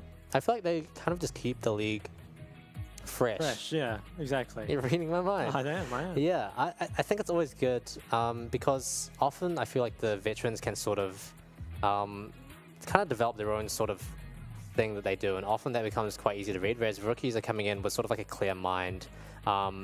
They're a lot more susceptible to sort of changing how they play and sort of adapting from there. That's always interesting to watch as the split goes on, so it kind of creates a more thoughtful storyline. Yeah, I definitely think rookies are a bit more moldable. You know, if you're a coach, I think it's much easier to work with rookies than it is to work with people that have, you know, been doing this for years now and are unlikely to really change their habits or their play style or whatever. Rookies, they're kind of a clean slate for you to do pretty much whatever you want with your team. For sure. Okay. Any standout players for you?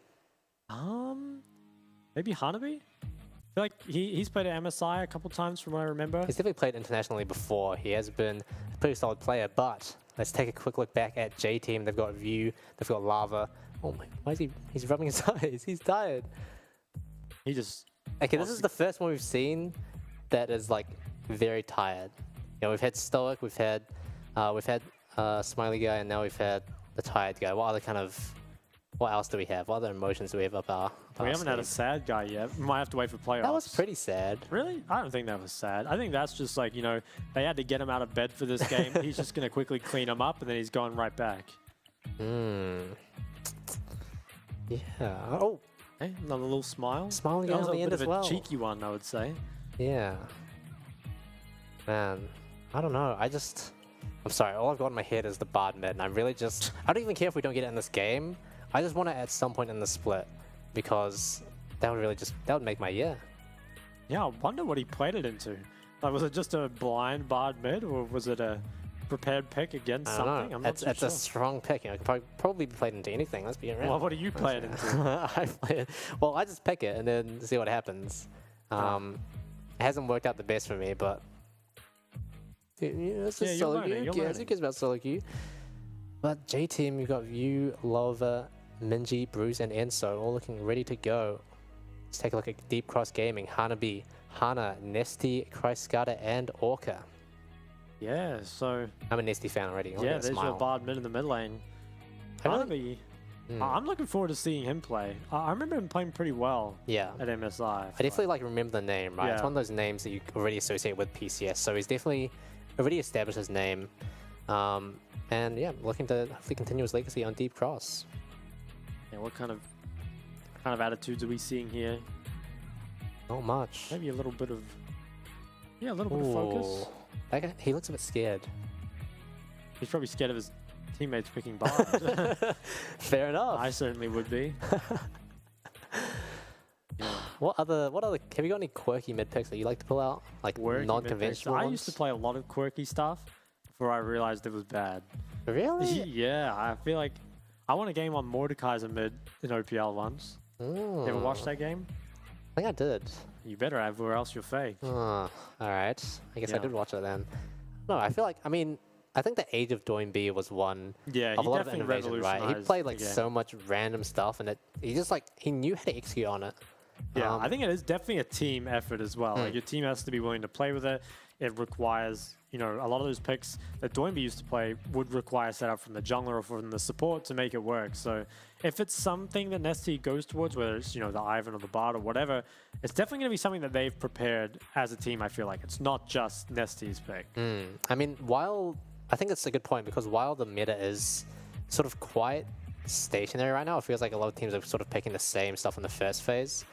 There's clearly still a lot of room for innovation, like we've seen with like some random supports coming out. Star in the making. PCS first team, 77% KP in Split 2. That is pretty insane. Wait, that's really good. Yeah. All PCS first team as well. I think that's the first one we've seen who's been in the all PCS first team. So definitely a badge of honor to be wearing. Yeah, especially because I don't think J Team was super high last split. I don't actually remember. Obviously they weren't in the finals, but being on the all PCS first team while not being in the final is pretty impressive actually. Because normally, you know, naturally the players on the top teams tend to get voted in. Because, you know, they got in there for a reason, right? Yeah, and just because, like, if you're winning, you tend to have more inflated stats, right? Like, it's much easier to look good on a good team than it is to look good on a fairly, like, middle team or whatever, right?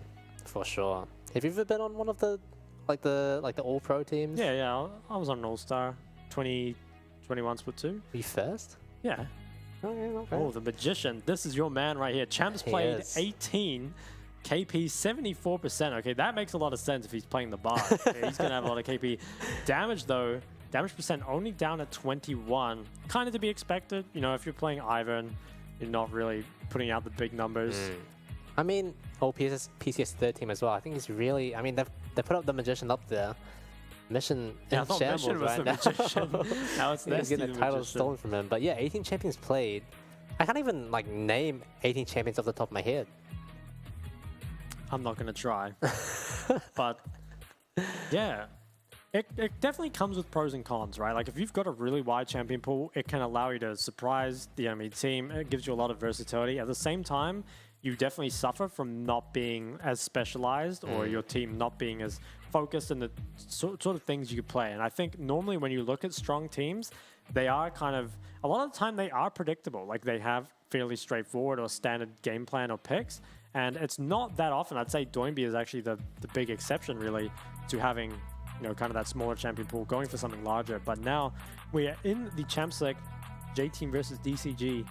Rise and Elise and Maokai will taken away. So Elise and Maokai definitely seem to be bans of the day. But now the Rise taken out too. That's interesting to see that from the blue side as well. Yeah, I think maybe Nesty is just like too good at roaming with it or something, or they don't have good picks into it. Or it might be that they don't want that kind of pressure on their side lanes. Like Do you think that's potentially setting up for Illusion first pick? I wouldn't say it screams Lucian, but it's definitely a possibility. Jack's got banned, so maybe thinking about some early Cassante or something. I'm not sure what the Akali ban means. Maybe just a target ban. Sars taken out as well. Cassante will, yeah, I think it should just be locked in. If you're banning the Jacks, it's definitely so you can first pick this. Okay, so all the bot lane combos are still up. And you kind of get to take your preference here. Ashe, for the first time today, I think, is open. Will they lock it in? I have to feel like they will. What do you think they're going to pair it with? Maybe a Caitlyn or something? I mean, there is still the potential to hold the flex and play Ashe AD. There's been a few Ashe builds, like, I think the build is Hydra Mandate or something. It is pretty strange. Maybe you just hold that flex. I think maybe go for a priority jungler. Maokai and Elise are both banned, so you could just take your kind of pick here that you want. On the other hand, you could also just take your top lane. Okay, looking towards Wukong. I like the priority jungler. Interesting. So they're leaving the ADC open for now. Yeah, I like that. Lots of engage tools from DCG. Yeah, definitely a lot of tools to make stuff happen. I think here you'd probably answer either with both bot lane. You know, you pick one of the combos, or you take a priority jungler and then just pick something into this Ashe. Lucian being picked up, this makes me think it's just Lucian Nami right now and drop your jungler. Okay, so Lucian Nami is locked in. They're gonna pick jungler 4-5. Now here, I think you probably answer top? I'm actually not sure. It depends. Okay, so it's gonna be the Varus. Yeah, I feel like you kind of need this into Lucian Nami, otherwise you just kind of run out of options. Right. It does mean that J-Team is going to be able to ban out some of the top laners against Cassante, I imagine. Do you think we'll see the Fiora ban this time? Yeah, I would think so. Ooh, actually the Heimerdinger. Okay, I do like that. So I think DCG probably banned junglers here, given that the jungler was dropped. I think maybe just go for Vi Viego, Vi Sejuani. Okay, Sejuani's taken out. And I think if you're on J-Team here, you probably continue to ban top lane. Ooh, actually the Cassidy ban. Okay, I kind of like that. Maybe respecting that red side last pick. And what will the second ban be here? Will it be Vi? Will it be Viego? Will it be a different jungler? Vi. So Vi is banned. Do we put another ban on mid here? Or maybe, okay, so they're not scared of Fiora at all. They just ban the Galio instead. So Castle and Galio taken away. This will be the Gnar taken into Cassante and save mid lane for last pick. Interesting. Like Gnar just does offer a lot of team fight versatility. Yeah. And you have a pretty self-sufficient bot lane already who's probably not going to have too much trouble against Lucian Nami. Hey, so you're 4-5 here. You have to take your mid and your jungle. I feel like getting range from mid is pretty important here. Or mobility. Both of those could be nice. What will we go for? Ryze is down. Syndra's still on the table. It really depends if we're going AD or AP jungler. I feel like there's not many AP junglers to the left. I think maybe we go... What do we go? Like Viego plus... Syndra? Viego plus LeBlanc, maybe? What are you thinking? I don't know. They could be cooking anything. They really could be. What will be the answer here? Still holding the pick. The suspense is killing me. Yeah, it actually is. What are they thinking? Is it going to be a... what do you go for? I think having something that can punish immobility is kind of good. Might be having some technical issues. Yeah, I feel like this pick has gone on for a kind of long time. Okay. That's always a weird situation to be in, like, because they're probably still thinking about it, but at the same time... Yeah, maybe they're asking the ref for more time. Quick pause for the boys. Yeah, there's still a lot of options. It feels like their team comp is still very open as to what they can pursue, because I feel like Cassante as just sort of an all-round, very sufficient top lane, and then you've got Lucian Nami. Yeah. That's just Lucian Nami, right? On the other side, I think that the Ashe Heimerdinger, I like it as an answer to Lucian Nami. I think it's going to be a very strong one. I think it's going to be able to get pushed pretty easily and prevent Lucian from being able to trade as effectively.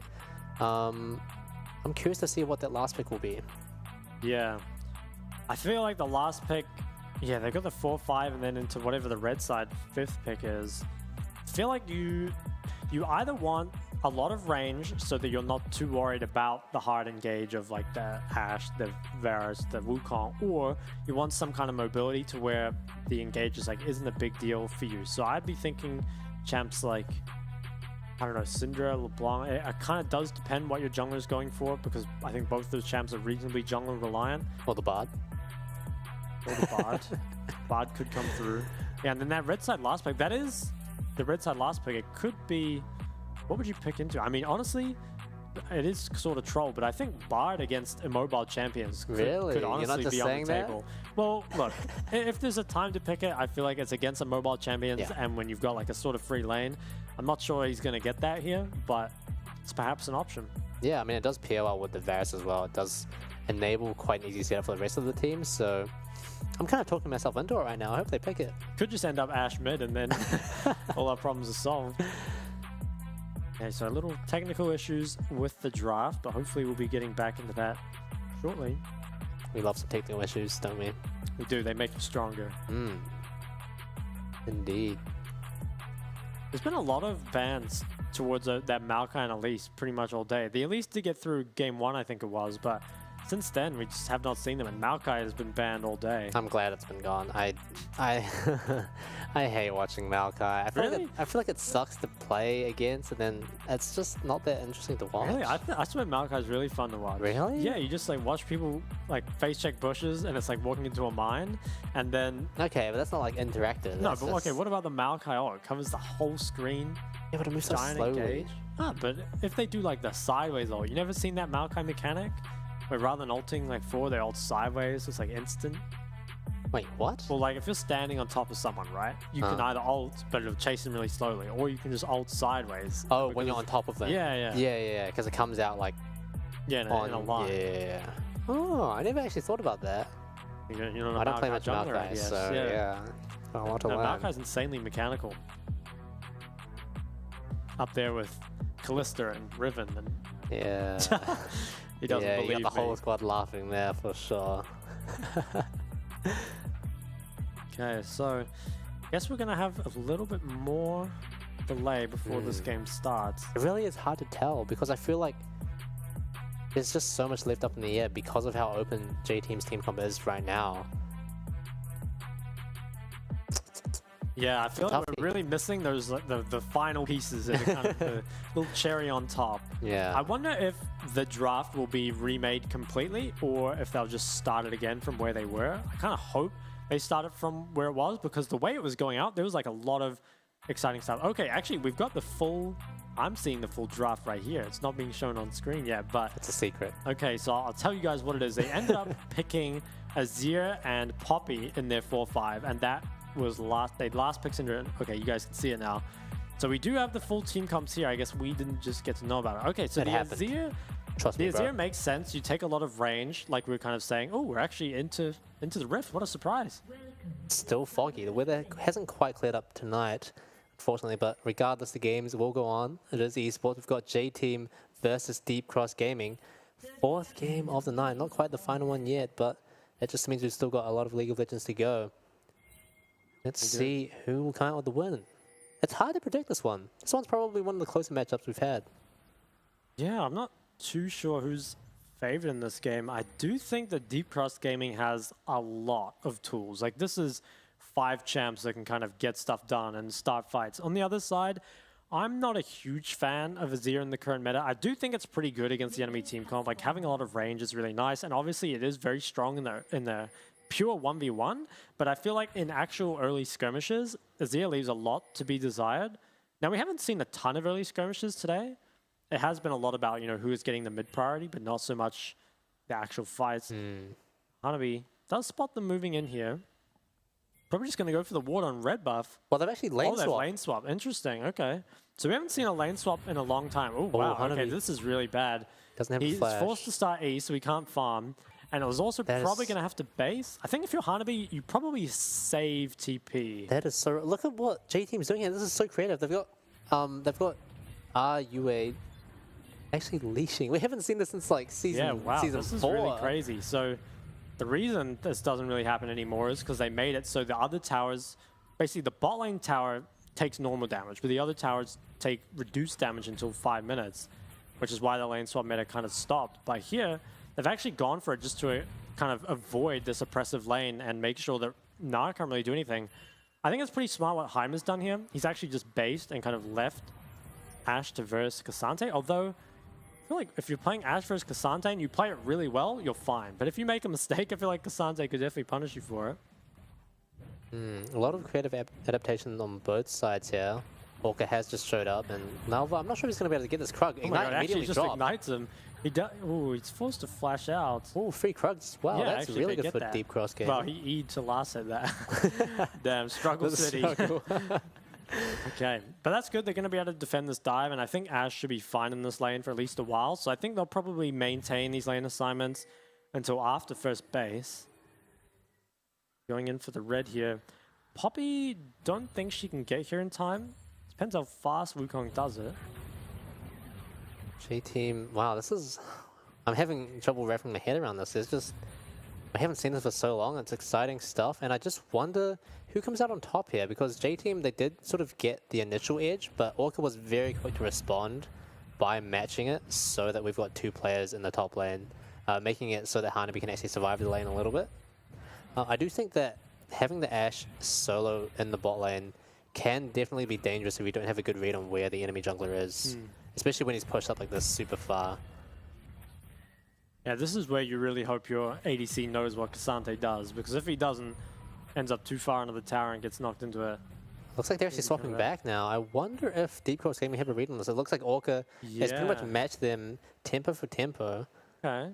So kind of just, yeah, it's going to go back to standard lanes, and I guess that's kind of good for the Ashe Heimer to get back in this lane, right? Like, you want to be able to abuse this 2v2. Yeah. That's what you've picked for. Deep ward goes down. Makes me wonder what the purpose of that was by J-Team, because sure, they managed to force Nara to start E, but they lost Lauva's flash. Well, I think you managed to avoid that really oppressive, like levels 1 to 3, and now you're maybe at the point where you can do something about it. So I feel like it kind of worked out. Like, top lane is still relatively even. And so is bot lane. That's true. JTM actually do have control of this wave right now as well because Questgada took a base. He is coming back with a pickaxe over a longsword advantage though. Okay, so Wukong might look to enter the bot river here. I don't think anything can really happen mid. They both seem too safe. Oh, Hana's looking on mid lane. Looking mid, yeah. Oh, we kind of see him in the background here. Gonna find too much, unfortunately. He's already taken the bottom river scuttle. He's gonna be passing towards his Gromp for now. But ultimately, looks like all across the map, people are kind of just settling down after the initial level 1 fiasco and starting to farm back up again. Yeah, so Minji forces Nesty to base first. I think is actually going to be on the lost chapter here, possibly. If he is, actually very, very ahead in terms of items. Let's see what he picks up. Oh, actually goes for the Merc treads. Interesting. So Mercs are very good against Syndra. Also, I guess, yeah, good versus Ashe. And there's the Heimer as well. So it kind of makes sense. I'm not sure that it's so good to buy this early in the game. Oh, actually a 3v3 breaking out. Bruce flashes away. Is slowed. He cleanses the slow. Oh, and he goes down. Wow, that actually did a lot of damage. That auto was crazy. Yeah, I guess that's a pickaxe diff. Yeah. Now that was pretty nice. So they get both the sums and the kill, which has to feel pretty bad for Bruce. You're also going to miss this giant stacked wave. Yeah, that's really crucial. And Wukong is actually, yeah, he's going to start the dragon here as well. Yeah, a bit rough. Maybe a bit too overeager from J-Team. Walking into a bush with Heimerdinger turrets is never really going to turn out well for you. Even if they weren't in it for long, just like starting off the fight with that sort of initial chunk is rough. Yeah. Because all you can really do is run away. And when you run away, the Ashe is going to hit you where it hurts the most. Okay, so this drag is going down. Cinder does have mid-prior at present. Top lane is, yeah, kind of a snooze fest right now. It's kind of to be expected. Both of them kind of got their game plans ruined by the level 1. Okay, let's see a replay of this. So I guess Bruce was just like a bit too far up. The ward didn't, so Hana played around the vision really well. They tried to contest this bush because they thought they had their jungler here, but it's actually a 3v3. And this actually did so much damage on the back end. I'm still surprised by how much damage the Ashe order did, but yeah, takes him out. Very good. Suck cap. I love that. I've never seen that before. That's really good. Okay. That's so good. I've never seen it on the forehead. Yeah, that's a new meta. Yeah, ultimately J-Team just like weren't aware that Hana was actually lurking around in the river, just managing to dodge that villain vision. Orca is getting so aggressive here. The Lucian doesn't have any sums, and Jaime puts a ton of damage into him. I think Bruce just dies here. They trade one back, but it does go on to Nami, and I think Nami has flash still. Okay, so she gets out. I think this is still better for DCG, although Ashe might end up going down here. Doesn't have any sums. Yeah, I think she's just dead. Can maybe pick up Enso? Nope. No. Okay. So I think overall, yeah, it's probably better for J-Team. The wave is pushing to them. But at the same time, your AD carry dies again. Misses a fair amount of XP. Doesn't get any of the kills. Yeah, lots of trades back and forth on the bot lane, but going to turn out pretty even. Let's take a look back at what happened here. Orca finding a lot of damage onto Bruce, and same with Questgada, but Bruce manages to get a lot of damage back on the backside as well. I feel like Orca could have disengaged a bit earlier. I don't think you need to stay for these extra Heimer autos. I think that Ashe is going to kind of clean that up. It's kind of hard to respect, though, because I feel like Lucian just does so much, almost like surprise damage, you know? It's like the Lucian plus Nami just, okay, yeah. So we're actually on Herald. DCG managed to pick this up. So they've gotten the Drag, they've gotten the Herald, and their bot lane's in a relatively good state. Gold's still fairly even, though. They actually lane swap again. Okay, so I think they brought their bot lane up here to try and contest the Herald, but they got here too late. Bruce does have cleanse up. Could actually Ashe ult the Nami instead. Okay, just gonna farm this one out. I think this build that Questgada is opting for as well is really interesting. He's opted for Tiamat as well. Likely a result of that gold difference that they managed to build up over the wide string of kerfuffles carrying the bot lane. The Hana's actually spotted on the ward here. And Poppy's on the other side of the map, so J-Team need to really play respectfully here. There's going to be no help from their jungler. Just have to wait. Try not to die. Now, I wonder what's going to happen with this Herald. I feel like there's not much putting it mid. Okay, so Hana's spending a lot of time here And, ooh, so he places the pink, but he doesn't know that he was spotted on a ward before. Probably is actually starting the path back to top side. Yeah, it looks like they're going to try and potentially take a 3v3 or maybe wait for Hana to base. Yeah, Hana's been here a very long time. It actually is just spotted out by the Lucian W. I feel like Bruce might be surprised that he's, you know, still there after all that. So that was a lot of wasted time. And Poppy's able to use that just to kind of farm up a bit. Both mid laners, for now, have managed to pick up their lost chapters. Coming back to this Ashe build, it looks like she's going for Ravenous Hydra first. So potentially, is there potentially like a CDR Ashe build? Yeah, I think the build that was used before was like Ravenous Mandate. Was as ADC? Yeah. I'm not, yeah, I think it's pretty good, actually. I still feel like Ashe is a much better support, but if you do go for the Ashe AD, I think it's not bad. Okay, so they're actually heralding mid. I kind of like it. It is going to be hard to take this tower from Azir later, but at the same time, I don't think you can get a whole lot done here. In fact, might even need to respect the Azir engage, so yeah, backing off. I feel like the Herald, yeah, it's not a great place to use it here, to be honest. Gonna have to drop it somewhere. Meanwhile, RUA slowly just farming it out in bot lane. Hasn't been much excitement for top laners. Even in this lane swap game, they haven't been able to do that much. They're kind of just on the receiving end of all the drama. And so lanes end up in a weird position again. I think Lucian Nami definitely has kill threat onto a Gnar, especially while they're mini. On the other side of the map though, Cassante probably will be forced off his tower. It's definitely a hard champ to dive, but they have 4 people. They've only just spotted it out, but it seems like he's actually going to be able to walk that one off. Yeah, so both top laners being respectful. I think being a top laner and competitive, you kind of expect this to happen every now and then. Well, Hanabi's actually coming back in. He's supposed to Mega. Oh, okay, so he gets the flash, but I think Gnar will... Okay, actually doesn't quite hit Mega. To be fair, I think if he hits Mega, he probably dies anyway. But he would buy a little bit more time. There is a decent trade for it. They do get the drag. It's probably not worth it overall, but it is a little bit of a consolation prize. I don't think you can dive this Cassante. He's just much too tanky. Somehow he's tanky at all stages of the game. That's pretty cool champion. Yeah. Okay, so second drag is going to be picked up for DCG. On the other side, a lot of gold goes into the Lucian. In fact, J-Team are actually ahead in gold right now.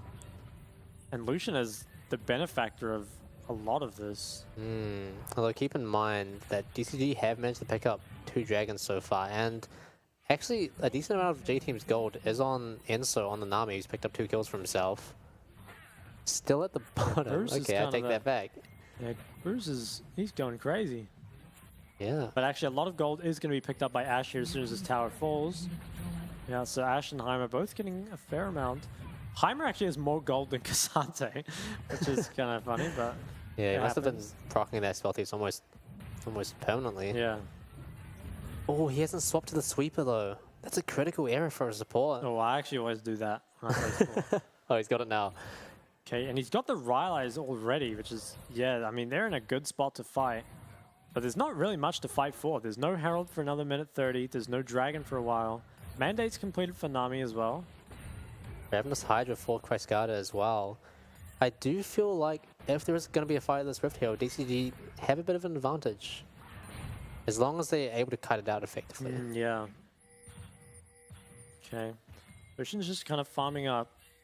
We'll see whether or not the teams opt to contest this Herald. They might just choose to give Herald and get another tower onto Lucian. Because you could maybe just give Herald and play for the bot tower. Wow, this is so much wave clear. Okay, so Syndra opts for the Leandries. Kind of like it. There's a lot of health stackers in this game. Yeah, it seems like DCG are actually pushing for more control on the bot side and not really worrying too much about the Rift Herald. Which is interesting, because I would have thought they'd want to fight here, but... Yeah, I think they'll move back up to it. I think they're just like allowing Syndra to farm this wave, and then Syndra, worst case, can TP to the Herald. I'd be very surprised if they give it, given that they're, you know, kind of hitting their spikes. Something might actually happen around mid. They have a lot of engage tools, but with the cleanse on Lucian, it's kind of hard to make a meaningful pick. Don't have vision. Now, Syndra is drawing a lot of pressure bot, so Cassante is going to have to go answer, and then they're going to be able to use this priority to either control the bot jungle or maybe play for this Herald.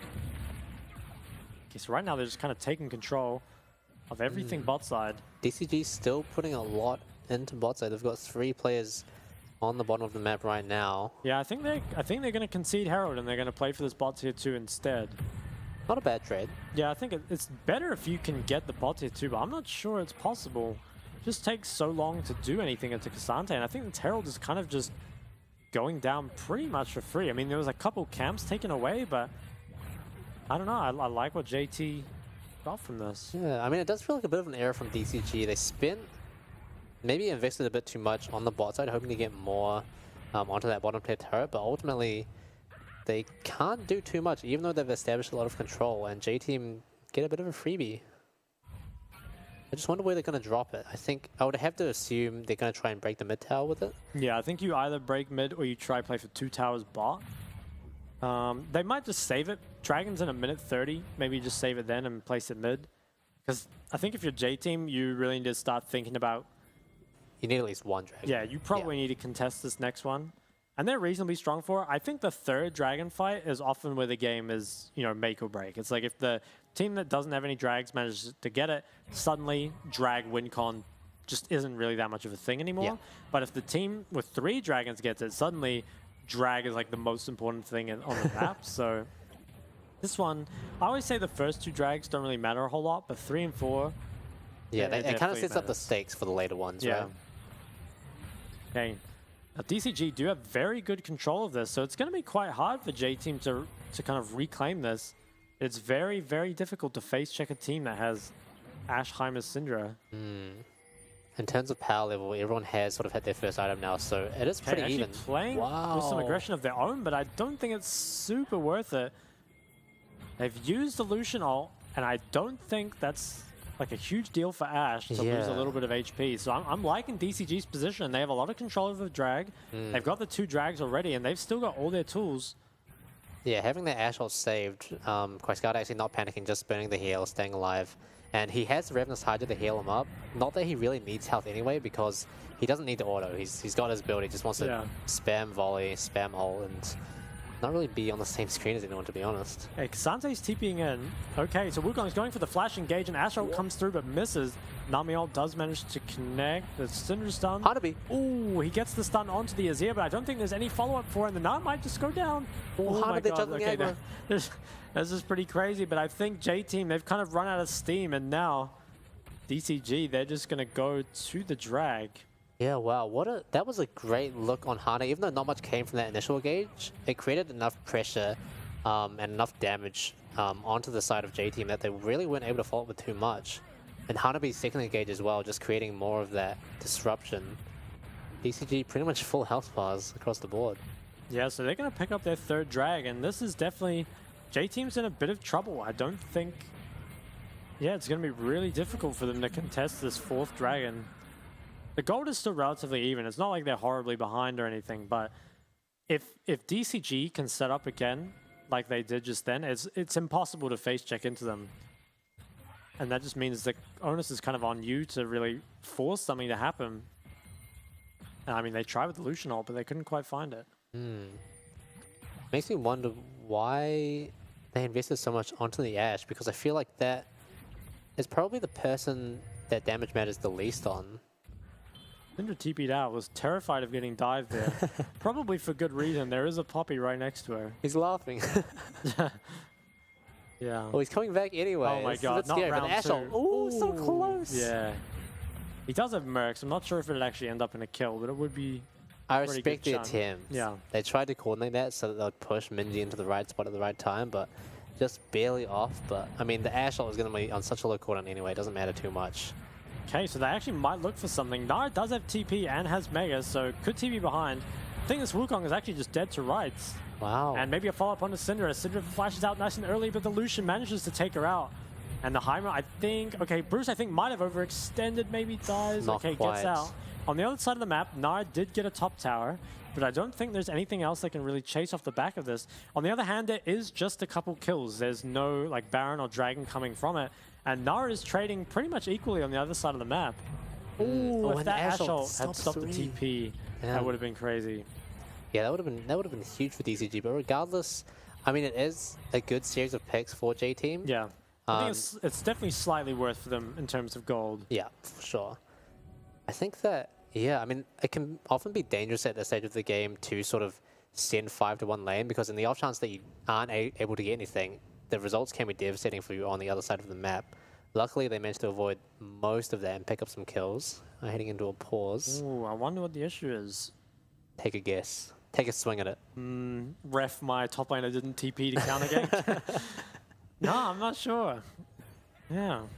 Okay, well, we're in a replay during the meantime, so we'll kind of see how this started. So they bring 4 members bot, or 5 members bot, and Nara's trading on the other side, so they should know that they don't really have to do anything here. Yeah. All they have to do is kind of chill out, but I think Hana gets a bit antsy and kind of, yeah, ends up really, really far, and then the rest of the team, they don't really adapt, I guess, to the death, and end up, yeah, taking a lot of damage on the way out. Yeah. Also, I didn't notice in the fight, but Ash actually flashed forward and didn't manage to pick up a kill. So it's probably not going to have it for Definitely. the next dragon fight. Yeah, I mean, a bit of over-aggression in general from the side of DCG, because they had Misty TP out and he just walked back, and then he got himself into trouble again. It feels like they wanted to have their cake and eat it too, and ultimately really didn't work out for them. I feel like Hanabi was achieving a good amount. It was slow progress, but it was progress in the side lane. You can just trade the towers and that's whatever, right? Yeah. Yeah, I don't know. It's tough. You've got to have a lot of discipline there, but obviously it's a lot easier for us to say when we have full vision, right? Like if you're Wukong, maybe you don't even think you're under pressure there, but there is some engage tools like the Azir that Azir can cover a large distance and engage on you from angles that you might not expect. I think we're actually getting back into the game in just a moment. Okay, here we are. Back into it. That was a quick pause. Usually in O's, the pauses last like 20 minutes. So yeah, the top laner has been disciplined, and now we're back to the game. No problem at all. No, I didn't realize this before, but a huge CS difference for Hanabi in the top lane, 60 CS ahead. I guess that is a result of him being a little bit more cautious with his TPs and taking time to farm up instead. And I wonder if that's enough for him to be stronger in the side lane than Cassandre. He has 2 levels up as well. Yeah, I feel like he definitely gets priority in the side lane. This is much different from the other Cassandres because I feel like, I don't know, it could just be the matchup, but I feel like Cassandre's not meant to be this far behind. He has probably given up a bit too much. And it's not like they've really gotten a whole lot for it. They're down 3 dragons and they didn't get any of the heralds, so... Or I think they got 1 herald actually. But it's not like they've secured a lead off Cassandre giving up all the CS he has, and now it's going to be really tough for them to contest that 4th drag. They're actually up in kills, but it feels like they're miles behind. He's not like other Cassandres, that's for sure. Next dragon, Mountain Soul, coming up in 1 minute 30. We'll see what DCG is starting to prepare for this. Walker is going to cop an early base for now to pick up some more vision. So doing the same. Yeah, I think if you're J-Team, you could maybe just give the Soul and one-shot the Baron. They do have a lot of Baron DPS, but I don't know, giving over, what is it, Mountain Soul? It doesn't feel good, feels right? very, very bad. I think it's like the easiest Soul to play with. It just, makes you tankier. You don't really need to play any differently. It's also very annoying if you don't have any pen items yet. If you don't have, your LDRs, your Void Staffs or whatever. They're just innately more tanky. Yeah, and it's hard to see how JTM are going to worm the way into the river for control because I feel like DCG, they just get pretty much automatic prior with the Ashe, with the Heimerdinger. JTM going to pick up this wave, but ultimately it's going to be taken back from them on the next one, I assume. Yeah, so can DCG hold this priority because they are a little bit offside at the moment. JT actually can get the river, I think. Well, it's going to be very close. It's very scary to retake this control. You almost want to make them show on the mid wave again before you go for this. Both sides have the triggers to make this fight start. The thing is, I don't think DCG mind too much about not having that initial river control because they can have Ashe playing from the back while G-Team are ideally in the Dragon Pit, just firing out volleys left, right, and center. Okay, so it looks like J-Team have actually managed to weasel their way into the river. Nara's actually going to base and I guess look for a TP flank. Might just end up with a... Yeah, okay, so Nara's TPing to mid. J-Team, I don't think they can start this. Ooh, okay, they're going to... I think this is risky business. There's a lot of angles onto them right now. Syndra's stun doesn't really connect with anyone valuable. Prescott playing very patiently with the volleys, just, you know, gradually huge flank from ratcheting out Wukong. damage. And now charging up the JT was Mega. so low. It's Poppy out of the fight. Hana's been caught If they out. can play slow. Okay, they can actually maybe just finish the drag here. Poppy's a little bit further away. There is a ward on him. Nami ult comes through. Okay, Hanabi's about to hit Mega and can Oh. just zone them off. I think he just finished the drag Yeah, here. Dragon's there. J-Team have to back off. Yeah. I think DCG honestly just feels like they're playing the setup a lot better than J-Team. Yeah, despite not being in the river first, they approach it from the blue buff angle instead, and they just wait. They fire out volleys. They wait for Hanabi to get more of his Mega Nard charge, and yeah, J-Team are just forced to leave. They did have a small window where they spotted Hana on the flank, but it doesn't mean much when he can just hop over the wall, right?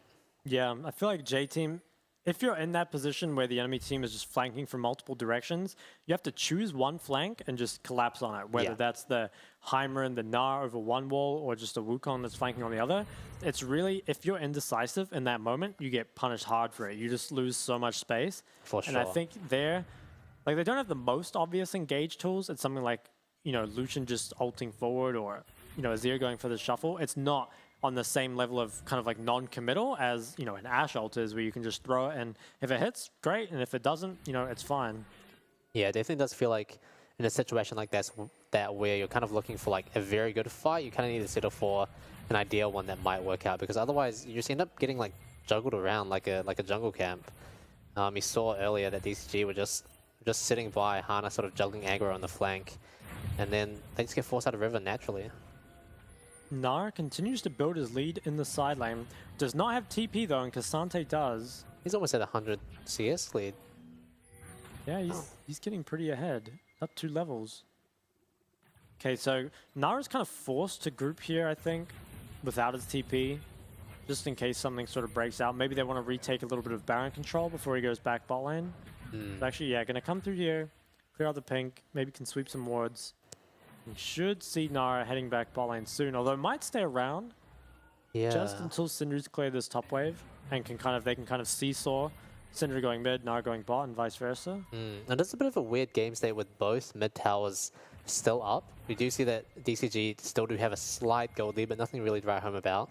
But obviously that Mountain Soul does provide them with a lot of extra sort of stats that are worth gold. Hey, they're actually looking for a fight. Hana, he gets the ult onto Bruce. Bruce flashes away, dodges the Ashe ult. I don't think there's any more that will actually happen here, but Bruce losing his flash and no flashes burned from DCG.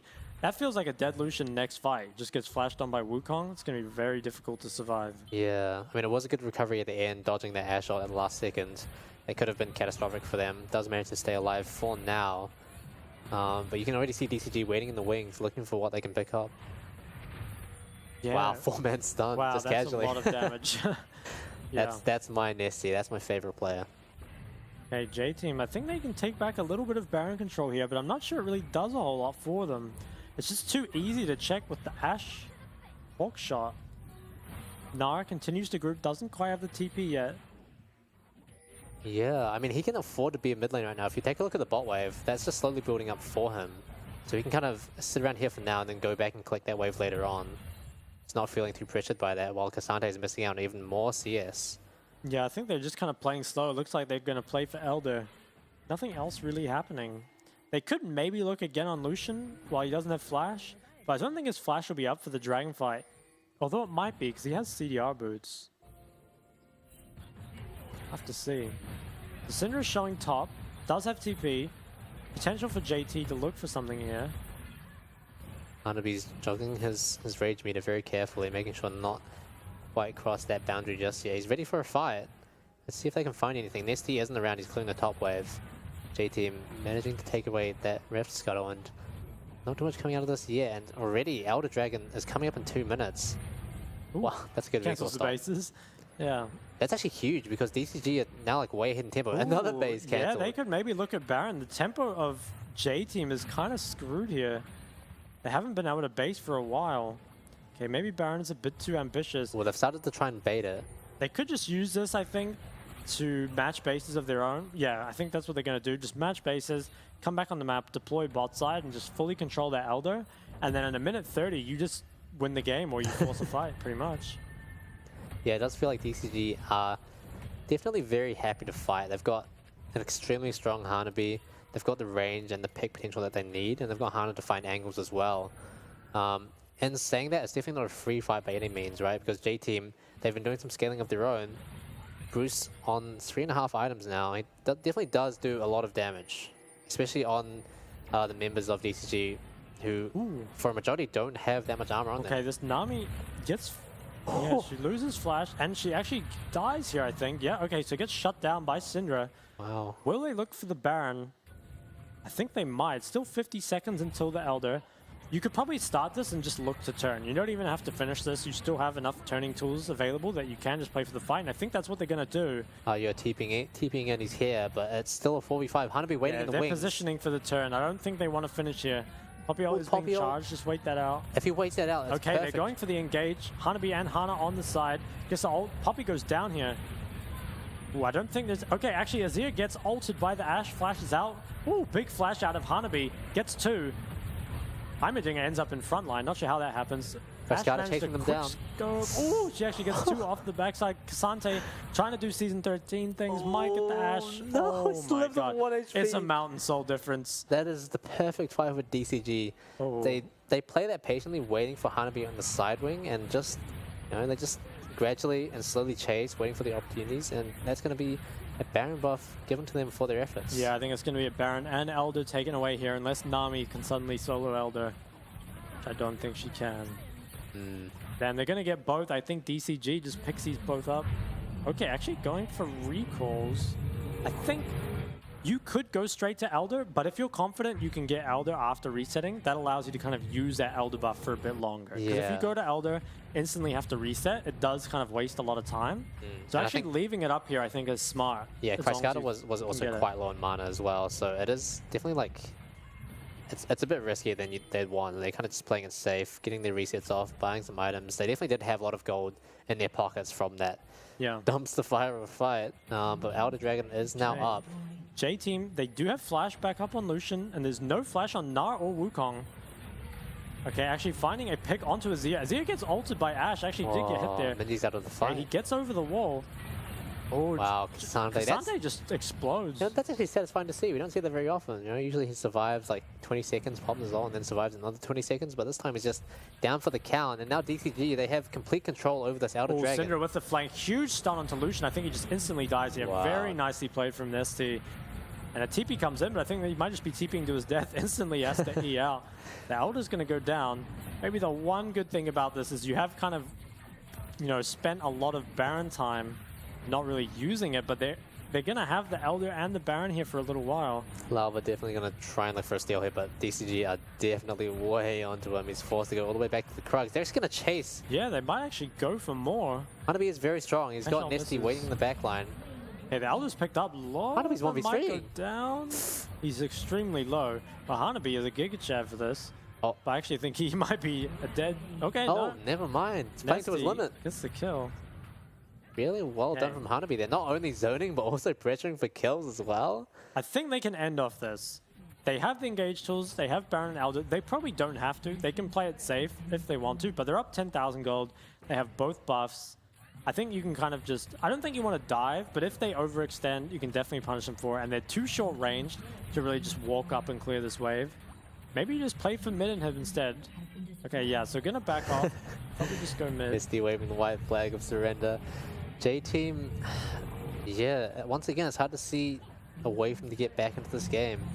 They do have, you know, they do have some decent damage. It's not like they don't deal damage, but it's hard to find opportunities to actually get that damage out safely. You've got the Ashe ult coming out pretty much every like 20, 30 seconds. You've got Syndra stuns coming out of nowhere. Quick replay onto the Elder Dragon fight. I guess you could... is it even really a fight? Yeah, well, I feel like the start actually wasn't too bad for J-Team. A lot of cooldowns were used and they still ended up in a front to back. I think the problem was Kasante kind of overstayed his welcome. I think the Lucian ult didn't really do that much. And then this crucial misposition here, where Bruce ended up just way too far. Syndra, I mean, really nice positioning from Nesty. It's desperation, right? Because he feels pressure to get vision on it, but it really shouldn't be him doing that. Or anyone, really. I feel like at that point you just have to play for the steal. Gone, honestly.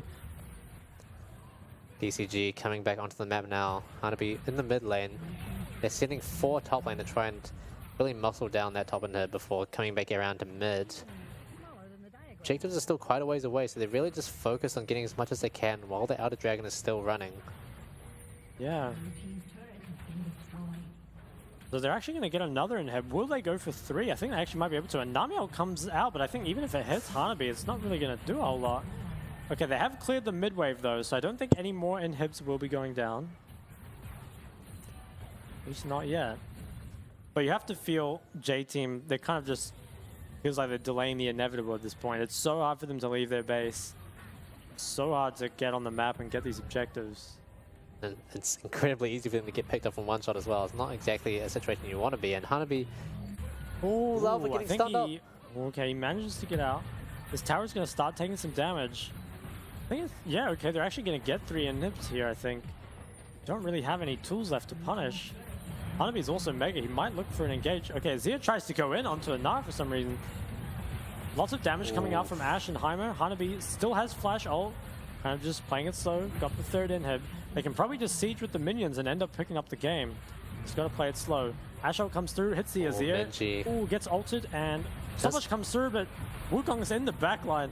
And the Azir just kind of gets blown up, and Hana, he actually manages to get out. Just got putting out a lot of damage on the back end of this fight. I think this is it. Yeah, they really did Minji alive. Ooh, another huge Cinder stun, as well as the Ashe follow-up. Wow, okay, Ashe and Cinder kind of pog-champ this fight. And that is going to be it. Both towers will be going down. Oh, they're padding the KDAs again. Oh, this is it. There it is. Can they get Lava as well? No, they're going to look the end of the game first. But that is going to be a big dub for DCG. Subcap coming out again from Orca. You got to appreciate that. Yeah.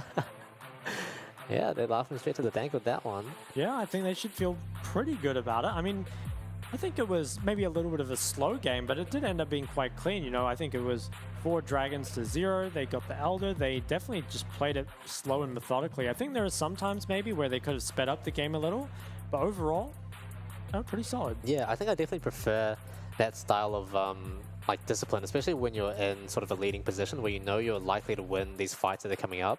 They're really just making sure that because they get to pick and choose, right? They get to choose the fights that are optimal for them, and they're really just playing those fights really slow, and they know their limits. Yeah. I also really, really like when teams have lots of tools. You know, when you've got like the Ashe ult, the Wukong ult, you've got the Heimerdinger engage. There's so many ways that you can start fights and so many things that the enemy team has to think about. And inevitably, they end up messing up to one, right? All it takes is one of those things to hit, and suddenly, yeah, the fight starts. Whereas I feel like J-Team, their tools are much more limited and much more obvious. You know, it's like Lucian dashing forwards or an Azir shuffle, and that's pretty much it. So as long as you're paying attention to those, you know, there's no more threat. Yeah, and it's a lot easier for DCG, right? Because they have, they have the Syndra stun, they have Heimerdinger grenades, they have Wukong ult on flanks. There's just so much available for them to sort of take the fights and really push the advantage that they want. It's definitely hard to play against that as J-Team from behind, because you get put in a situation where you don't even get a chance to pick the fights that you want. You're forced into these terrible fights where you don't have the positioning, you don't have the setup, you don't have the damage, and ultimately you just get kind of slowly choked out of the game. Yeah, 100% agree. I feel like Lucian Nami today has been a bit of a bait, but we know it's strong, so maybe, you know, small sample size, that kind of thing. I'm not sure how I feel about the Azir still. Yeah, it didn't do much. I feel like there were maybe some opportunities for him to look for a Shroomer shuffle. Not because it was great, but more because it was probably the best chance they had in a lot of these fights, but he didn't go for it. And if you don't go for that like in those late game team fights, that's pretty much your only chance at finding some sort of into the fight. So yeah, really coming up short on that one. Yeah, have to agree. What? What a game. Who do you think is going to be MVP? I would probably say Hanabi, because I think he had a giant CS lead top. He also dealt pretty well with the lane swap, given that he lost all his health, had to start E as well. And yeah, being able to just come back, gap top like that, as well as have really good engages. So my money's on Hanabi. Yeah, I think he played very well as well. He definitely showed why he's one of the veterans as a player, right? Because he just had so much knowledge of when to TP, when not to TP, and he pushed his own lead so much. It's very rare that you see a lead that big in top lane at this sort of level of play, almost 100 CS up, probably more than 100 CS by the end of the game as well. he's really turning himself into like a super impactful top lane, and that's really impressive to see. Taking a look at some highlights. This was when Nami got her recall cancelled and then ended up dying. Also, Syndra picked up the shutdown, so it was nice to get a little bit of gold. I think that's when the game really started to speed up. They were able to bait this Baron. They've got so many engage tools left. You know, a lot of the time you burn your engage tools and then it's hard to do anything after, but you know, they just have so many that they can afford to kill Nami and still have Wukong ult, you know, Gnar ult. They still have so many ways to get into this fight. It's kind of what you saw, the jungler just being taken out. Yeah, and I love what Deep Cross did here, because I feel like a lot of teams in this situation, when they find a pick, they instantly go to Baron with the sole purpose of killing the Baron, right? But they knew that J-Team would be forced to contest here, and they prepared for that. They had the Hanabi on the flank on a great angle with his Mega Gnar ready. It was just the perfect situation for them. And then they slow chase with the Ashe, and it's just Bob's dad's brother. Yeah. Look at the Ashe damage. Look at the gold difference. It was... Oh my god, there's some low damage numbers in this game. The Cassante and Poppy just unable to really find any purchase. And also, I feel like a 9k damage Azir is pretty sad. Yeah, that really puts in the picture like how much Hanabi managed to shut out his lane opponent in this game. Like Cassante, it's very rare that you see him do the least damage in the game, you know? He's meant to be that broken champion that starts 1v9 in fights randomly at 40 minutes, but he just wasn't able to find any sort of way into these fights. And a big part of that is because they sort of lacked the engage that they needed. Because he's not really one to start fights, he's one to sort of follow up clean on up the initial engage, so a bit of a roughie. I'm surprised by how much damage Ashe did. It's a lot, right? Yeah. So I think normally when you're thinking of Ashe, she's like a utility ADC. Like she does damage, but you're mainly picking her for her ult. But here she is, topping the meters. By like not even a small margin as well. Okay, it goes to Ashe. Yeah, I mean after seeing the damage chart, I agree too. 40% damage. Whew. Wow. The big 4-0. Yeah, Chris Garner. Very often. Yeah, he was... I mean, it was hard to see him sort of pull off any signature plays, right? Because he's on Ashe. He doesn't do all that much, especially when he's on the CDR build. But just like his spacing was very careful, only dying once this entire game. And a lot of his ults were really good as well. I really like the attempt as well on that bot lane pick that they tried for. It didn't work out, but it's always cool to go for that as well. Yeah, 100%. I think that, like the thing with Ashe is that you can just throw arrow after arrow, you know? And even if you miss like 5 out of 10, like the other 5 are hitting it. Yeah.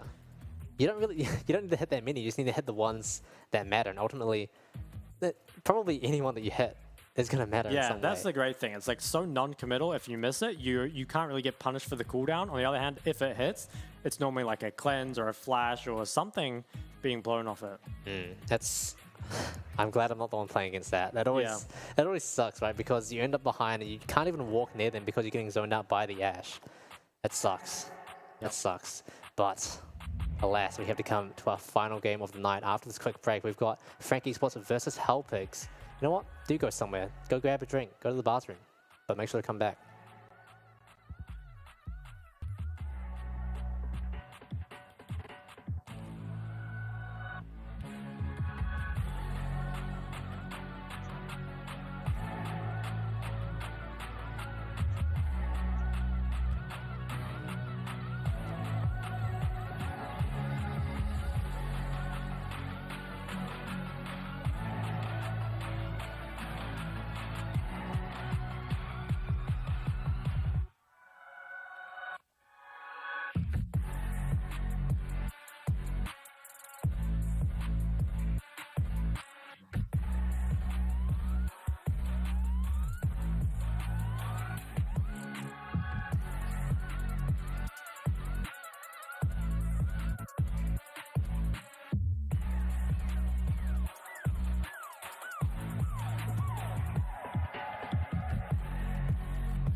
a champion. Got the heart of a winner. And I'll never give up, no, I'll never surrender. 'Cause I'm a winner. I'm a winner.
Mistakes, you don't have to make them. Some people have to fail to understand what I'm saying. I get it, I know so. They messed up, I won't go. I worked too hard and too long to make mistakes that I know so. They might talk down on me now cause they gave up on their own goals. If you live in a glass house, you should be scared of a stone throw. So it's a long way to the top, to the top. A lot of people thought that I was tough, but I knew I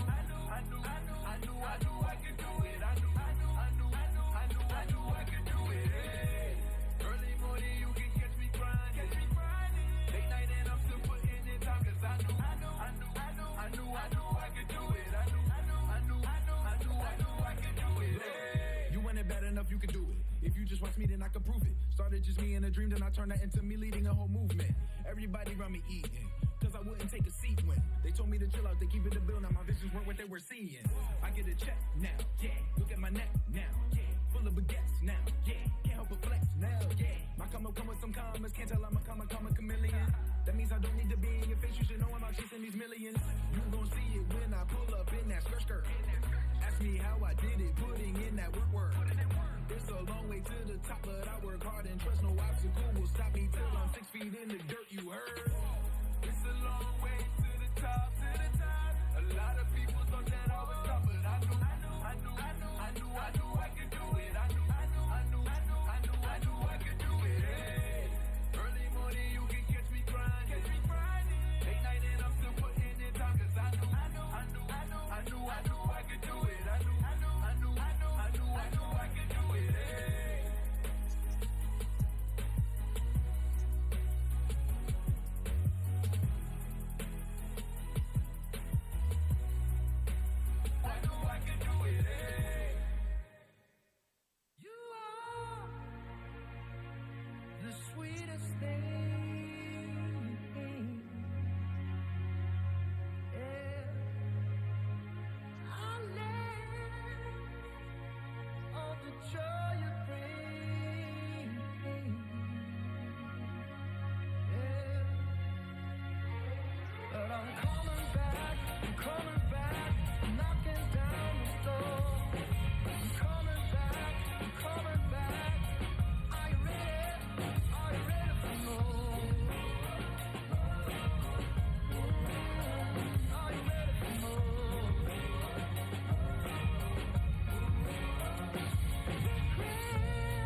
Welcome back to the final match of tonight, week 1, day 1 of the 2023 PCS Spring Split. I'm Amelk. I'm joined here tonight by Shock. Wonderful as ever, looking very handsome. Thank you, man. We've You got- too. Thank you. Oh, you never say that to me. But we do have a very exciting match for you to round off tonight. And it's already been a banger so far, so you can only imagine how good this one's going to be. We've got Frank Esports versus Hellpigs. And right off the bat, two amazing team names. Yeah, couldn't agree more. Especially because they've got little like slogans or taglines, right? Like I think Frank Esports is anyone can beat Frank. I love that. And then, do you know the Hellpigs one? They have like a mantra of some sort. I don't remember off the top of my head, but it's something about... It's like, we'll fight forever, even in hell or something, Yeah. something along those lines. That's good. I like it. Don't mind that guy. He's just a random guy who fought off the street. But yeah, I don't know. Whose team do you reckon you like better? Like team name? Yeah, team name. Frank Esports, man. Really? Yeah. It does give me like Edward Gaming vibes, like from Yes, the it's LPL. just such an esports like thing it. to be named like Frank. Yeah, Esports, Hellpigs is pretty cool though. You know, it's Yeah, definitely got a I vibe, like and I it. like their logo. Yeah, as I well. do like their logo. But we should probably talk about the players, shouldn't we? We should. Yeah. So Hellpigs, if you don't know, they did acquire MetaFalcon spot previously. I'm sure we have some rosters up for you very soon. Wow, look at that! There it is. Yeah, let's go into Hellpigs first because they've kept on a couple of members from MetaFalcon, and I've got a couple of new players as well. Tide and IC8 coming in fresh. Something interesting is that Hellpigs, I believe the jungler is also called Taco, but it's like with a K. So it'll be interesting to see how we navigate that one as we get into the game.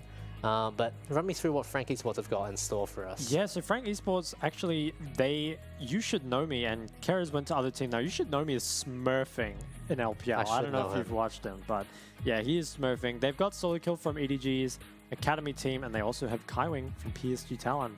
So you expect these are pretty big roster upgrades. Yeah, I really like the fact that they've brought in someone from the LDL and given them a chance in the PCS. I feel like it's a good sort of stepping stone for his career, and I'm excited to see if he's going to actually end up playing any games or not, because they do have two top laners, obviously. But yeah, it's always a good chance to let the rookie shine a little bit. Yeah, couldn't agree more. Couldn't agree more. Wow. Who's your favorite player so far? Of the day? I guess of this upcoming match. No one cares about the other games. Okay, no, well, I actually really want to see solo kill play, so I think that just in this meta, right, like a lot of what we've seen today has been around, you know, the Cassante and the answers to Cassante and trying to figure that out. And I think that, you know, if he is meant to be, like his name suggests, that kind of carry top laner, maybe he's the one who's just going to completely obliterate the Cassante, or perhaps he'll take the Cassante into his own hands. Yeah, I feel like from, like, I guess LPL and LDL in general, we do see a lot of, especially like aggressive top laners who really are not afraid to secure those advantages for themselves. So it's always exciting watching them play because it makes top lane a lot more exciting. Wow, it is going to be solo kill in top lane. He's starting. What a treat. I like his hair color as well, that's nice. But we also have Hollow in the jungle, Pretender in mid lane, Eminem and Kaiwing rocking it up in the bot lane. I keep looking at his hair. That is such a nice color. What is that? It's like pinkish purple. Well, it looks more pink in that one. Rose pink. Rose pink. I've just been fed that information from the producers. Rose pink. That's nice. It's beautiful. Looks good. Yeah, so Fresh cut. expect big things from this roster. Why is that? Well, first off, anyone can be Frank. But no, it's because, well, like Kaiwing, he was a pretty strong support last year. Solo kill, probably up and coming talent from the LDL. So yeah, I'm looking forward to seeing how they play. Yeah, if I'm being frank here, I feel like I feel like a lot of the top laners end up getting imported from LPL and LDL regions. It's very rare that you see them perform badly. You know, they just have so much raw mechanical skill that you don't really see anywhere else. That they sort of instantly bring a lot of depth to the team, and that they give the team more options to play around, right? Because you often see, especially in this meta, to sort of focus on bot lane, right? Top lane is kind of a bit of a snooze fest, but he can sort of, you know, make that change and give them just so much more flexibility in draft as well. Yeah, I think you might run into the issue of like maybe he only plays carries, in which case, It's a bit of a struggle, but you know, tanks are easy. Let's take a look at Hellpigs. We've got Taco in top lane. You know what? We need to figure out this one out. I mean, should we say like Taco? Just Taco and Taco 2. Taco and Taco 2. All right, and we've got Hong 2 in the mid lane. No, That's gonna be Hong fun. Taco 2. And Tide and IC8 in the bot lane. Now, Hellpigs are indeed coming to town. They are owned by the streamer, the timely streamer Godtone. they did acquire the spot of Meta Falcon, and there is their slogan: "Fight hard without fear, even in hell." That is. Yeah. Do they like say that before the game? Like That's their pre-game ritual. That is. That gives me the shivers. You know, imagine like walking down the street late at night and someone just like whispers that in your ear. Yeah. Fight hard. Especially if someone's got that, you know, that logo tattooed on them. Yeah, they're definitely going to town. Yeah, it's always interesting to see, you know, streamers pick up teams and leagues, because I feel like that just makes the league so much more exciting, right? Because you've got that established fan base behind them, which I'm sure we're going to be seeing in Twitch chat and, you know, etc. like that. And yeah, I have to say, I'm excited to see how they debut. Yeah, for sure. Will they live up to their name, do you think? Will they play a fearless game? Or are they going to be well, they're not in hell right now, Hell are Kittens? They're in the PCS. That's like, true. Yeah, that's the opposite of hell. But I think it's like they're meant to be bringing hell to the PCS. Oh, right. As in like dominating the league. Yeah. Even in hell, I see. Well, the real sub carry. 5 Worlds appearances, 2 MSI appearances, 4-time PCS champion, and he's never lost a spring split. Wow. That is crazy. Big dubs from Kyring. That is actually a really, really impressive track record. He never lost a spring split. Does he just... What happens in summer, though? Yeah, I'm not sure. Maybe he just takes a break in summer and he's actually just undefeated. But yeah, very impressive scoreline. Well, scoreline. Achievements line. Achievements, for sure. Yeah, I mean, not many people can say they've been to Worlds 5 times. There has to be one of the higher numbers out there, and he's definitely bringing a wealth of experience, international and domestic, to the team. So I assume he's going to be an instrumental part of this team for sure. Yeah. And Frank Esports. I think that's a pretty big pickup for them. Have to see. Will that experience rub off onto other members of the roster? Yeah, I feel like we've seen him on PSG for a couple of years in a row, and he's definitely has always been a solid player. I think a lot of players outside of the PCS still know him from his international appearances, myself included. And yeah, I just hope I don't know, it's interesting in this kind of meta because you see a lot of enchants and stuff, not a lot of playmakers. So I wonder if he's going to be able to have the same influence that he has had in his previous appearances. Okay, so we're into the draft. Frank Esports ban away Cassidy and Rise in the first 3 already. Both Caitlyn and mid Elise. laners. Okay, so Maokai is still open. Ash is still open. What will be our last bans? I feel like Darius ban, so I have to feel like that's got to be like a ban, pick or ban, maybe it's for a Cassante first pick or something. I'm not really too sure what the Darius ban means. Yeah, you barely see Darius at all. Okay, Jake's the last ban, so Maokai is open. They have to pick it, right? I'm not sure, Yeah, unless they they're don't seem willing to go interested. for a trade. He's just hovering kind of for fun champs. Maybe we'll go for the Sedge. I feel like the Sedge first pick would be... There it Okay, is. surely it has to be the Maokai. They're holding on to it. Maybe. I think they'll lock it in. Yeah, there it is. Okay. So Maokai gets locked in. Taco number 1. Okay, we do need to figure this out though. Taco. And I think Taco. Taco and Taco. Well, I don't know. I can't tell the difference between those two. How about Taco? Okay, Taco's fine. Yeah, let's go with that. Taco and Taco. See, that has a nice ring to it. Nice. Gonna be the Nami. Nami, and you have to assume the Lucian's coming along with Will they take Lucian here? Probably, yeah. They could just take their jungler.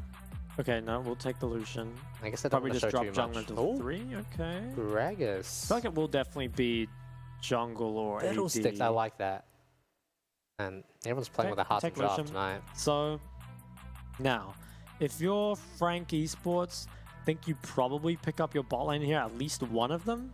Otherwise, you run the risk of being banned out in the second phase. Ooh, I actually go for the Nyla. I don't think we've seen this very much, even across the globe. I hope they're not playing with their hearts again, because this would be a really interesting one to see for our final game of the night.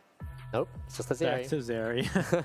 Okay, so I think you take the Zeri, probably Zeri Yumi here. I guess you could go for the Lulu if you wanted like a little more early. Okay, yeah, could be the Lulu. I feel like I prefer Hellpix- Yumi, but yeah, I feel like I mean both are fine. yeah, they're both good. Yeah. I really like the extra sustain Yumi gives though. I think that's underrated. Hellpix, I have to feel like they still have something up their sleeve Lulu's for up this there. jungle pick because they've left the Maokai completely open. Yeah, so I feel like you... Okay, here comes the Vi. That's... Okay, so second phase bans. Depends if you're going to last pick top or mid here. They already banned Jay, so they might just keep banning carry tops away from solo kill if they feel like that's the threat of this team. Is it going to be a Fiora? Maybe a... Yeah, I don't know. Fiora, Camille, other carry tops. Or we might just see mid lane bans. Let's have a look. Have we had a Cassandra in every game tonight? Not sure. Okay, the Fiora ban comes through. So that could just be a target ban, or it could mean that they're trying to set up for Cassante on 4. I'm just hoping for Cassante ban. I want something fresh, something new, something spicy. Yeah, so will they respond with a Cassante ban? Maybe they'll try get a second top ban out before they ban Cassante. Or they could just try limit the mid pool a bit more. Okay, Gwen ban. A lot of top lane bans this game. Interesting. Yeah, still a lot left on the table for both teams. Neither of them have really sort of defined the team compositions yet. They've just got two relatively strong bot lanes and then 2 junglers that don't really have a set identity, although Vi is definitely like a lot more known for providing that easy one-button engage. If you're a Jack, so you have to feel if Cassante is not banned here, that it definitely just gets picked up by the Hellpig straight away. Will they ban? I feel like you should, unless you feel like you have a third counter into it. But you've already banned away the Gwen. Darius and Jace are both missing too. I feel like the counters to Cassante are kind of running out. Surely you just ban it. Please ban it. Please. Oh, Zaza. Okay, so like this must be Cassante here, right? Given that all the counters are banned. Second guessing myself now. Will it really not be? Okay, there it. Oh, there's the Gragas. Why is everyone hovering Gragas? Yeah, I don't know. Is Gragas a meme here? The fiddle? See, I really want to see the fiddle, but no. Stop it. Please. Right. Alright, the Cassante is going to be picked up. It's too good here. All the the counters are banned. So 4-5, you take your preference into Cassante. Maybe we'll see the Gnar again. Or a Renekton could work. Malphite. I don't think Malphite is too good. I'd be down to see the Gnar again. And then what will our last pick be? Ryze is gone. Syndra's open, although we already have a lot of AP, so you could actually go for something AD here. I do think the Gnar is going to get locked in. It does seem like a solid counter to me. That last pick. Gnar is definitely a champion that solo kill can sort of play around with a lot. He does seem like the kind of player to want to be aggressive in the lane. A lot of options available for mid lane here. It is a blind pick, so you'd assume something like an Ahri would be Kassadin okay? and Ryze and Sylas are all banned, so that really opens up champs like Ahri, Akali, or Victor. Yeah, I wouldn't be a huge fan of the Victor. I would like Aurelia. I think AD mid with AP jungle, and you got the support as well. Okay, does go for the Akali. Now, what would be the last pick here? A Vex? Yeah, I could kind of see it. I could see it. They got a lot of... to engage. Lyssandra's okay as well. I think I would prefer the Vex, to be honest. I wouldn't be a massive fan of Azir. I feel like Azir is really good, again, in the like isolated 1v1, but I think there's just too much of the game right now where that isn't happening. We're just going to be locked in. So it's locked in. We'll have to see if the Azir can build up a big enough lead to kind of, you know, nullify the Akali. Because it's definitely possible. You can make it so Akali isn't involved in those skirmishes at all, but at the same time, if they are, any fight before, you know, maybe first or even second item, you're going to be at a pretty significant disadvantage. Yeah, the Akali Maokai combo, although they are double AP, they do definitely still have a lot of easy setup available. You got the Maokai route into the Shuriken from Akali, and that's pretty much a done deal. Yeah, I think I like the Frank Esports comp a little bit more. They feel like, yeah, they kind of got more power picks overall. And until this Lucian Nami, you know, proves to me that it's worth it, I'm not too convinced. Yeah, I mean, neither. Definitely hasn't had the best luck so far tonight. Yeah, I definitely think it's one of those picks where you can kind of get baited a bit by scrims. You know, when you're fighting a lot, Lucian Nami obviously does very, very well. But if it's on stage and nothing really happens for the early game, you just come out even, it's really not as good as you'd think. I still think it is very strong, just that teams need to get more done with it. Yeah, you need to get a lead from laning phase. Otherwise, when mid game rolls around, you're just on even ground, if not outclassed by the scaling ADCs that your opponents have likely picked. It's a rough situation, and I think that, I don't know, I guess the Maokai can potentially help set up a bit more. They do have the roaming mid laner as well. Does Akali get prior onto Azir? No. No? No. Never? Maybe after level 6, but even then, I think Azir should have a big enough lead from pre-6 that it shouldn't really matter. You kind of do get to a point where you can kind of just shrug off Azir's poke a little bit. I do think, though, you are getting back onto the Rift. Weather has unfortunately not changed, but still a good day to be on the Rift. Frank Esports versus Hell Pigs. Our final game for tonight. Final game for week 1, day 1. PCS Spring Split. Hopefully, going to be going out with a bang tonight. Yeah, let's make it a good one. All right. Okay, so level 1 shenanigans already. Making sure you get control of this bush is very important when you're playing those range versus range matchups. Ooh. Okay, Azir's actually gone for the Conqueror. So definitely playing the scaling game here. I think important as well is that Pretender actually did pick up that ward kill down in bot. So yeah. He does hit level 2 1 million earlier? Yep. So that's after the first wave, right? He gets it on the last creep of the first wave. Yeah. Yeah. Minions have spawned. I feel like that's going to be pretty significant. It's not going to help him get prior, but it is going to make sure that he can't, you know, he just like takes a little bit less damage. He's a bit healthier, which is nice. It's definitely nice. I feel like Maokai is so broken, by the way. Like, giving this champ over is pretty scary. Yeah, you definitely don't sound like a Maokai fan. All right, so Maokai will be solo starting. And actually will be... Looks like Maokai is going to be clearing up, unless he's going to go for some kind of cheese gank early bot. Yeah, Solico also... I'm not sure. There's a lot of advantages to sort of juggling that blue buff a little bit. He builds his rage bar up a little bit and also potentially fakes a leash because Maokai solo started, but there was a ward on that. Yeah, I think they have the ward on the Raptors, so it's not really going to matter. Frank Esports getting the upper hand on this bot lane so far, though. Kaiwing taking a lot of damage in return, but pretty even. Though Nami, of course, does have the extra sustain that Lulu doesn't, so it is going to be slightly in favor of Hellpix because of that. Okay, so Maokai clearing up, Vi clearing down. This might be interesting for bot lane when Vi gets there. Potentially could get ganked. Everything else, though, proceeding kind of as normal. Azir definitely getting priority mid.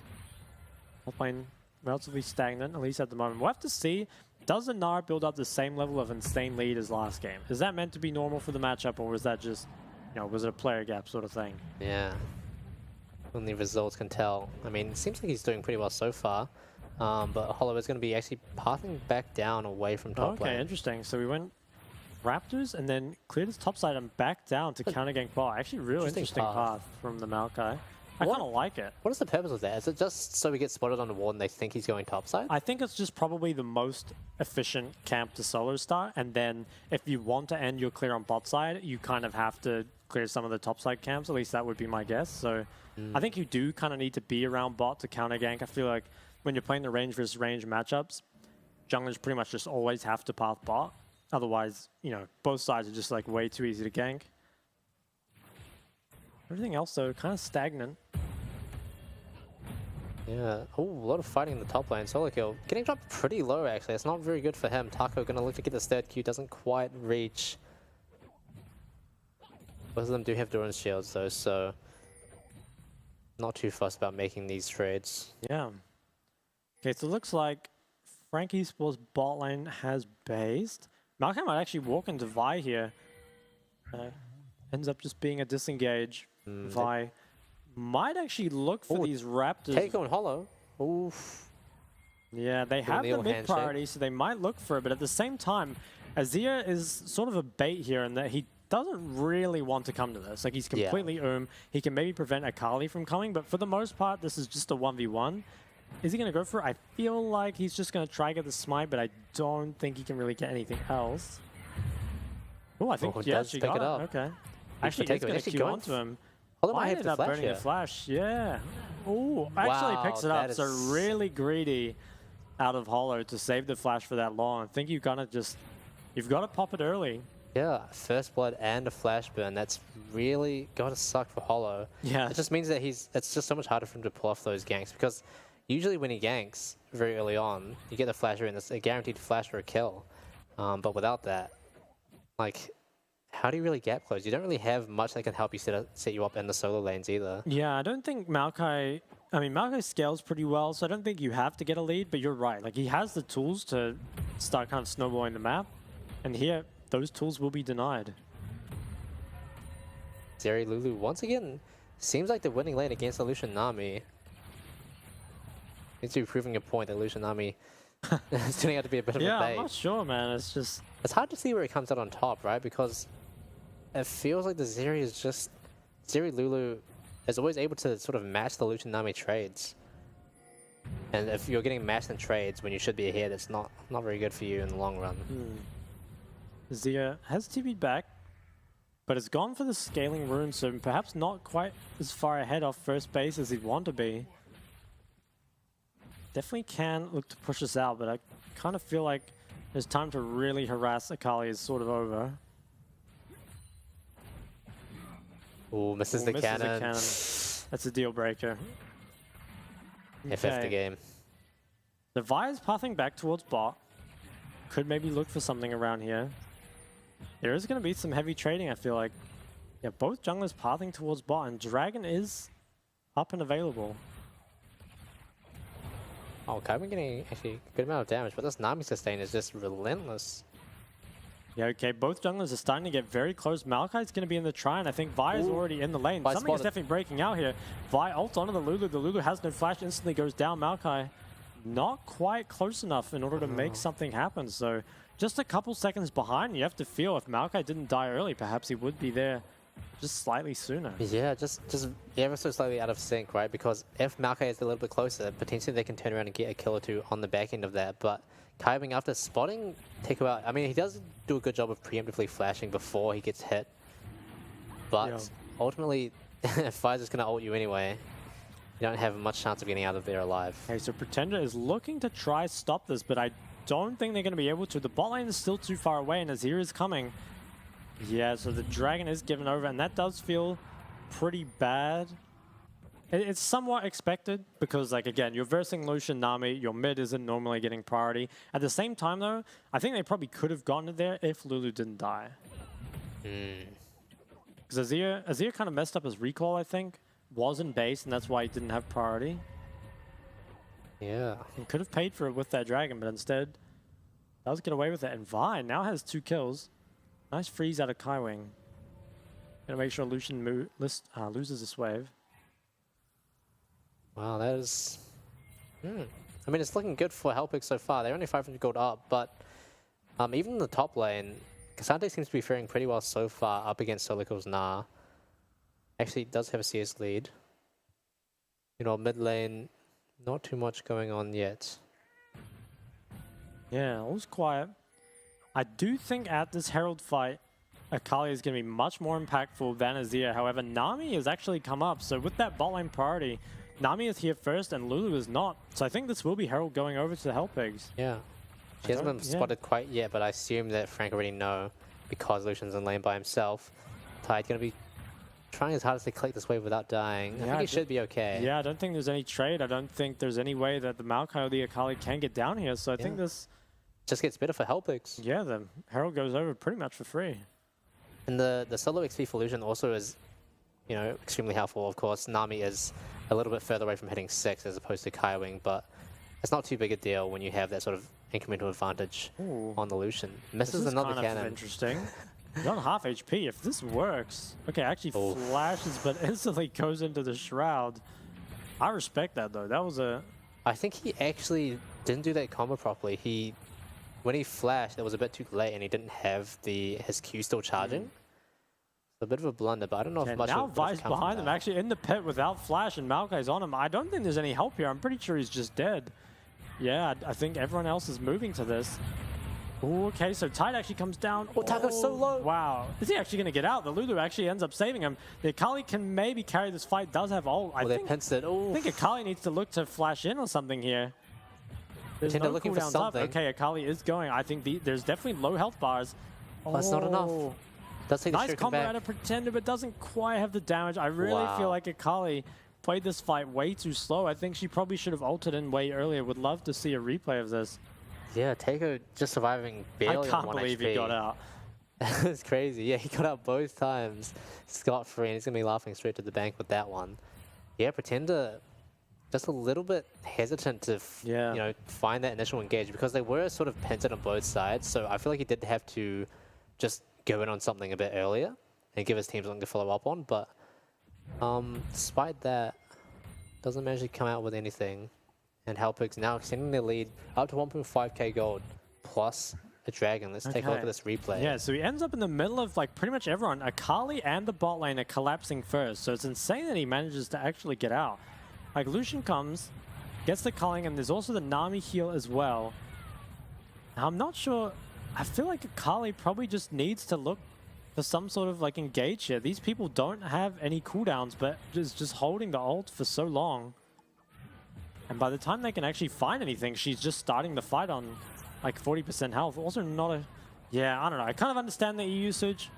It's going to allow her to get out after, but also just ends up missing the kill as a result. Yeah. Very, very close though. It felt like almost like the worst time to go in because his team was just nowhere near him. They were up in the upper side of the river doing some other sort of little skirmish, and it's really bad for him losing his flash and his ult without getting a kill. It's not what you want as and Vi, first item more.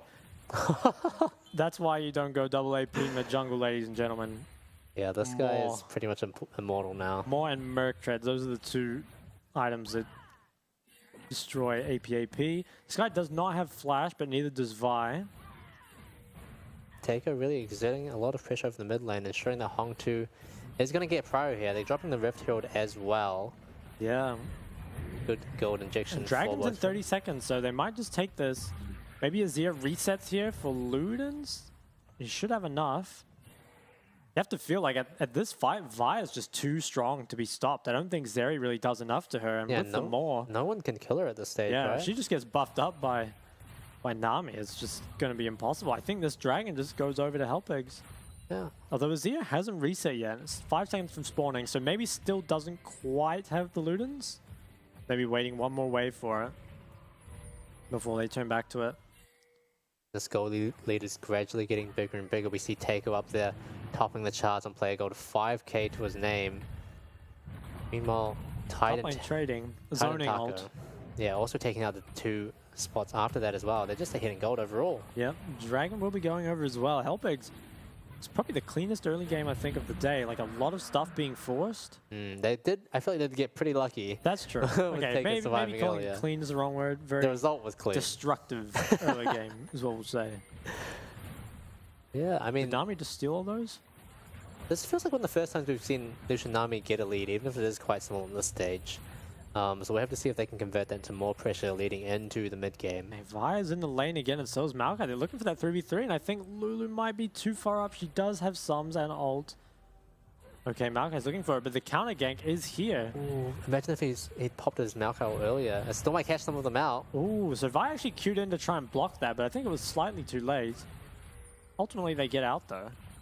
Yeah, not too much Frankie Swartz can do to follow up on that. 3 rooted, but 0 killed for now. Taker was still hovering around. Gonna start channeling his base now, and Rift Herald is up in another minute, so most likely Help is gonna be turning their attention to that. They are still definitely a lot stronger than Frankie Swartz at this point in time, so gonna be looking to take that, and we'll see if Frankie Swartz want to contest that. I feel like if Pretender can find a good angle on the Akali, they do have a chance, but then again, the Maokai ult probably isn't going to be up in time. Yeah, lots of damage being traded back mid. The Naren's actually down CS to the Cassante this time. So very different from what happened in the previous game. Not sure if that's just because of like what happened with the lane swap or, you know, some other shenanigans from last game, but Taka really winning on the so trade. far not actually looking untouched. too good for the Naren. It's falling gradually behind. Yeah, Taco putting Silico in his place so far, really negating that aggression we were expecting earlier and just, you know, showing him who's boss. And Taiko is here to support Taco. Yeah, he's looking for the gank. I think this Naren might be in trouble. He's going, does it flash the available? TP comes in from Akali. Can they? Whoa. Oh, no, this is... Oh, is it good? It's still okay. I think it's good, yeah. They get the kill. Okay, wow, and Akali actually isn't able to follow up. I thought maybe that was bad because Vi wouldn't be able to put in the damage to help, but actually they just get out of range of Akali and then kite it out. Yeah, Cassante just puts Solical straight into the dirt, and Rift Herald is now available. Tago kind of has his eyes set on it, but... Yeah, I like what they did here. They kind of baited it and allowed Azir just to hit mid tower and then backed off it. Maybe they can go back on it. Azir picks up the first turret. Well, Pretender is coming down. He's coming down to check out what Taiko is up to, but I don't know if he can do much by himself. Yeah, I don't think he can. Akali doesn't have that item yet, and we have a Merc, or a Maw on the Vi. Okay, I mean, Helpig so far, they're just kind of getting everything. They got the mid tower, they got Herald, they got both drags, and they're 5 kills to 0. Have to feel pretty good about their position. Right, and they were at a 1.5k gold lead earlier. Now that it's almost at 3k. They've got a Rift Shield up as well. It's looking a little bit dire for Frank Esports. Each of them do have 1 death to their name, so at least they're equal in that fact. But Hinting with solidarity. Yeah, I feel like they do need to Akali to hit that first item, or then they have a chance in these fights. But even then, that Maw from Vi is just so threatening. It's just staring at me from her inventory. She might even build some more. Yeah, it's really difficult though. I think the problem with playing AP mid jungle is that you can get MR items a lot earlier than you can get Magic Pen items, and it really just like once you fall behind that curve, it's much harder for you to get kills, so it's much harder for you to get gold. And if the AD champions on your team just aren't threatening enough at the time, there's just not really any reason for them not to itemize that. And it makes, Akali and Maokai, especially Akali, because she really needs to burst people down, makes her life extremely difficult. See Helpigs taking their final bases before this Chemtech Dragon coming up very shortly. Let's see what Tide can pick up. He's got his Gale Force, he's got a Serrated Dirk, got a Zeal. Good Zinger box of items. Okay, Dragon is in 50 seconds. I don't see Helpigs losing this fight. Even though Akali has this 1 item, I really don't see how she's going to kill this front line. And sure, she can go for the back line, but I think the front line actually has enough damage between Cassante and Vi to kind of just kill the rest of the team. I'm not even sure it matters if you kill Azir at this point. Yeah, it is looking rough. I do think Frank Esports are going to be able to force mid-pro here with the presence of Hollow, but Helpigs putting down a lot more pressure in the bot side, dropping the Rift Herald. I think Frank Esports are going to try and walk down. Okay, tower is going to go down. Hong is a little bit too far up, but it seems like it's going to be okay. I think they can get out. Just in the nick of time. And this does free up Helpigs in mid lane, Tide and IC8 to try and get their mid prio as the Dragon gets picked up. And now it's really... This Dragon it's a seems bad situation. kind of gone. There's mid and top priority, so Xante's able to come down. Azir's getting priority too. I'm not sure how Frank Esports plan on contesting this. Maybe they just give it. I mean, Na's walking down, so they want to contest, but I'm not sure they can. I don't see an avenue for them here. Even Azir has managed to get the minions first, and Pretender's stuck on that wave for now. He does have an angle if he does walk up, but it might be... Yeah, Ooh. Akali has a flank. I mean, that's the one thing they're going for. It looks like a big Maokai ult too. Well, the Dragon is actually stolen. Oh, Takeo dropped very low. He actually goes down. The Nami just can't reach him. Okay. Wow. This fight just turned the complete other way around. So Pretender going crazy on the backline. Picks up 1, picks up 2. Tide is going to walk away with his life for now. But wow, what a turnaround. 4-0. I think the big problem here is that they didn't commit to one side. They just allowed the Akali to walk up without engaging on the other team, or they didn't like try and threaten the Akali to get out. I really feel the Vi gets a lot tankier if she can get buffed by Nami, right? Or if there's a way to kind of like peel them off. But there it was just like, they basically just took it all. I also think if we saw the damage from this fight, Azir would be much, much lower than Akali. I still feel that kind of the scaling that you get from champs like Azir doesn't feel super worth it. I feel like there's champs that you can get that scale well and also can skirmish a lot better.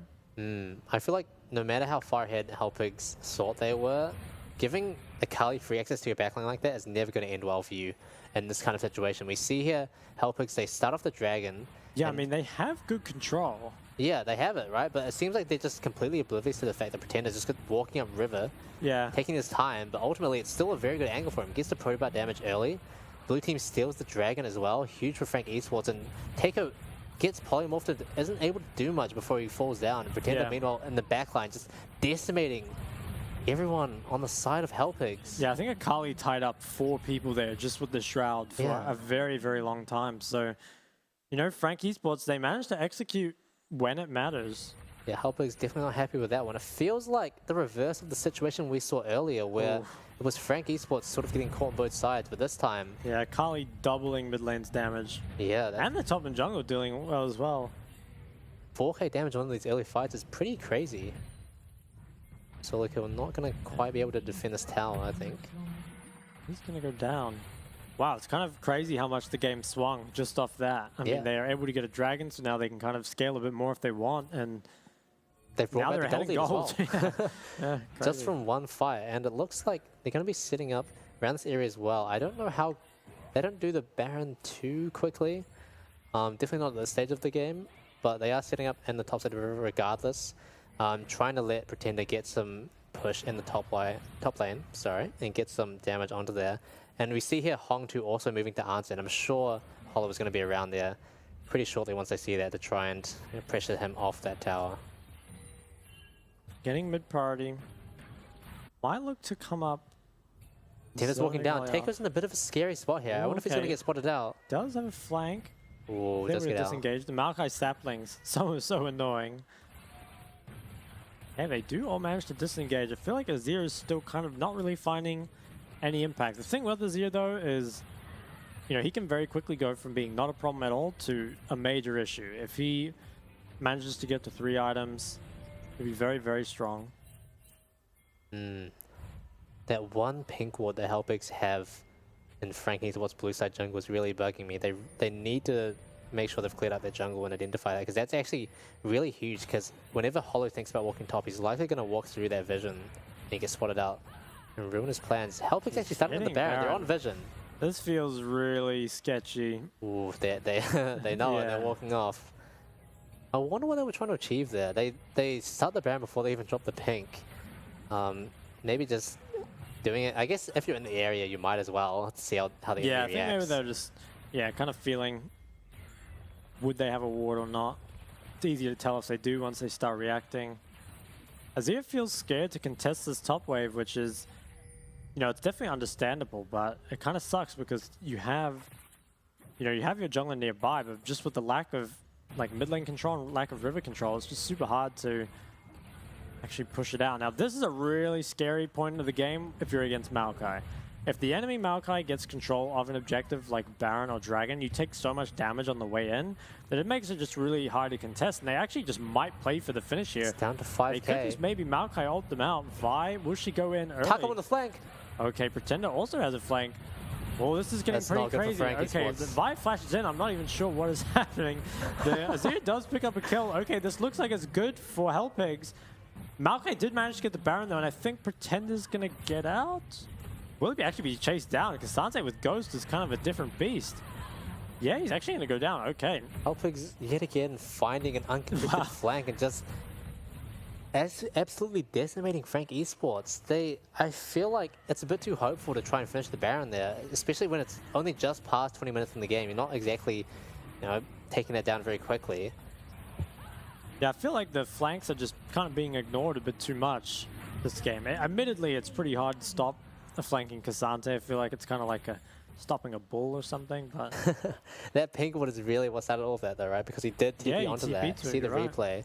Yeah, I think it actually starts off not too bad. Like, you have your Akali in a flank, you've got like lots of control, you've got their ults, but this flank is really what kills them. Yeah, they're not expecting this at all. They're not positioned for it at all. Also, yeah, Nar lost his Mega.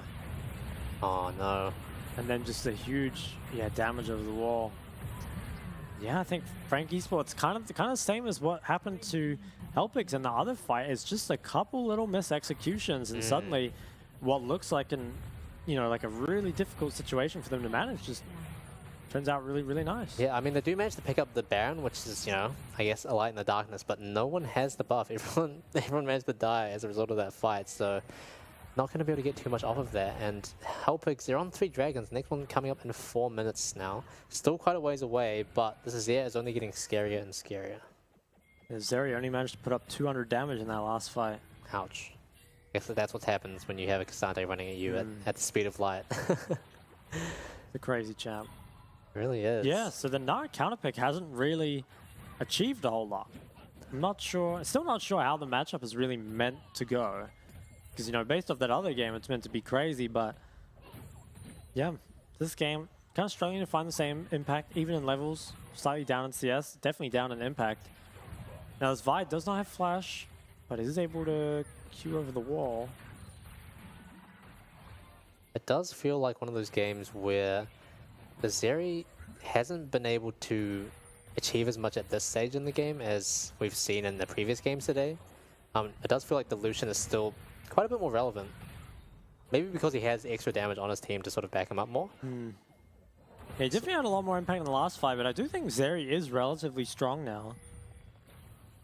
Oh, Taker. They're getting top tower with Azir, so they don't really need to force something mid. They can kind of just wait. They're also... Bot wave is dying to the tower, so I think they can just kind of chill here. Let the enemy lose waves. Oh, Kaiming actually survived, so he does have the Baron buff, so... Yeah, they do I guess have that's one. alright, but I don't think they can achieve much Yeah, with it it, feels to like be they can't honest. get a whole lot with it. Like, Q's out. Tank some more saplings. Jungle life. Now, this time it's the mid laners who are playing Farmville on the top lane. They decided they want a taste of the money. Hong 2 has hit his Ludens and Shadow Flame and Soul Shoes, and he's got a stopwatch as well, so he's going to be super impactful for this upcoming fight at the Dragon. Yeah, 100%. This 4th Dragon, it's going to be a big one. Zeri actually has the most gold. Doesn't really feel like it. I guess she got a shutdown or something? M&M popping Yeah, off, I'm not sure where she got all that money from, but she has it.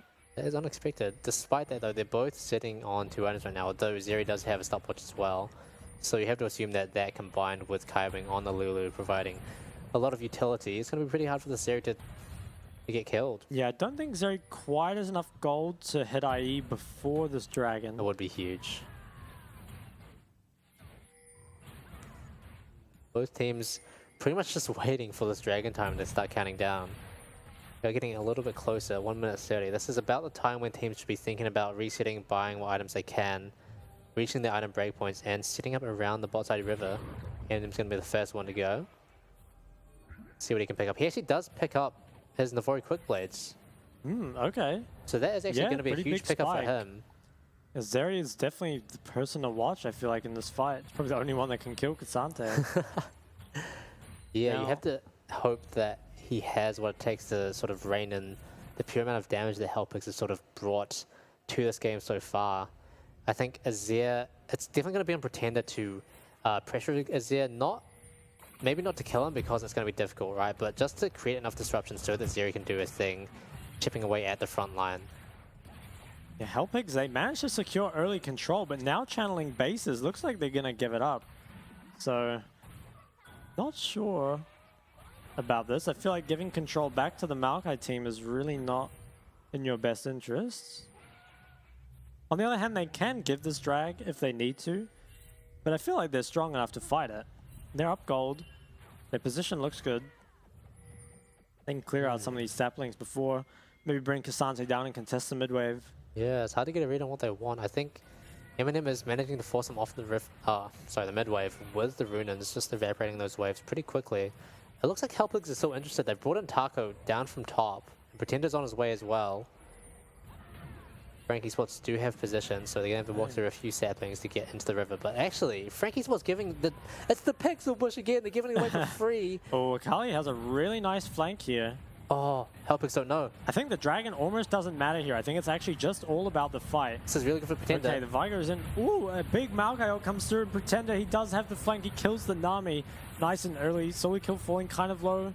On the other end, Eminem is still trying to dish out damage onto the Cassante. Pretender pops Sonya's. He does manage to escape just for now. I think he's going to go down, though.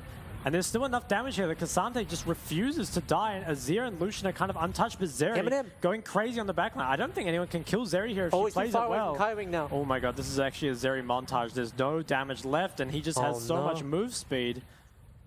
Wow, what an insane fight. Yeah, Frank Esports, it seemed like he was, Eminem was having trouble dealing damage onto Taco, and Taco was actually getting a lot done in the Dragon Pit, but ultimately Zeri survives long enough to the point where there's really no one that has the key abilities they need to stop her. Yeah. Frank Esports picking up the Dragon as well. Oh my god, 6.4. 6.4k. Wow, yeah, Eminem impressive. Definitely turning out to be the key player. And I think also Pretender, sort of the unsung hero of that fight, didn't manage to do too much, but caused enough disruption and sort of distracted Frank Esports in the back line. Distracted for Frank Esports, rather. Yeah, I think the Akali flank is definitely good. I'm not too sure.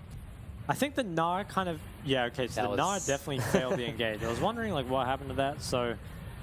I think this could have been just a wipe for Frank Esports, honestly, but Gnar feels like really just hasn't had the impact he's wanted. The Pretender did tie up the backline for a very long time. Yeah, Eminem here. This is the sort of point where nothing can really touch him anymore. He's chasing down Hong 2. He has a free opening on, chasing down Tide as well. And they just don't have enough. Yeah. Eminem's clean up for free. And this is the best situation for Zero to be in, right? This is sort of like the end game team fight where she's just running around with enough stacks on an ultimate where she can just cut you without ever being touched. Gold still slightly in the favor of Hellpigs. Kali almost has Rabadons, but there's so much MR. I'm not even sure if you can go Rabadons here. Yeah. Even Lucian has magic resist at this point. So actually starting the Baron, I feel like they're not planning on finishing this. They're just looking for a turn. Zeri does not have sums for this fight. Nara hits Mega here. Really nice flank on the bot side. Pretender looks to go in, but I think it's too early. Probably should have stayed a bit longer. Mega's actually popped a bit too early. I think Silica was going to run out. Oh, Pretender loses so much health on the side. I feel like his flank was just way too early. Maybe can still do something here. Actually goes in. Oh, just gets instantly killed. Silica doing his best along with Eminem, but Eminem's in a really bad just going to go down here. I think Hellpigs have done it. I think they win this fight. They get Baron. Wow. Oh, I think Pretender really misplayed this fight. He just came out of the flank just a tiny bit too soon and lost so much health for it and then really lost his threat along with it. Yeah, it was a good angle to have as well. He just needed to hold on to it for a little bit longer to have an infinitely higher impact in there. So, like, not too short he's trying for. He's trying his best. We fly together, we die together. That's right. Hellpigs picking up this Baron, and that... Oh, this is a really back and forth game. Probably the most back and forth one we've had tonight. Ultimately, the Hellpig's going to come out ahead for now. 5k gold ahead with their Dragon Soul spawning in another minute and a half. Wow, I mean, at the rate this is going, it feels like Frank Esports is somehow going to win the next fight. Let's take a look at how this went down. So Taco actually sitting in the top side brush. I think he does get swatted out by solo kill fairly early. Yeah, I think it starts off well. Like, keep your eyes on Pretender here. He has a really good flank. He knows it's not warded, and they've just used their wards. If he can just wait here for them to commit past him, he's got a really easy flank, but he goes in just way too early, uses everything, and then loses all his health before the fight really starts. Yeah, it's almost the same story for Solico as well. Popping his Mega just a bit too early, getting a bit too antsy, and ultimately he loses it here, and this is when he really does need to have it available, have that Mega not ult. And now it's just, he's doing damage, but it's not that much, and it's not what you need in this fight for Frank Esports. Yeah, they all get taken out. Dragon's up in 50 seconds, and they have the Baron buff as well. They might even force before them, but Takeo's gone in way too deep. Can he get out? He's going to take a lot of damage. Is forced to flash, but maybe they'll overcommit. Solo kill almost goes down, but manages to get the Mega off. Azir takes him down. Azir actually Vive re-engages, and they're all getting a lot of damage. Oh, I think the Zeri just instantly dies straight. Yeah, I think that might just be GG. I don't think they have any way to clear this out. Yeah, that looked a little bit dangerous for Takeo in the beginning, but ultimately is able to get out of Zeri's range just early enough. They did get snared up by Hollow's ult as well, but again, they're just waiting for their moment to go all in. Pretender looking to see what he can do here. Might have a chance, actually. Oh, actually takes out the Nami, but I think Nami is probably the least. Oh, has the Shuriken, has the Zhonya's available. Can you get it? I don't think she can do anything more. No, goes down. So close. Has it stopped the end, though? I don't think it has. Kasante could probably just tank the tower. Crazy. He's level 18. And then it's going to be Hellpigs. They've got the TP coming in, but not that it matters. They're not going to pay the KDAs this time. It is the final game of the night, going to Hellpigs. What a game. Yeah, wow. I feel like it was... Oh, it was almost one-sided, but then there was like that massive throw. From both sides. I feel like there were a lot of throws from both sides. It kind of went back and forth where teams were taking turns. You don't seem convinced. Well, I just remember like Hellpigs were in control, right? And then they had that massive throw at the Baron fight, or sorry, at the Dragon fight. And then I think other than that, they were mostly in control for the rest of the game, right? I suppose there was a time where Zeri went pretty crazy. Yeah, okay, you're right. It wasn't one-sided. It was back and forth. I was wrong. Yeah. As always. Oh, but yeah, I mean, wow, that really was a banger to close out the night. I mean, both teams really just not letting up an inch and finding those key fights that both of them needed, but ultimately it's going to be Hellpigs taking out their first victory of the split. That's a good way to enter the scene. Yeah.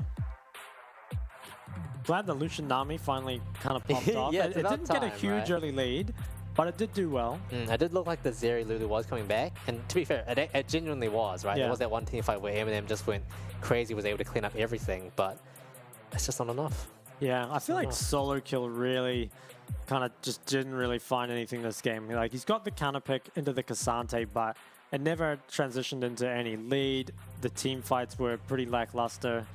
So, Yeah, and I think Pretender as well didn't really find...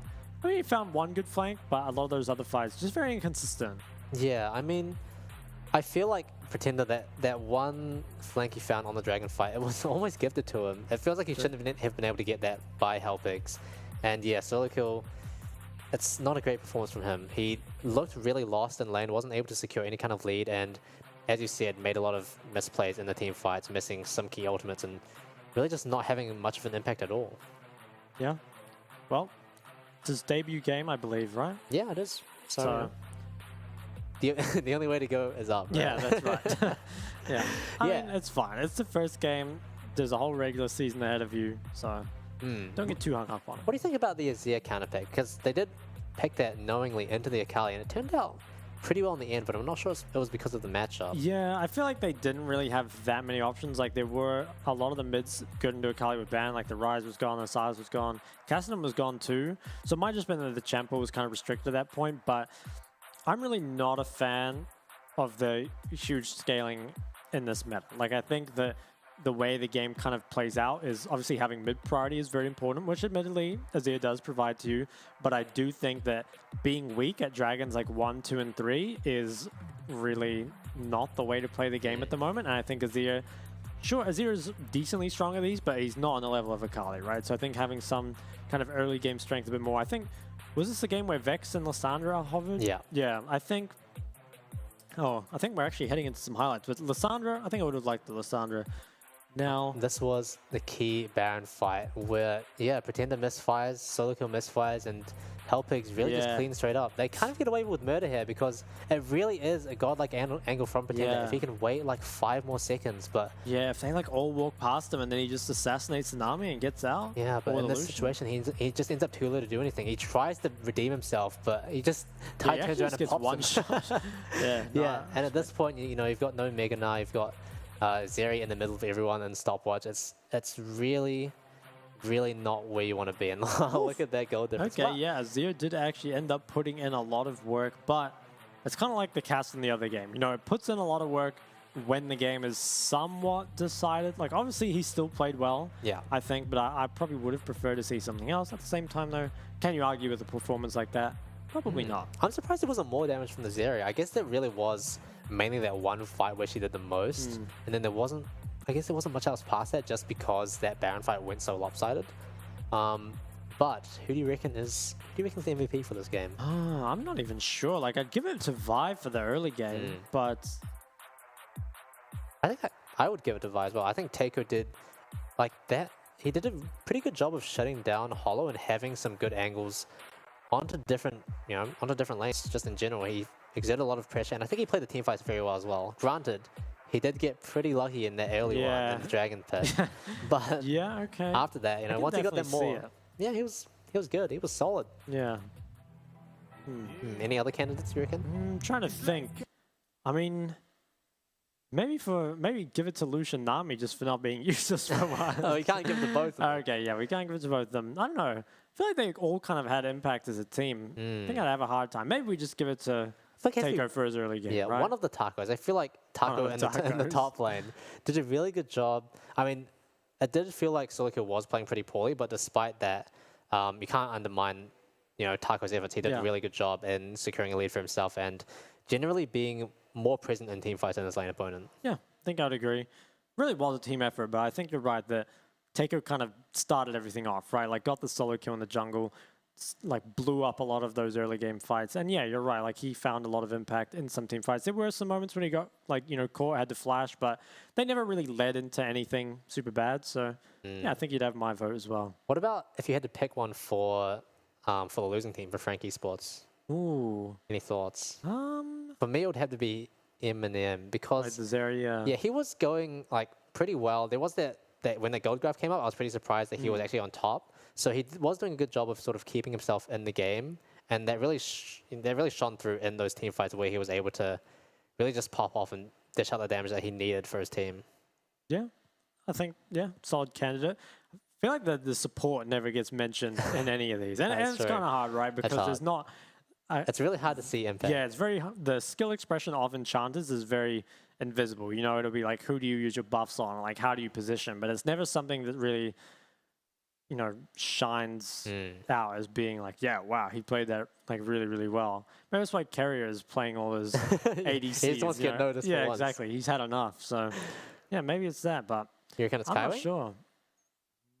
It is Well, hard. I'm not sure. Like, that's what I'm saying. You can't It's see like, it. yeah, it's just maybe Kaiwing had a lot of impact, but I couldn't really see it. I guess I give it to Eminem, but who would you give for MVP of the day? MVP of the day. Well, that's a hard one. Yeah, I'd have to think back. I feel like Oh. Mission's Rise was pretty nasty. That was. Ooh. Yeah. Yeah. Yeah. You I would reckon? give it to Mission. Also because my memory is failing me Yeah, for the this other might games. be recency bias. I'm But I trying mean, to it did think. stand out, It so that did, counts it for did, something, it right? did. Because he really did just play that game so cleanly. Yeah, I mean, in contrast with this game, it felt pretty messy for both Helpigs and Frank Esports. I feel like they both made some pretty critical errors, both in terms of how they sort of executed on team fights, but also, I guess, like macro play as well beyond that. Yeah, it's just that pixel bush, man. That pixel bush gets me. Always does. Yeah, I feel like especially when you have the Maokai, right, it becomes so much more important to control sort of that mid lane bush, the pixel bush, and the banana bush as well. But to see teams sort of continuously giving that up for free, I don't know, it just feels bad. I remember my coach used to drill this into me, is that, you know, that area is so important for when you're playing around Dragon, because it really just determines what angle the enemy have into the fight when they're trying to contest Dragon. Yeah, 100% agree. I think, yeah, as you're saying, with Maokai, it's just, that's all taken up to the next level, right? It's a super annoying champ to deal with. You got to kind of clear that area before. I guess what would your impressions be of the PCS after the first day? It's exciting. I feel like exciting. we saw a lot of innovative stuff. Like we saw those lane swaps Yeah, shenanigans the in lane our swaps were game before pretty that. exciting. Yeah, and also just some really cool picks, especially from CM9 as well. That was interesting to see. You know, we had a lot of cool stuff, and I feel like teams are sort of already starting to show glimpses into what their identity is going to look like as the split goes on, right? And it's not often that you see that in the first week. I feel like a lot of the time you see teams playing much of the same stuff, and not really being bold enough to pursue the stuff that they want to. But we didn't see much of that today. Everyone's kind of just coming out swinging. Yeah, I think I'd agree. I guess what my impression of the day would be, I think the team fighting is pretty impressive. Yeah. Like, I think, you know, obviously everyone's like good and bad at other things, but I think as a whole, it seems like the level of team fighting is actually like pretty high. So. Yeah, I mean, there were definitely fights, especially in that Ashe game, where the patience and discipline from some of these players is just really gobsmacking, especially when you account for the fact that there are like quite a lot of rookies in this game who I really, like, if you showed me the game without any nameplates on, I wouldn't be able to tell you that they're rookies, right? They're kind of just blending in with the rest of them, which is a really great sign for them. Yeah, but I mean, rounding off the game today was a banger to finish it out. Thank you very much for that, Helpigs. But it's going to be us for tonight. I've been a Melg. This has been shocking. It's been a pleasure to be on the PCS, you know? It's definitely not a home region, but not too bad nevertheless. I think we're not quite done yet, actually. We're not quite done. Do you have anything you'd like to say to the fans of the PCS? Because obviously they don't know us very well, right? Oh, okay. So MVP goes to Cassante. Yeah, I mean, I can see it. I see he it. did have some That's one of the tacos. Yeah. I mean, it's hard to choose this game, right? Like, they had a lot of, I think everyone had kind of a lot of impact. Look, he wouldn't be my first choice, but really, he did play well. Yeah. Well, you'd give it to the other taco. Yeah, I think so. I think for the early game, well, he had arguably the game-winning like TP flank onto the Baron that kind of just like blew the game open, right? So you can't really discount him. Fair enough. You're wrong, but fair enough. Wrong. We are having a few technical difficulties, so apologies for that. You're going to have to bear with us for a little bit longer. But that's fine with us, right? Yeah, we love being here. We're chilling. We've been here for ages. Yeah. What's the time in our region right now, Shock? I'm guessing about 3:30 a.m. 3:30 a.m. in the morning. It's not bad. But you know, happy to be here. Yeah. Wouldn't have it any other way. Yeah. What are you gonna do once you hit home? Do you reckon? Sleep. Sleep. Well, And get you ready for staying another awake? epic day of the PCS. That's right. That's right. I won't be sleeping. I'll be going straight. I'm studying up the PCS team so I can give an even better broadcast tomorrow. For sure. Okay. Here's a controversial question. Okay. Who do you think looks stronger out of the PCS and the LCO? Ooh, oh, Mal, you're really testing my loyalties here. We gotta set the fan bases against each other, you know? Okay, I would say overall, I feel like the PCS region is stronger. Like it seems like there's more contending teams. I'm not sure about the top teams though. Yeah, I mean, let's take a look at today's results, right? We saw Megabank Beyond Gaming, the team with a few rookies, but really not showing it, taking down CTBC, the reigning champions. PC Talent taking out Sim9. Duo's team unfortunately losing out to Impunity. Good effort from them. And of course Deep Cross Gaming taking out a win for themselves, as well as Hellpigs in our game just now. And that does mean that in our standings, you know, not too much yet, but some shapes starting to take place. We got Deep Cross Gaming, Hellpigs, Impunity, Megabank, Beyond Gaming, and PC Talent all on 1 win each. The rest of them yet to find it, but you know, the week is still young. Yeah. 2 more games for each team this week. So yeah, plenty of time to claim it back. Who do you reckon is going to be first place by the end of the week? Oh, I mean, based off today's gameplay, I feel like Impunity, Hellpigs, they both play pretty well, but they actually play against each other tomorrow. Wow. So funny how that works. That's going to be kind of an interesting one. That's going to be the big one for me as well. I feel like that's going to be a cool game to watch. Maybe also PC Talent versus Frank Esports. Yeah. Yeah, it's hard to get a read, right? Because it's so early on. I'm sure some teams have got wins, some teams haven't, but it's hard to get a definitive grasp on like each team's power levels until the sort of first couple of weeks have sort of started to take shape. That just means there's more exciting games for us, right? Harder to predict. Yeah. It'll be good to see some more games between the teams because, yeah, to be honest, we don't have the best read on the region yet, but we will soon. Oh, very soon. We're going to be doing some studying, aren't we? We will. Yeah. Yeah. Who do you think... Okay, so we said Mission, probably MVP of the day, but who do you think had the most, or like the best play, like the best single play? Best single play.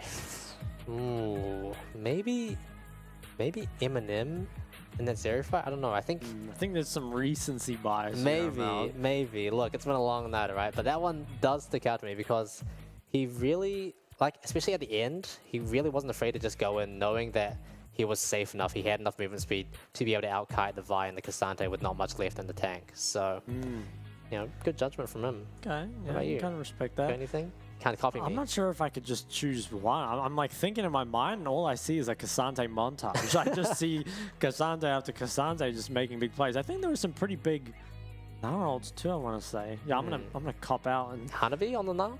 Yeah, it could maybe be it. Yeah. Yeah. Wow. As I said earlier, I am Mal.